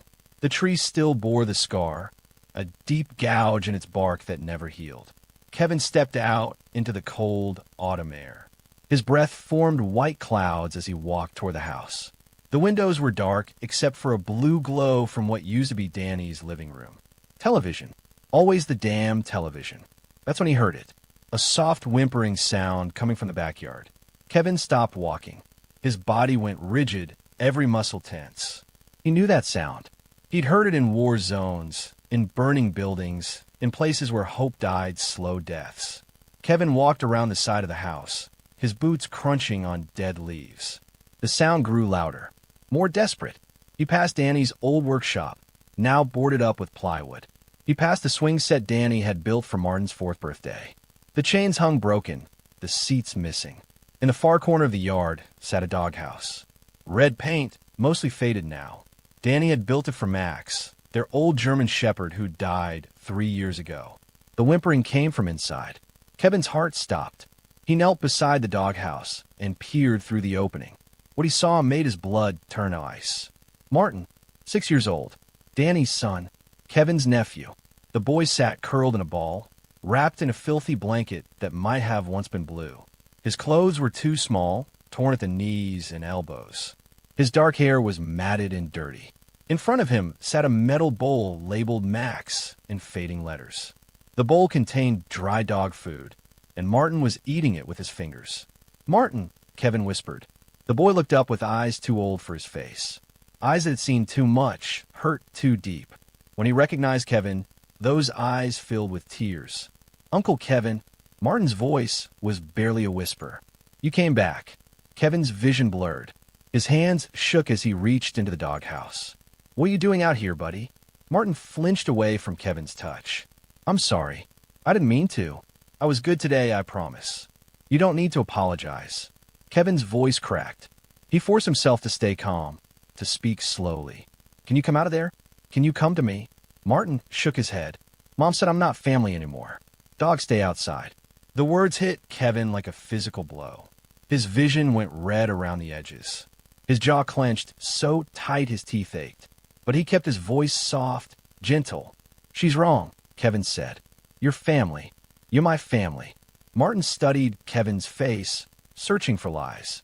Finding none, he crawled out of the doghouse on hands and knees. Kevin caught him, lifted him, held him tight against his chest. The boy weighed nothing. All bones and sharp angles where there should have been solid muscle and childhood fat. "How long have you been out here?" Kevin asked. "Since morning. Sometimes longer." Martin buried his face in Kevin's shoulder. "She locks the door when her friends come over." Kevin carried Martin toward the house, his rage building with each step. Through the kitchen window, he could see her. Betty, his brother's widow.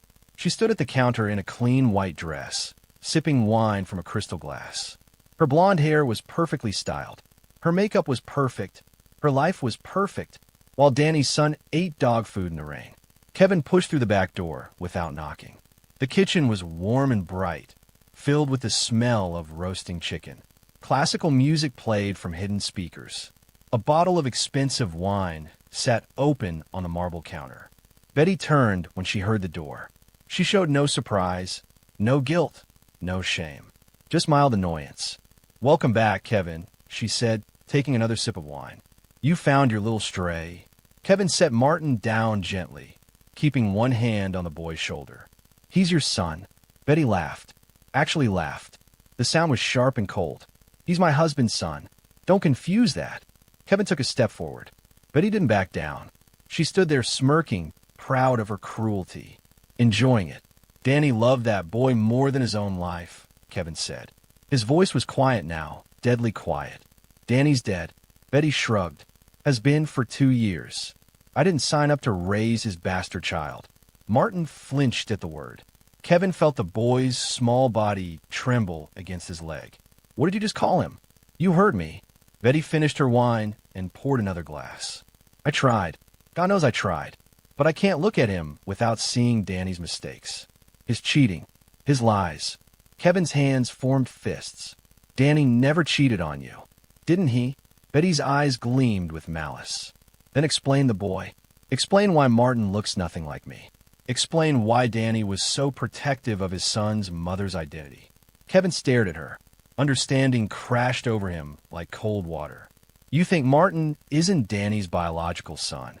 I know he isn't." Betty smiled. "But dear Danny loved playing daddy to another man's mistake. Right up until the end. Even if that were true." "It is true. Even if it were true," Kevin continued, "he's still a child. He's still innocent. He's still not my problem." Kevin looked down at Martin.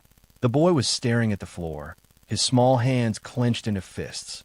He was trying not to cry, trying to be strong, just like Danny used to do when their father raged and their mother hid. Kevin knelt beside Martin and spoke softly. "Go upstairs and pack your things. Everything you want to take with you." "Where are we going?" Martin asked. "Away from here." Betty set down her wine glass hard enough to crack it. "You can't just take him. I'm his legal guardian." Kevin stood slowly. When he spoke, his voice was cold as winter steel. "You just called him a bastard. You just said he's not your problem. You put him in a doghouse like an animal. I disciplined him. There's a difference. You'll regret ever saying that." Betty laughed again, but this time it sounded forced. "What are you going to do, Kevin? Hit me? Go ahead.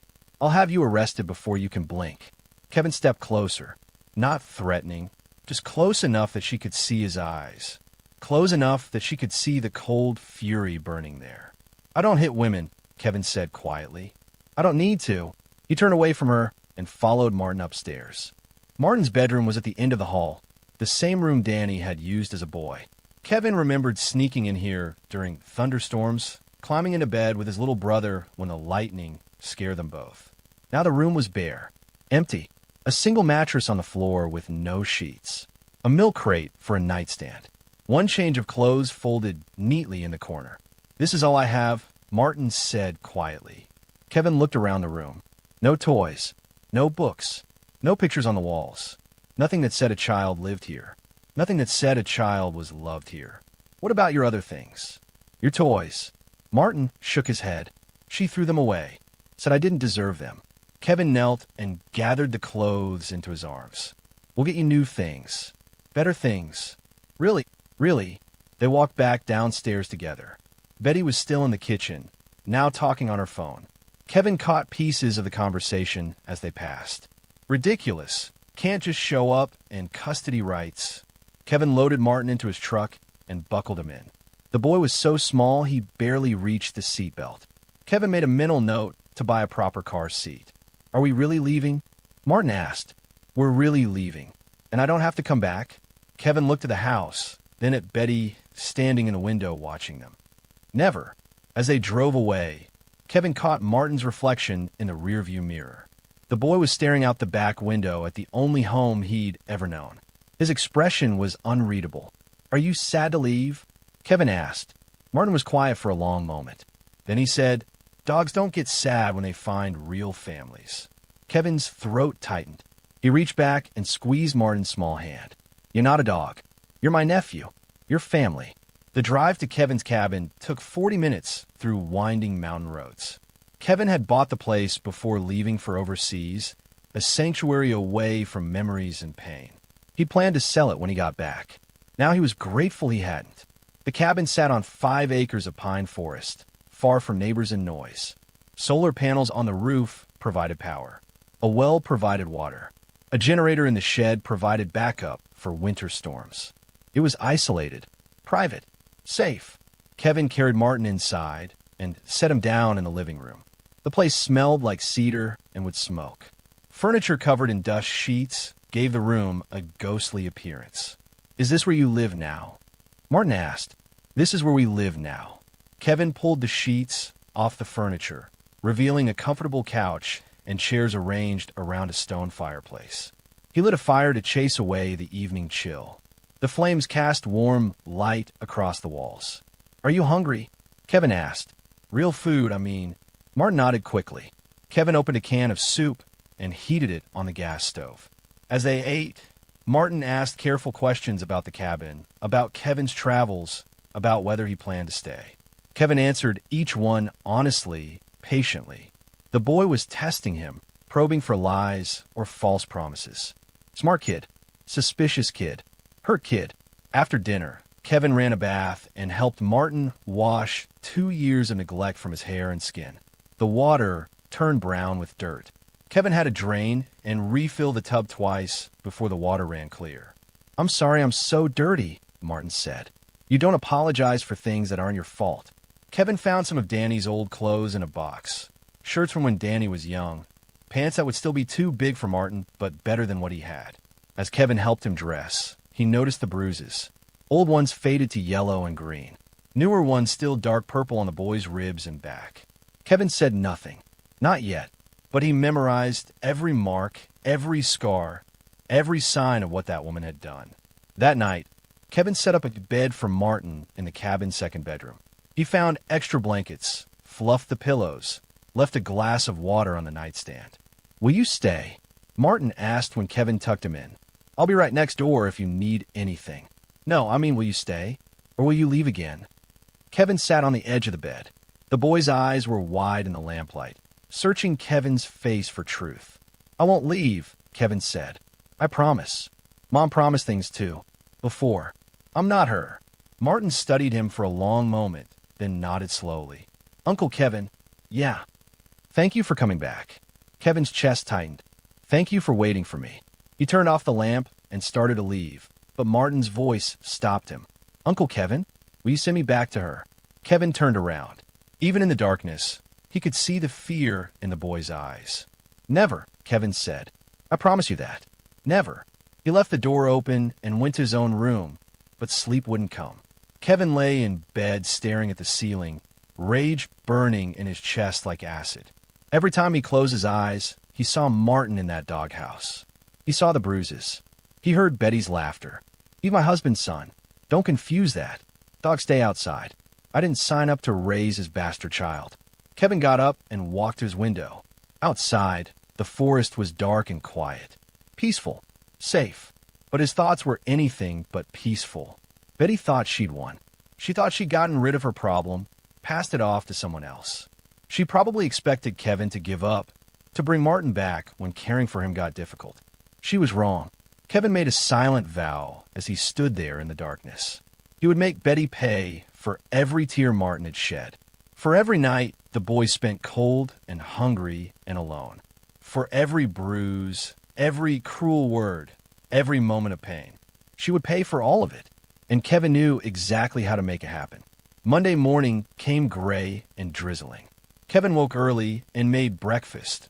Real breakfast with eggs and bacon and toast. Martin ate slowly, as if afraid the food might disappear. "We need to see a doctor today," Kevin said gently. Martin's fork stopped halfway to his mouth. "Am I sick?" "It's just a checkup, to make sure you're healthy." "Will she find out?" Kevin knew who she was. "She doesn't get to know where you are or what you're doing anymore." Dr. Amy Lawton had been Kevin's friend since high school. She'd been Danny's friend too, before the accident. When Kevin called her office, she agreed to see Martin immediately. The medical center sat on the outskirts of Brook Hollow, a low brick building surrounded by oak trees. Kevin held Martin's hand as they walked through the automatic doors. The boy's palm was sweaty with nerves. Amy was waiting for them in examination room 3.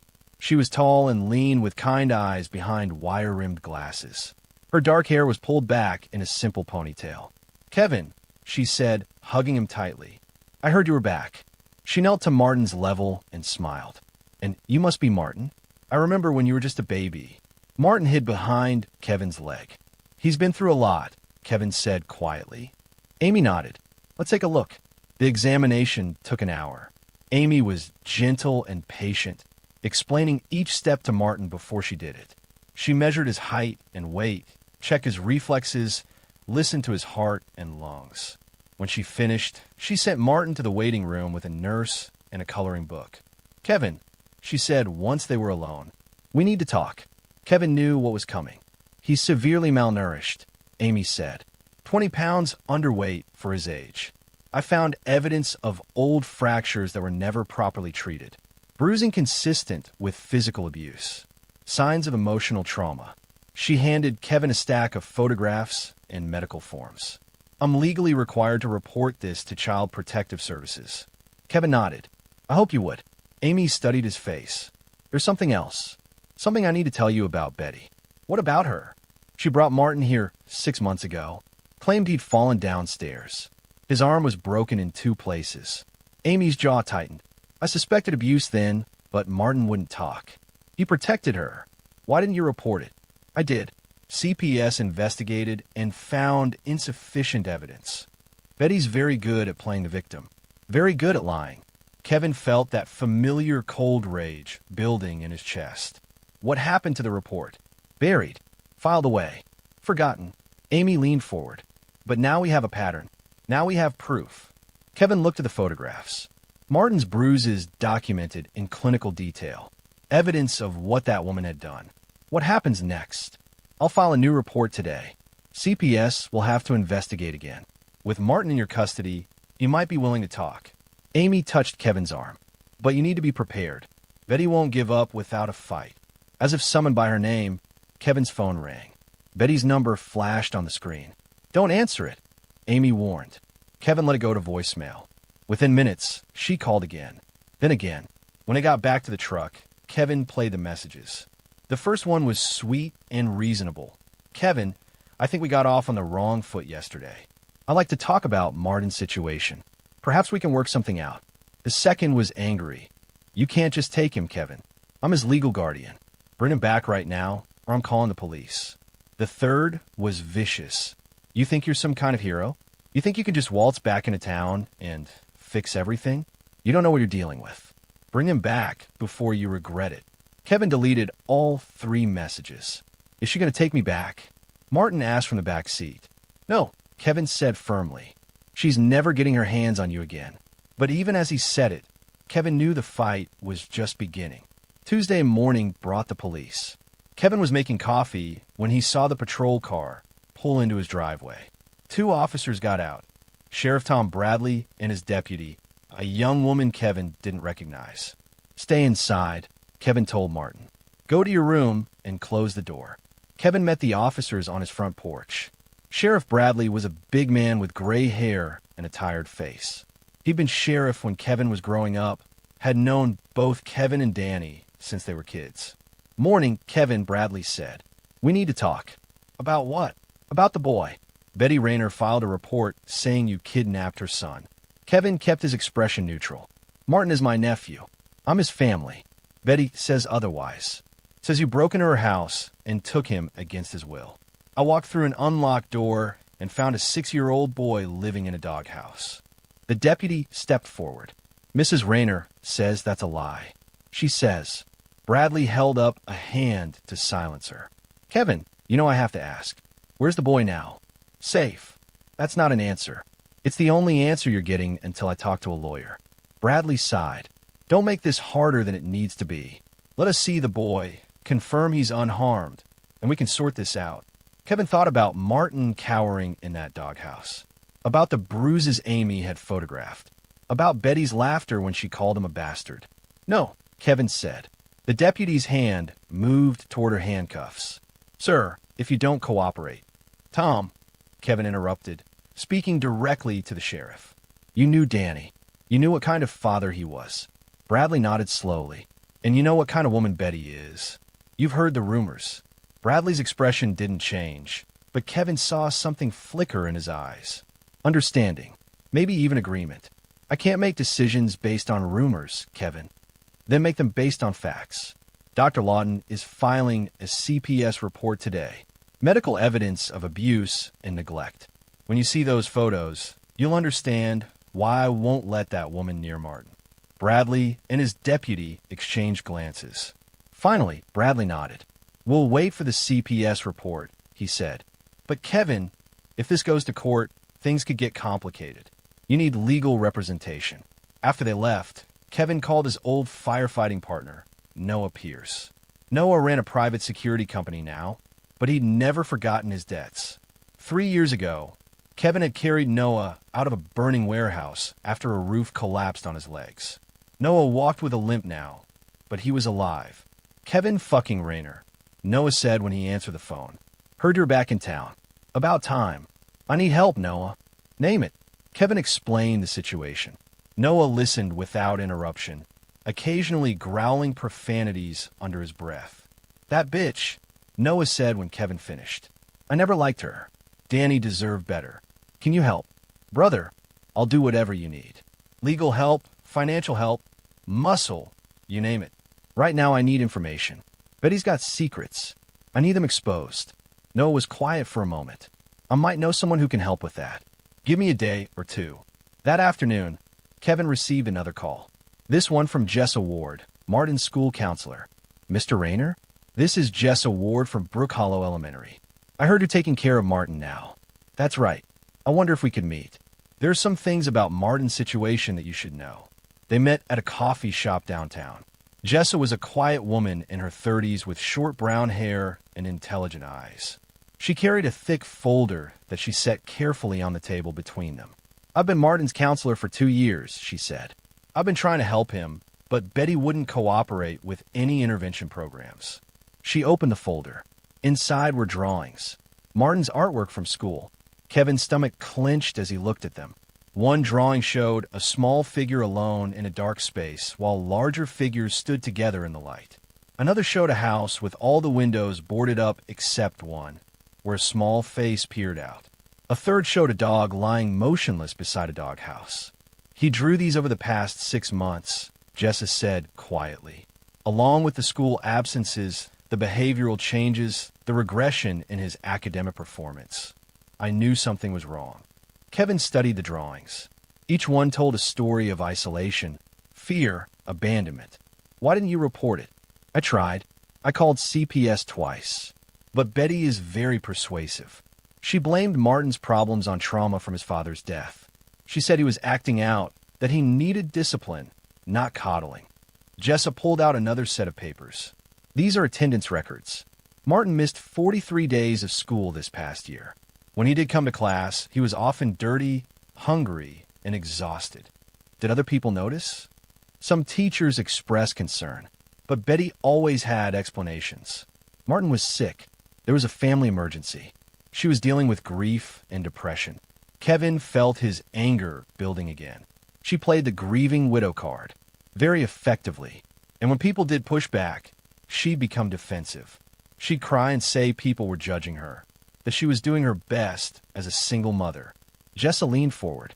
But I have documentation of everything. Dates, times, conversations. If this goes to court, I can testify about what I observed. Kevin nodded. It's going to court. and I'm going to need all the help I can get. The custody hearing was scheduled for the following Friday. Kevin hired the best family lawyer in Oregon, Patricia Morse, a woman with a reputation for winning difficult cases. Patricia was a small woman with silver hair and steel in her spine. She met Kevin at her Portland office to prepare for the hearing. "The good news," she said, "is that the medical evidence is compelling. Dr. Lawton's report clearly documents abuse and neglect. And the bad news? Betty has hired Marcus Webb. He's expensive, effective, and ruthless. He specializes in character assassination." Kevin had heard of Webb. The man defended wealthy criminals and corrupt politicians. If Betty could afford him, she had more resources than Kevin had realized. "What's his angle?" Kevin asked. "He's going to paint you as an unstable vagrant who kidnapped a child for revenge. He'll bring up your military service, imply you have PTSD. He'll question your ability to provide a stable home." Patricia spread files across her desk. "He's also going to challenge Martin's paternity. If he can prove Martin isn't Danny's biological son, Betty's case gets stronger. How does that help her? Legal guardianship versus family rights. If Martin isn't your biological nephew, your claim to custody is weaker." Kevin stared at the papers. "Does it matter? Biologically, I mean." Patricia met his eyes. "Not to me. Not to anyone who cares about that boy's welfare. But it might matter to a judge." The hearing was a disaster. Marcus Webb was everything Patricia had warned about and worse. He was smooth, confident, and completely without conscience. He presented Betty as a devoted stepmother struggling to raise another man's child while dealing with her own grief. "My client took in this boy when his father died," Webb argued. "She provided him with a home, with stability, with love. Now her dead husband's brother, a man who abandoned this family for 2 years, returns and simply takes the child. This isn't rescue, Your Honor. It's kidnapping." Patricia fought back hard. She presented the medical evidence, the school records, Jessa Ward's testimony. She painted a clear picture of systematic abuse and neglect. But Webb was ready for everything. He had his own medical expert who questioned Dr. Lawton's conclusions. He suggested the bruises could have come from normal childhood activities. He implied that Martin's malnutrition was due to a medical condition, not neglect. And then he played his ace card. "Your Honor," Webb said, "my client has endured 2 years of raising a child who isn't hers, trying to honor her dead husband's wishes. But this child has behavioral problems. He's destructive, disobedient, and occasionally violent." Kevin started to stand, but Patricia pulled him back down. "The doghouse incident that Mr. Rayner describes was actually a timeout," Webb continued. "Martin had destroyed property and hurt a neighbor's pet. My client used a reasonable disciplinary measure that Mr. Rayner has wildly exaggerated. It was masterful. Every piece of evidence Patricia presented, Webb twisted or undermined. Every witness Patricia called, Webb discredited. When Betty took the stand, she was perfect. She cried at appropriate moments. She spoke lovingly about Danny and how hard she tried to honor his memory by caring for Martin. She admitted to making mistakes, but claimed they were born of love and inexperience, not malice. "I know Kevin thinks I'm a monster," she said, dabbing her eyes with a tissue. "But I've done my best with a very difficult situation. Martin needs professional help, not to be hidden away in some isolated cabin." Kevin watched the judge's face during her testimony. He saw doubt creeping in. When Kevin took the stand, Webb attacked relentlessly. "Mr. Rayner, you abandoned this family 2 years ago, correct?" "I left town after my brother's death, yes." "Left town. Abandoned your responsibilities. Abandoned your nephew." "I was grieving. You were running away. And now you've returned to play hero. How convenient." Webb questioned Kevin's finances, his living situation, his ability to provide for a child. He brought up Kevin's military service and hinted darkly about overseas activities. "Tell me, Mr. Rayner, have you ever received treatment for post-traumatic stress?" "No." "Anger management?" "No." "Have you ever been violent?" Kevin hesitated. Webb pounced. "That's a yes or no question, Mr. Rayner. I've been in combat situations. Have you ever been violent toward civilians?" Patricia objected, but the damage was done. Webb had painted Kevin as a potentially dangerous man with a history of violence and abandonment. When the hearing ended, Kevin knew they'd lost. Judge Harrison spent an hour reviewing the evidence before delivering his verdict. "This case presents a difficult situation," he said. "While I'm concerned about some aspects of Martin's care, I'm also troubled by the irregular nature of his removal from his guardian's home." Kevin's heart sank. "Therefore, I'm ordering Martin to be placed in temporary foster care while the court conducts a more thorough investigation. This will allow us to determine the best interests of the child without the influence of either party." Kevin felt the world tilt. Foster care. They were taking Martin away from both him and Betty. As court officers prepared to escort him out, Kevin caught sight of Betty across the courtroom. She was smirking, triumphant. Her lawyer was congratulating her. Kevin stared at her until she noticed. When their eyes met, he mouthed 4 words. "This isn't over yet." Her smirk faltered. That evening, Kevin sat in his empty cabin and made a decision. The legal system had failed Martin. The judge had been fooled by Betty's performance and Webb's manipulation. Fine. If they want to play dirty, Kevin could play dirty too. He picked up his phone and called Noah. "I need that information you mentioned," Kevin said. "Whatever it takes to get it." "About time," Noah replied. "I was wondering when you'd stop fighting fair." Kevin looked out at the dark forest surrounding his cabin. Somewhere out there, Martin was spending his first night in foster care, probably crying himself to sleep in a stranger's house. Because Betty Rayner had played the system perfectly. But Kevin was about to change the rules of the game. The Hendersons were good people. Kevin knew that after meeting them at the supervised visitation center where he was allowed to see Martin for 2 hours every Saturday. Bill Henderson was a retired teacher, his wife Marie a former nurse. They had raised 3 children of their own and fostered dozens more. But they weren't family, and Martin knew it. "When can I come home?" Martin asked during their 3rd visit. He sat across from Kevin at a small table while a social worker pretended to read a magazine nearby. "Soon," Kevin promised. "I'm working on it. The Hendersons are nice. But I miss you. I miss the cabin." Kevin's chest tightened. "I miss you too, buddy. More than you know." Martin was quiet for a moment, then leaned forward. "Uncle Kevin, is she going to win?" Kevin looked into his nephew's eyes. The trust there, the faith, it nearly broke his heart. "No," he said firmly. "She's not going to win." That night, Kevin met Noah at a bar on the outskirts of town. The Rusty Anchor was the kind of place where people minded their own business and paid in cash. "Tell me you have something," Kevin said as they settled into a corner booth. Noah smiled grimly. "Better than something. I have everything." He slid a thick manila envelope across the table. "My guy is very good at his job. Very thorough. Very expensive." Kevin opened the envelope. Inside were financial records, bank statements, credit card bills, and printed emails. He studied them by the dim light of a neon beer sign. "Holy shit," he breathed. "Keep reading. It gets better." Betty Rayner was broke. Completely, utterly broke. Danny's life insurance money, $200,000, was gone. Spent on clothes, jewelry, cars, and vacations. But mostly spent on gambling. Online poker, casino trips to Reno, sports betting. She'd blown through her dead husband's money in 18 months and was now $30,000 in debt. "There's more," Noah said. "Check the emails." Kevin found a printed conversation between Betty and someone named the Lucky Strike 88. The messages were dated 3 weeks ago. "Lucky Strike 88. You still owe us $15K. Where do we get paid?" "Betty R. I told you I need more time.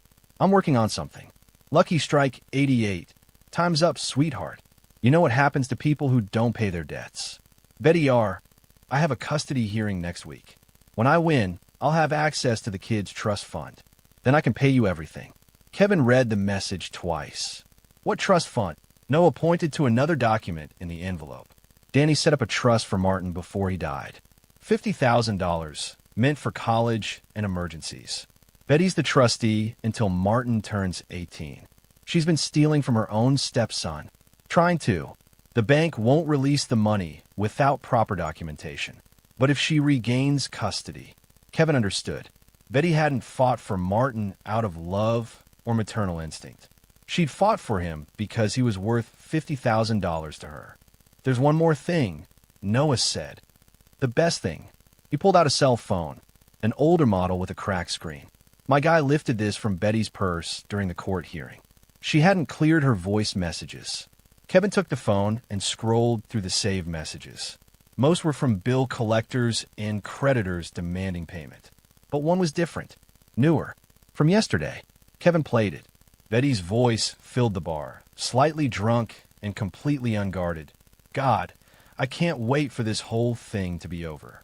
When I get that little bastard back, I'm putting him in military school and washing my hands of him forever. At least then I can access his trust fund and pay off these gambling debts. 2 more weeks of playing the loving stepmother, and I'll be free of Danny's mistake forever.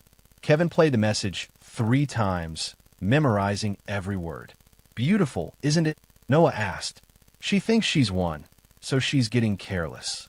This could end everything. It will end everything. Question is, how do you want to play it? Kevin thought about the custody hearing, about Marcus Webb's smooth lies, about Betty's perfect performance on the witness stand. The legal system had failed Martin once. Kevin wasn't going to give it another chance to fail. I want everyone to see who she really is, Kevin said. The whole town, the judge, everyone. Noah grinned. I was hoping you'd say that. The plan was simple. Too simple, Kevin worried. But sometimes the best plans were the ones no one saw coming. Noah had a friend who worked at the Brook Hollow Chronicle, the town's only newspaper. The friend owed Noah a favor from years back and was happy to help expose a corrupt guardian stealing from an orphan child. The story ran on the front page of Wednesday's edition. Local woman accused of misusing child's trust fund. The article laid out Betty's financial troubles in stark detail. Her gambling addiction, her debts, her apparent plan to access Martin's money. It quoted several unnamed sources and included copies of bank records showing the insurance money disappearing into casino accounts. By Thursday morning, the story had spread to social media. Facebook posts, Twitter threads, local blog shares. The comment sections filled with people who had always suspected something was wrong with Betty Rayner. I always thought she was fake. That poor little boy. Thank God his uncle came back. She should be in jail, not fighting for custody. Kevin watched it all unfold from his cabin, monitoring news sites and social feeds. Betty's perfect reputation was crumbling in real time. But the best was yet to come. Friday morning brought the final custody hearing.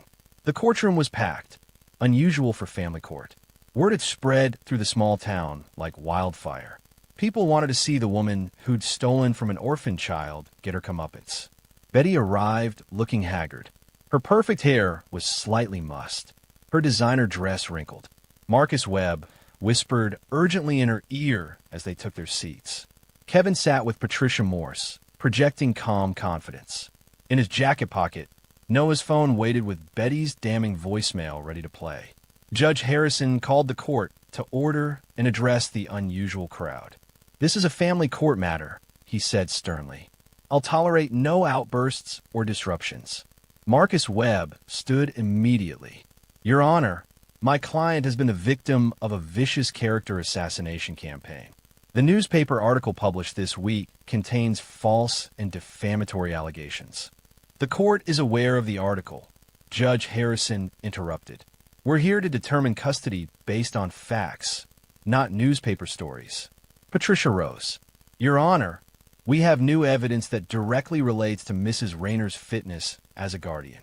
She presented the financial records, explaining Betty's gambling addiction and the disappearance of Danny's insurance money. Webb objected repeatedly, but the documents were legitimate and properly obtained. Then Patricia played the voicemail. Betty's voice echoed through the silent courtroom. When I get that little bastard back, I'm putting him in military school and washing my hands of him forever. At least then I can access his trust fund. The reaction was immediate. Gasps from a gallery. Betty's face went white.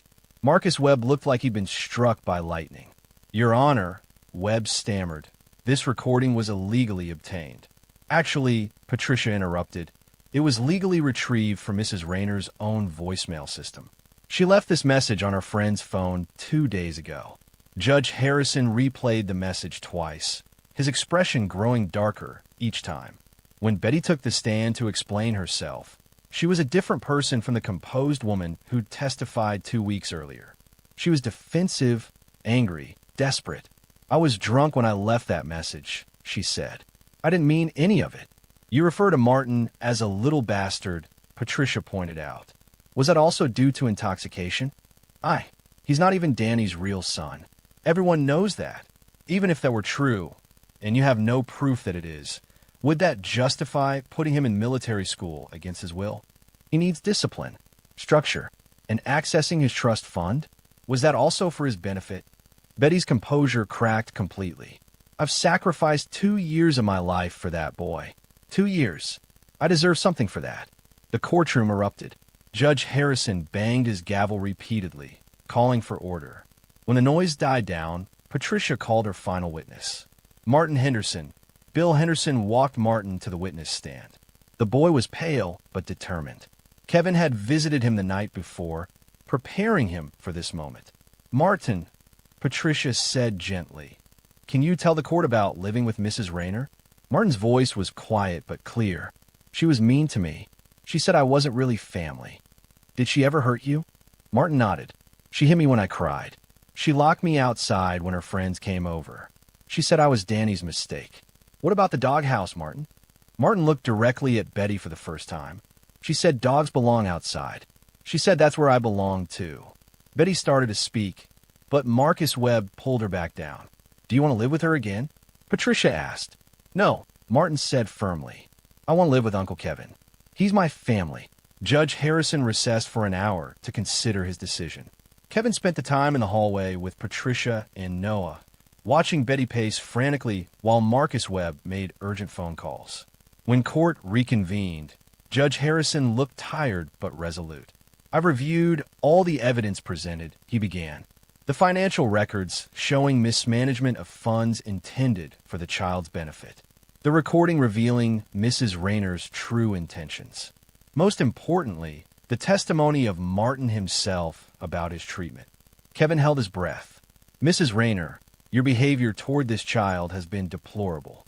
Your financial irresponsibility and apparent gambling addiction make you unfit to manage his affairs or his welfare."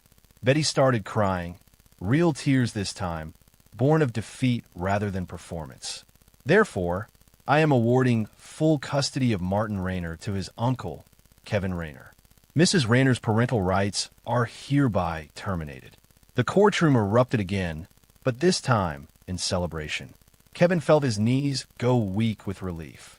"Furthermore," Judge Harrison continued, "I am ordering a criminal investigation into Mrs. Rayner's handling of Martin's trust fund and referring this case to the district attorney for possible prosecution." Betty collapsed in her chair, sobbing.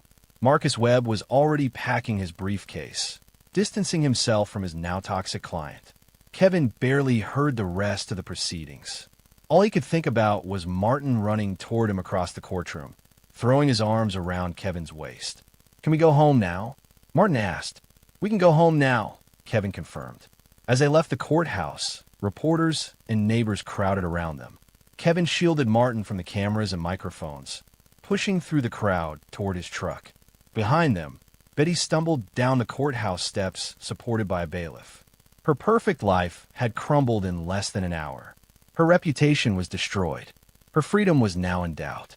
She looked up once and met Kevin's eyes across the crowd. The hatred there was pure and venomous. Kevin stared back without flinching. He'd promised to make her pay for what she'd done to Martin. That promise was now fulfilled. 6 months later, Kevin stood at his kitchen window, watching Martin play in the backyard. The boy was running through the grass with a golden retriever puppy they'd adopted from the local shelter. Martin had named him Max, after his father's old dog. The cabin had changed over the winter. Kevin had added a proper bedroom for Martin, complete with bookshelves and a desk for homework. The yard now features a swing set and a sandbox. Solar panels have been upgraded to handle the increased power needs of a family home. Martin was thriving. He'd gained 15 pounds and grown 3 inches. His nightmares were becoming less frequent. His smile came easier now. Dr. Amy visited regularly to monitor Martin's progress, both as his pediatrician and as Kevin's friend. Today she brought good news. "His test scores are back to normal," she reported. physically and emotionally. He's showing remarkable recovery.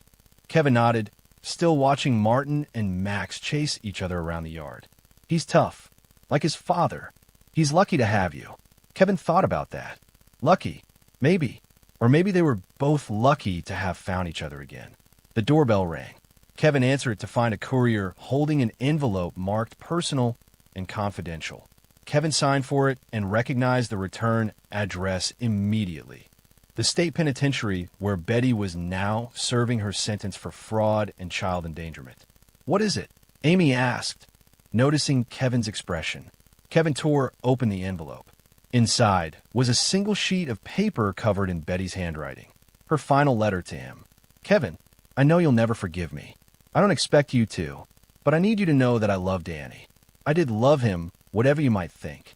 Martin was a constant reminder of everything I'd lost. Every time I looked at him, I saw Danny's face. I saw the life we should have had together. I know that's no excuse for what I did, but it's the truth. I'm going to be in here for a long time. Maybe that's what I deserve. But please don't poison Martin against Danny's memory. Whatever else happened, Danny loved that boy. Take care of him. He deserves better than both of us gave him. Betty. Kevin read the letter twice, then looked out at Martin, laughing as Max licked his face. The boy was happy now. Safe. Loved. The past couldn't touch him anymore. Kevin walked to the fireplace and threw the letter into the flames without another thought.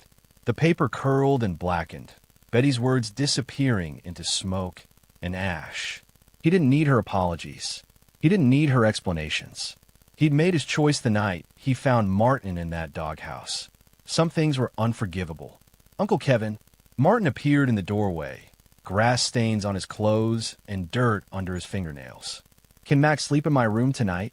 If you promise to take him out first thing in the morning. I promise.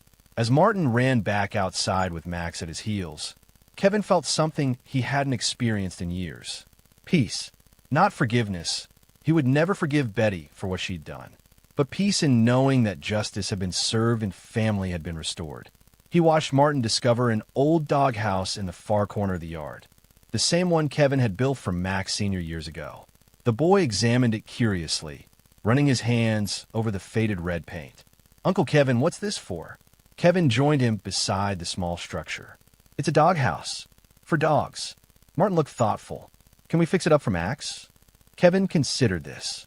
The doghouse held dark memories of finding Martin inside it, cold and hungry and alone. Part of him wanted to tear it down and burn it. But Martin was looking at it with excitement now, already planning improvements. To him, it was just a home for his new puppy. The trauma associated with it was healing, being replaced by hope and joy. We can fix it up, Kevin agreed. Make it perfect for Max. They spent the afternoon repainting the doghouse bright blue, with Martin's name written above the door in bold yellow letters. Not because Martin would ever use it, but because it was his now. Because he had a voice in how it looked and what it meant. When they finished, Martin stood back to admire their work. It looks good. It looks perfect. That evening, after Martin was asleep, Kevin sat on his porch with a beer and watched the stars. The forest around his cabin was quiet except for the sound of wind through pine trees and Max's occasional puppy dreams from Martin's bedroom. His phone buzzed with a text from Noah. Saw the news about Betty's appeal being denied. Good. She deserves every year they gave her. Kevin typed back. Justice served. Time to move on. You're a better man than me, Noah replied. I'd still want revenge. Kevin looked at the message for a long time before responding. I got my revenge. Martin's happy. That's all the revenge I need. He deleted the conversation and went inside. In Martin's room, the boy slept peacefully with Max curled against his side. Kevin adjusted the blanket and kissed Martin's forehead. Sleep well, buddy, he whispered. You're home now. You're safe. As he turned to leave, Martin's voice stopped him. Uncle Kevin, thank you. For what? For coming back. For keeping your promise. Kevin smiled in the darkness. Thank you for waiting for me. He left the door open. No more locked doors, no more barriers between them, and went to his own room. Outside his window, the doghouse sat in the yard like a small blue beacon, a symbol of transformation, of healing, of the power of love to overcome the worst kind of cruelty. Kevin had kept his promise to Martin. He'd kept his promise to himself. Betty would never hurt another child. The system that had failed them both had finally worked. And tomorrow, Martin would wake up in his own bed, in his own home, with people who loved him unconditionally. Some stories end with forgiveness.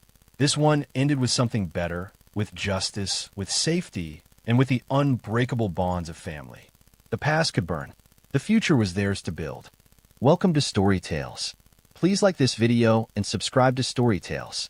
I hope you enjoy the story. Let's begin. Andrew Mercer walked through the automatic doors of St. Charles Medical Center, the familiar antiseptic smell hitting him before the blast of cold air from the AC. His boots squeaked against the polished linoleum as he made his way to the pediatric ward on the 3rd floor. He'd gotten a call from his mother that morning. Maren was in the hospital. Fractured arm, bruised ribs. His niece was 8 years old. The elevator ride felt longer than it should have. Andrew pressed his thumb against the metal railing, feeling the ridges dig into his skin. He'd been a medic in the Army for 6 years before coming back to band and taking a job supervising construction crews. He'd seen broken bones before, plenty of them. Kids fell. They got hurt. But something in his mother's voice on the phone had sounded wrong. The pediatric ward had cartoon animals painted on the walls. A giraffe stretched its neck toward the ceiling. A lion smiled with too many teeth. Andrew found room 314 and stopped outside the door. Through the small window, he could see his sister Tessa sitting beside the bed, her blonde hair pulled back in a ponytail. She was scrolling through her phone. He pushed the door open. Tessa looked up, her face brightening into a smile that didn't reach her eyes. "Andrew, you came." Mom called. He moved to the bed where Maren lay with her left arm in a cast, white against the pale blue hospital gown. Purple bruises colored her ribs on the right side where the gown had shifted. Her brown hair, the same shade as his own, spread across the pillow. She was awake but staring at the ceiling. "Hey, kiddo," Andrew said, keeping his voice soft. Maren's eyes flicked toward him, then away. She didn't smile. She fell down the stairs, Tessa said, standing up and moving to the foot of the bed. "I told her 100 times not to run in the house wearing socks, but you know how kids are." Andrew looked at his sister. Tessa was 36, 2 years older than him. She'd always been the wild one, the one who pushed boundaries and talked her way out of trouble. After her husband Zachary died 3 years ago, she'd changed. The brightness in her eyes had turned brittle. "That must have been scary," Andrew said, turning back to Maren. Falling down the stairs, Maren's small fingers picked at the edge of her cast. She didn't respond. "The doctor said she'll be fine," Tessa continued, her voice light and quick. 6 weeks in the cast, maybe 8. The ribs will heal on their own. We're just waiting for them to finish the paperwork so we can go home." Andrew pulled a chair closer to the bed and sat down. "Can I talk to her alone for a minute?" Tessa's smile froze. "Why? Just want to check in. Uncle to niece stuff. I'm her mother. I should be here." 5 minutes, Andrew said, not a question. Tessa's jaw tightened, but she grabbed her purse from the chair. "Fine. I need coffee anyway. But don't upset her. She's been through enough." The door clicked shut behind her.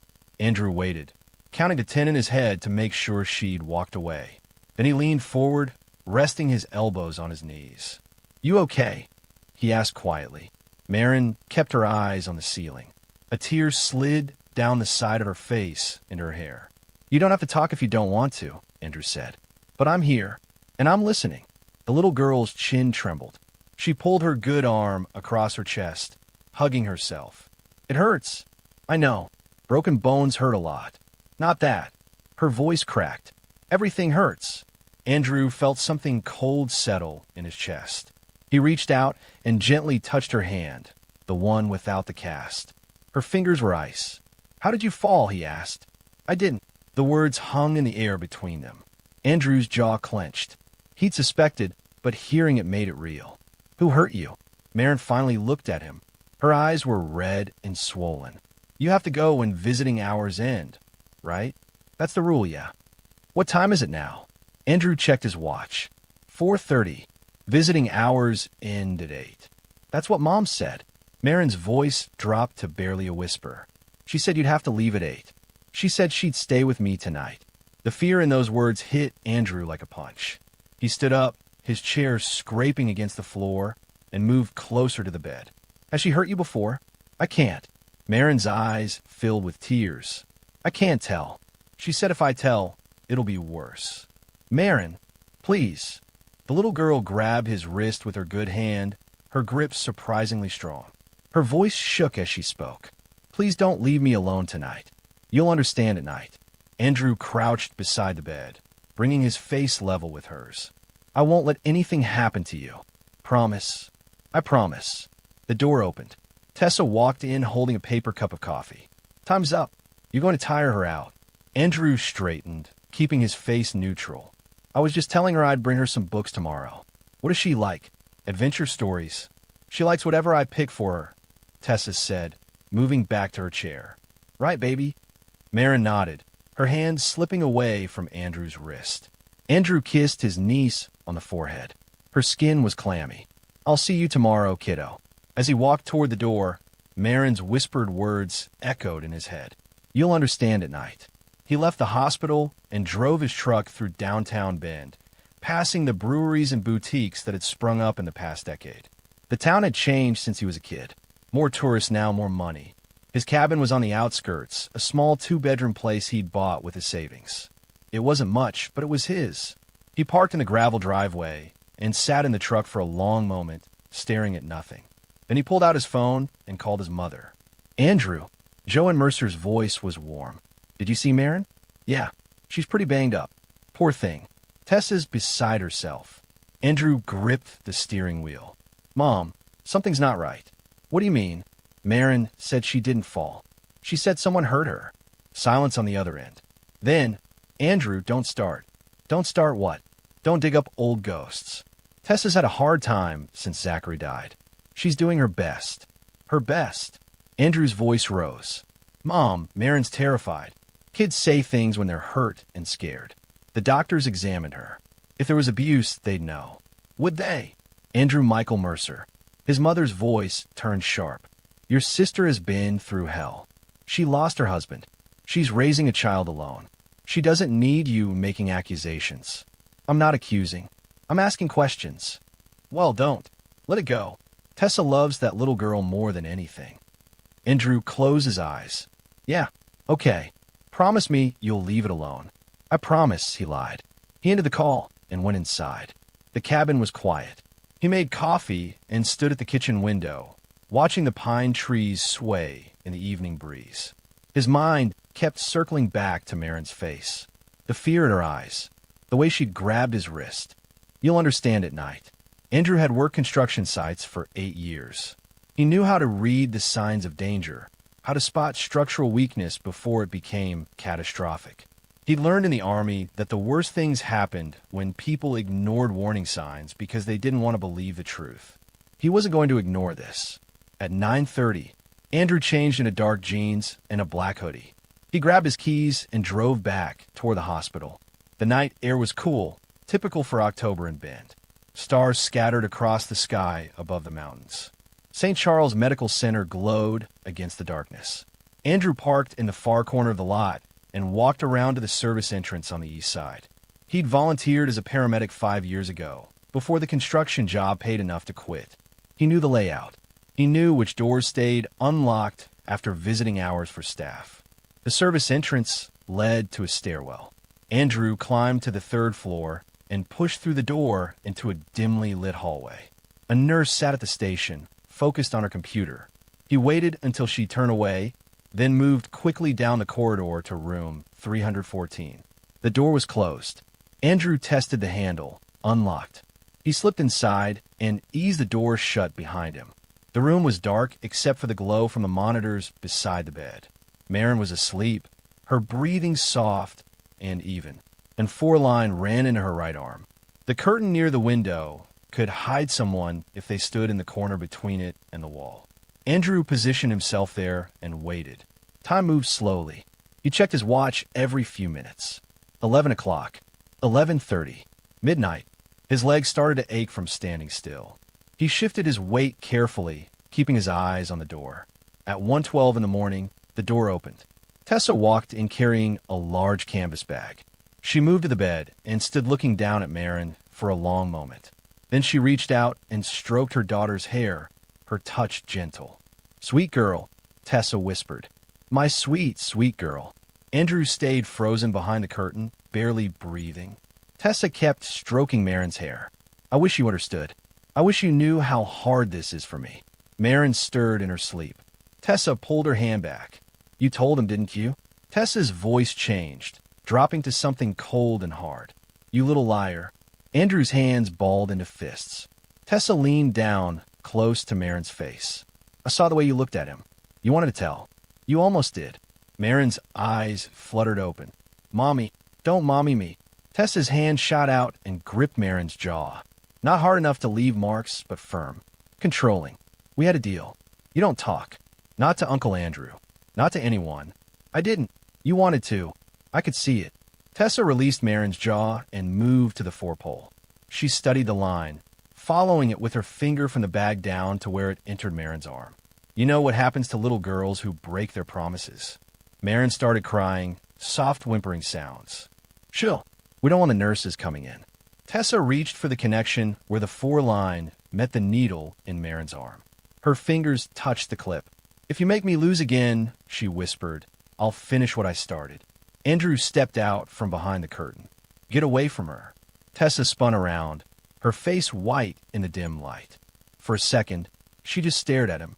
Then her expression shifted, smoothing into surprise and confusion. "Andrew, what are you doing here?" "I said get away from her." He moved toward the bed, putting himself between Tessa and Marin. "I don't understand. How did you?" "I heard every word." Andrew reached for the call button on the bed rail. Tessa lunged forward and grabbed his wrist. "You can't. You don't understand. She's lying. Kids lie all the time." Andrew shook her off. "You just threatened to kill her." "I didn't. I was upset. She's been so difficult since the accident." "It wasn't an accident." Andrew pressed the call button, and we both know it. Tessa's face changed again, the mask dropping away. What was underneath made Andrew's skin crawl. Her eyes went flat and cold. "You have no idea what you've done," she said quietly. The door opened. A nurse in pink scrubs hurried in. "Is everything?" She stopped, taking the scene. "Call security," Andrew said. "My sister just threatened this child." "That's not true." Tessa's voice rose, shrill and panicked. "He's crazy. He broke in here. I came to check on my daughter and found him lurking in the dark." The nurse looked between them, confused. "Sir, visiting hours ended at 8. "I know. I stayed because my niece told me she was scared. And I was right to stay." "He's lying." Tessa grabbed her bag. "He's always been jealous of me. He's never forgiven me for being Dad's favorite." "Call security," Andrew repeated to the nurse. "And get a doctor. Check her four-line. My sister was tampering with it." "I wasn't. I would never." Tessa backed toward the door. "This is insane. You're insane." The nurse reached for the phone on the wall. Tessa ran. Andrew started to follow, but the nurse grabbed his arm. "Sir, you need to stay here. She's getting away. Security will handle it. You need to stay here and explain what happened." Andrew turned back to the bed. Marin was sitting up, her eyes wide and streaming with tears. He moved to her and put his hand on her shoulder. "You're okay. You're safe now." "Is she gone?" Marin's voice shook. "Yeah, kiddo. She's gone." 2 security guards arrived minutes later, followed by a doctor. Andrew explained everything he'd witnessed. The doctor examined Marin and the four-line, taking notes. The security guards called the police. It took 2 hours for everything to get sorted. Andrew sat in a small office with a Bend Police Department officer named Davies, a middle-aged man with gray hair and tired eyes. He told the story again, slower this time, with more details. "And you're certain," she said, "I'll finish what I started?" Officer Davies asked. "Yes." "Did she make any physical contact with the child?" "She grabbed her face, and she was touching the four-line when I interrupted." Davies wrote everything down. "We'll need a statement from the child as well, and we'll review the hospital's camera footage. What happens now? We'll locate your sister and bring her in for questioning." Davies looked up from his notepad. "Mr. Mercer, why didn't you call the police before coming here tonight?" Andrew had expected that question. "Because I wasn't sure. I had a feeling something was wrong, but feelings aren't evidence. Now I have evidence." Vigilante behavior doesn't help anyone. I wasn't being a vigilante. I was protecting my niece. Davies closed his notepad. Your sister's going to claim you're lying. She'll say you have a grudge or mental health issues or something else. Are you prepared for that? Yeah, Andrew said. I am. He left the hospital as dawn broke over the Cascade Mountains. The sky turned pink and gold. Andrew drove home with his hands tight on the wheel, adrenaline still buzzing through his veins. He'd done the right thing. He knew that, but his mother's words kept echoing in his head. Let go. Leave it alone. Some things you couldn't leave alone. Some things had to be dragged into the light, no matter how ugly they were. Andrew showered and changed clothes, then sat on his porch with coffee. His phone buzzed. His mother. What did you do? Joanne's voice was sharp with anger. I protected Marin. The police just called Tessa. They want her to come to the station. She's hysterical. She should be. She threatened to kill her daughter. Andrew, stop this. Stop it right now. I can't. Yes, you can. You don't know what you're talking about. Tessa would never. I was there, Mom. I heard her. I saw her. You're wrong. I'm not. His mother's voice broke. You're tearing this family apart.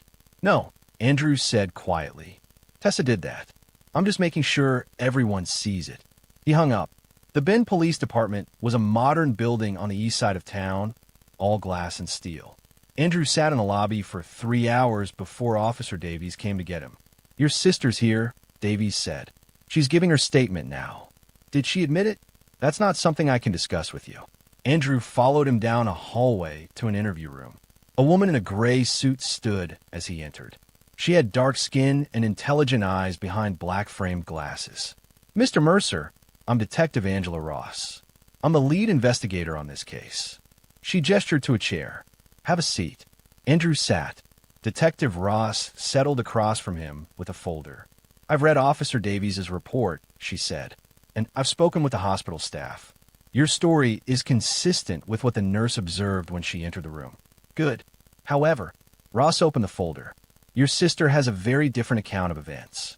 Let me guess. She says I'm crazy. She says you've been hostile toward her for years. That you blamed her for your father's death. That you've made previous accusations about her parenting that were investigated and found to be baseless. Andrew's jaw tightened.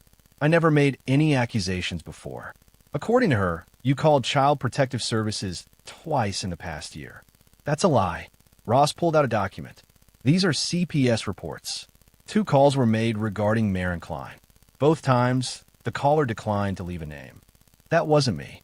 Your sister believes it was. I don't care what she believes. I care about the truth. Ross studied him. Mr. Mercer, your sister is also claiming that you have PTSD from your military service. That you've had episodes of paranoia and aggression. Is that true? I don't have PTSD. Did you see combat in the Army? I was a medic. I treated people who'd seen combat. That can be traumatic too. Andrew leaned forward. Detective Ross, I know what you're doing. You're testing me. You want to see if I'll get angry or defensive. But I'm not the problem here. My sister threatened her daughter. I witnessed it. That's a fact. Ross closed the folder. Here's the situation. We have your testimony. We have the nurse's testimony that she saw you and your sister arguing. We have Marin's testimony that she's scared of her mother. But we don't have physical evidence of abuse beyond the broken arm and bruised ribs, which your sister claims came from fall. What about the 4 line? The doctor checked it. The 4 was intact when the doctor examined it. If your sister was tampering with it, she didn't succeed. So what? She still tried. Attempted harm is hard to prove when no harm actually occurred. Ross sighed. Look, I believe you saw something concerning. But belief isn't enough for an arrest. We need evidence that will hold up in court. Marin's testimony isn't enough. A traumatized 8-year-old's testimony against her own mother. Defense attorneys tear that apart, especially when the mother has no prior convictions and can afford a good lawyer. Andrew felt the frustration building in his chest. So Tessa just gets away with it. I didn't say that. We're opening an investigation. Child Protective Services will be involved. Marin won't be going home with your sister tonight. Where will she go? Foster care. Temporarily. Until we can determine the truth. Foster care.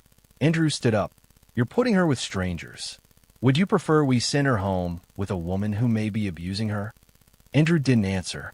He walked to the window and looked out at the parking lot. Tessa's silver SUV was parked near the entrance. She'd bought it with the insurance money after Zachary died. "What do you know about my brother-in-law's death?" Andrew asked.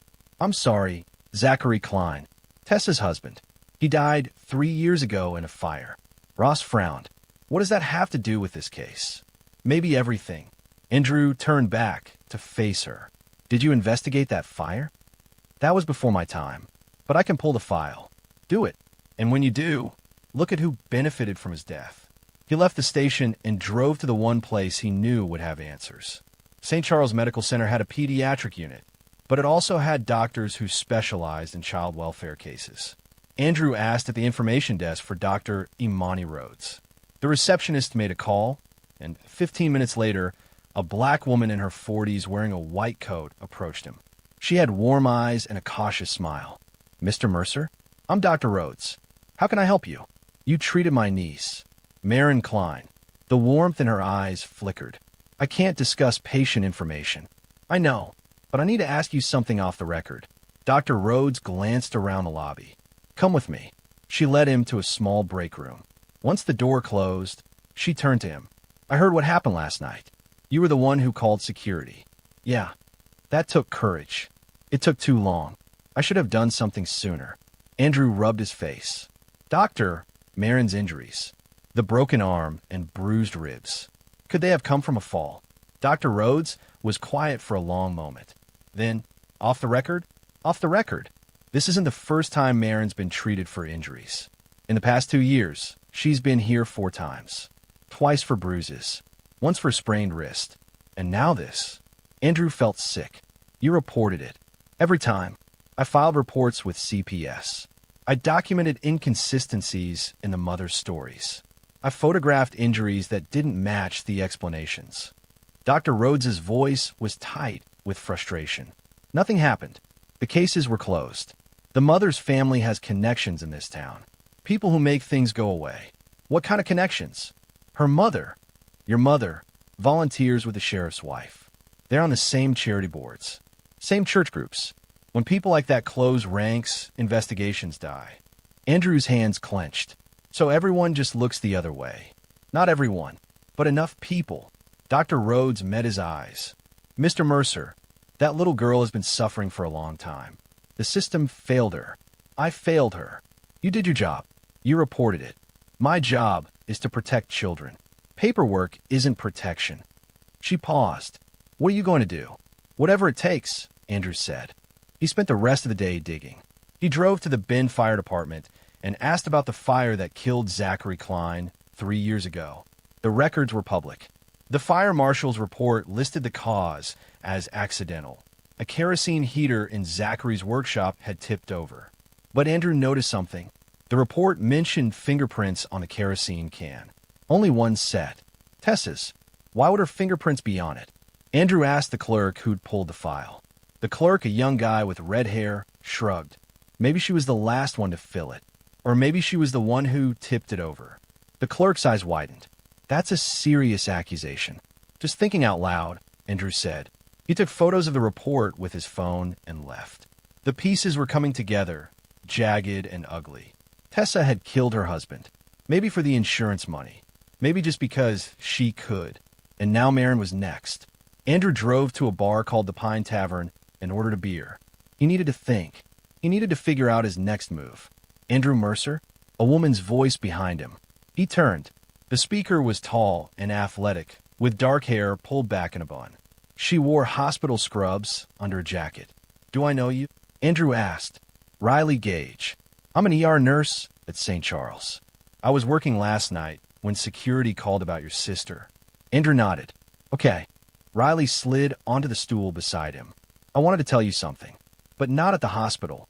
Too many ears. I'm listening. I saw your sister before security got there. She came through the ER exit. She was running, and she looked right at me." Riley's voice dropped. "I've seen a lot of people in crisis. People who are scared or confused or panicking. Your sister wasn't any of those things. She was furious. Did you tell the police?" "I gave a statement, but I wanted you to know. If you need someone to testify, I will." I've seen too many kids come through the ER with injuries that don't add up. I'm done staying quiet. Andrew felt a spark of hope. Thank you. Don't thank me yet. Thank me when that little girl is safe. Riley left. Andrew finished his beer and pulled out his phone. He scrolled through his contacts and stopped on a name he hadn't called in years. Noah Carden. They'd been friends in high school, back when Ben was smaller and everyone knew everyone. Noah had been dating a girl named Lily, whose older sister had dated Zachary Klein before Tessa came into the picture. Noah might know things about Zachary, about Tessa, about the fire. Andrew called. The phone rang 3 times. Hello. Noah's voice was deeper than Andrew remembered. Noah, it's Andrew Mercer. Mercer? Holy hell. It's been what, 10 years? Something like that. You still in Bend? Yeah. I run a mechanic shop on Highway 97. What's going on? I need to talk to you about my sister. Silence. Then, yeah, I figured this call would come eventually. They met at Noah's shop, a garage with 3 bays and a hand-painted sign that read Carden Auto Repair. Noah was bigger than Andrew remembered, built like someone who spent his days lifting engine blocks. He had a beard now and grease under his fingernails. Coffee. Noah offered, gesturing to a pot on a desk in the corner. Sure. They sat in the small office. Noah poured 2 mugs and handed one to Andrew. Your sister, Noah said. She hurt that kid, didn't she? Andrew nodded. How did you know? Because Lily's sister Emma told me stories about Zachary. About how Tessa was before they got married. She had a temper. A bad one. What kind of stories? Noah leaned back in his chair. Emma said Tessa threw things when she got mad. Plates. Books. Once she threw a kitchen knife that stuck in the wall 2 inches from Zachary's head. Jesus. Yeah, Emma told Zachary to get out, but he thought he could fix her. Thought she just needed love and patience. Noah's voice went bitter. Then the fire happened. You think she killed him? I know she did, but I can't prove it. Nobody can. Andrew pulled out his phone and showed Noah the photos of the fire marshal's report. Only her fingerprints on the kerosene can. Noah studied the image. That's not proof of murder. Just proof she touched it. It's a starting point. For what? For making sure she doesn't hurt anyone else. Noah looked at him. What do you need? Everything you know. Everything Emma knows. Every story, every incident, every red flag. I'll call Emma tonight. She lives in Portland now, but she'll talk. Noah set down his coffee. Mercer, you're going up against someone who's gotten away with murder once already. You understand that. Yeah, and you're still going to do this. I don't have a choice. Noah smiled, grim and determined. Then I'm with you. Over the next 2 weeks, Andrew built his case. He interviewed Emma on the phone and recorded everything she told him about Tessa. He tracked down Zachary's old co-workers and learned that Zachary had been planning to file for divorce before he died. He pulled Tessa's financial records, public information since she'd filed for the insurance claim, and saw that she'd been in debt before Zachary's death and flush with cash after. He also kept tabs on Marin. The little girl was staying with a foster family named Grant and Lena Holloway. Andrew was allowed supervised visits once a week. Every time he saw her, Marin looked smaller, more fragile. She asked the same question every visit. Is Mommy coming back? Not yet, Andrew would say. Will she ever come back? I don't know, kiddo. But Andrew did know. He knew exactly what would happen. Tessa had hired a lawyer, a man named Richard Brennan, who specialized in family law and had a reputation for winning custody battles. Brennan was building a case that Andrew was the problem, that he was unstable, that he'd manipulated Marin, that Tessa was a victim of false accusations. And it was working. Detective Ross called Andrew 3 weeks after the hospital incident. We're closing the investigation. What? Andrew gripped the phone. What? Not enough evidence. The DA won't file charges. Marin's testimony is inconsistent. She's too scared to give clear answers. The hospital staff can't confirm your sister was actually tampering with the 4. And your sister's lawyer is threatening to sue the department for harassment. This is bullshit. I agree. But my hands are tied. Ross sounded tired. There's more. The judge granted your sister's petition. She's getting Marin back. When? End of the month. I'm sorry, Mr. Mercer. Andrew hung up. He sat in his truck outside the construction site where he'd been working and stared at the steering wheel. The system had failed, just like Dr. Rhodes said it would. He wasn't going to let Marin go back to Tessa. He couldn't. That night, Andrew drove to the Holloway's house. It was a ranch-style place in a quiet neighborhood. Lena Holloway answered the door, a kind-faced woman in her 50s. "Mr. Mercer, we weren't expecting you. I need to talk to you." And Grant. They sat in the living room. Grant was older than Lena, with gray hair and carpenter's hands. He listened as Andrew explained what Detective Ross had told him. The judge ruled in Tessa's favor. Lena's voice was strained. "Yeah, but Marin's terrified of her. She has nightmares every night. She wakes up crying." "I know, but the court doesn't care." Grant leaned forward. "What are you asking us to do?" "Be careful. Watch for Tessa. She might try something before the official transfer date." "Like what?" Lena asked. "I don't know, but she doesn't like losing. And right now, she's lost custody of her daughter. That won't sit well with her." Grant nodded slowly. "We'll be careful. And call me if anything happens. Anything at all." Andrew left them his number. As he walked back to his truck, he saw a silver SUV parked down the street. Tessa's SUV. She was watching the house. Andrew got in his truck and drove past her. Tessa stared straight ahead, pretending not to see him. But Andrew saw her, and he understood. Tessa wasn't going to wait for the court date. She was going to take Marin back herself. Andrew called Noah. "I need your help with something." "Name it." "I need cameras. Small ones. Battery-powered. And I need them tonight." Noah met him at the shop with a box of equipment. "What are you planning?" "Tessa's going to try to take Marin from the foster home. I'm going to be there when she does. That's breaking and entering. Only if she succeeds." Noah handed him the cameras. "You're going to need more than cameras, brother. You need a witness. I've got Riley, the ER nurse. Get her on board. And Mercer." Noah's face was serious. "Don't do anything stupid." "Too late," Andrew said. He spent that night installing cameras around the Holloway's property. One by the front door, one by the back door, one aimed at the driveway. He texted Riley and explained the situation. She agreed to be on standby. Then Andrew parked his truck a block away and waited. At 2 a.m, Tessa's SUV pulled up. She got out wearing dark clothes and a baseball cap. In her hand was something that caught the streetlight. A knife. Andrew's blood went cold.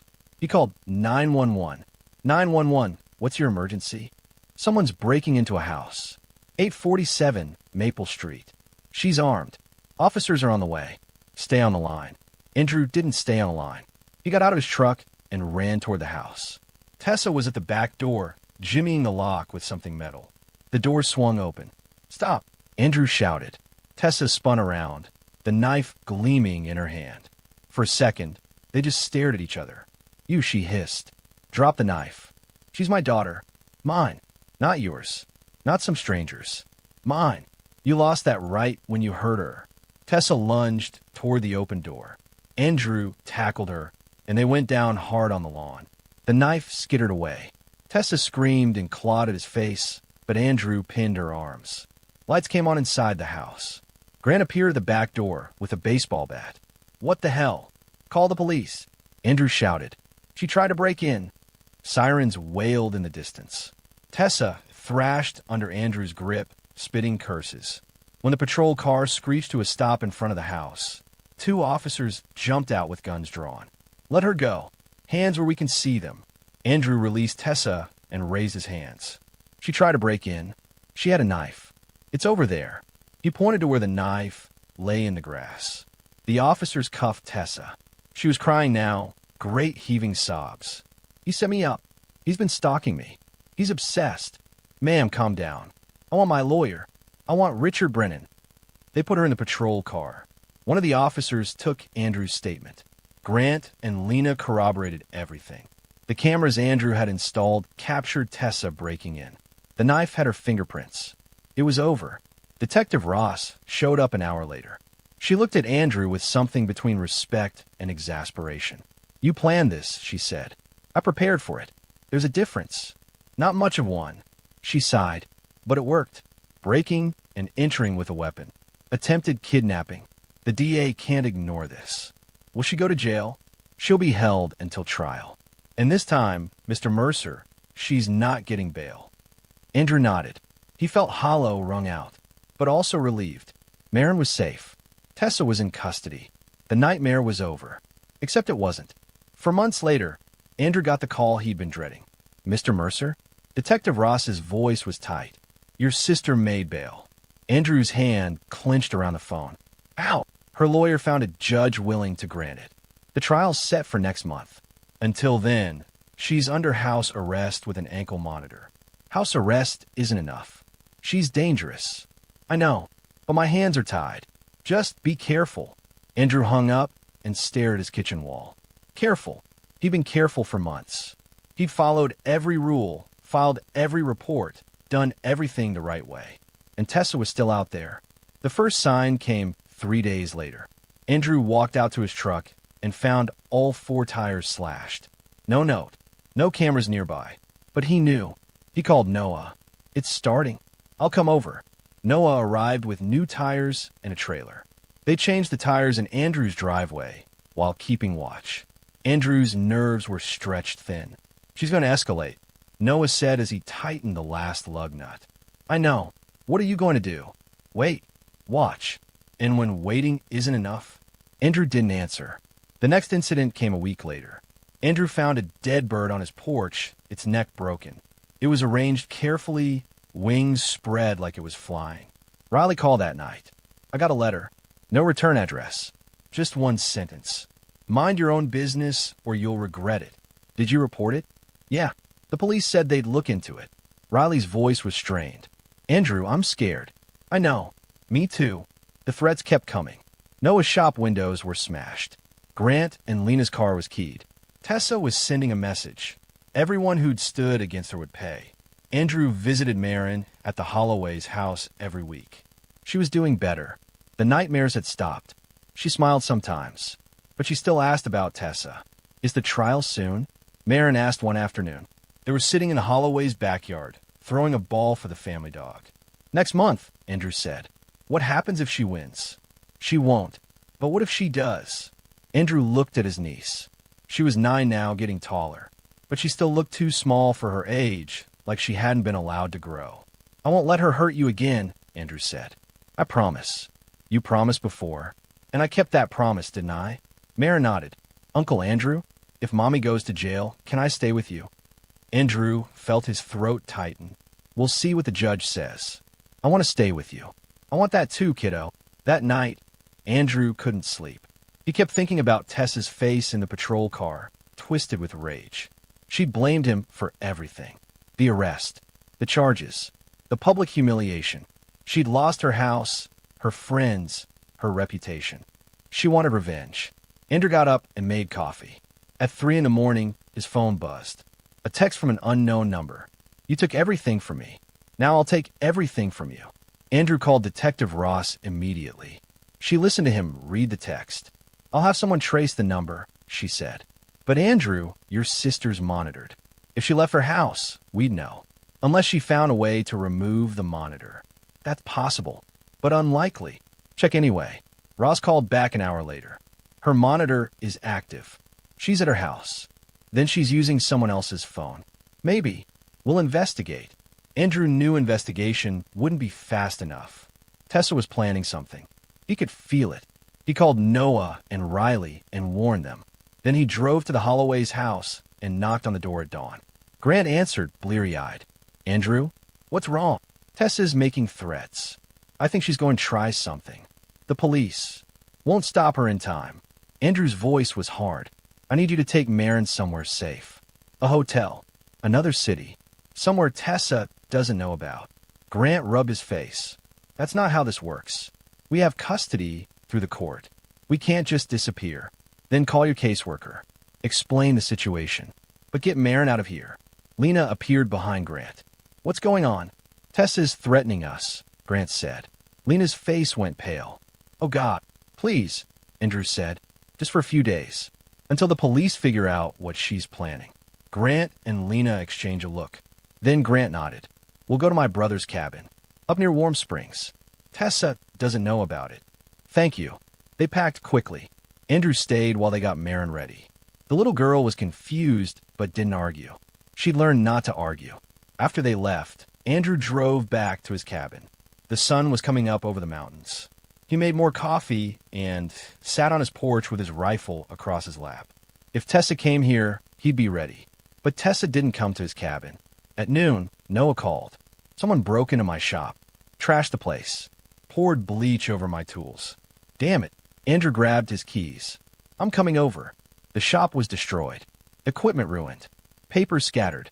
Oil and chemicals mixed on the floor. Noah stood in the middle of it,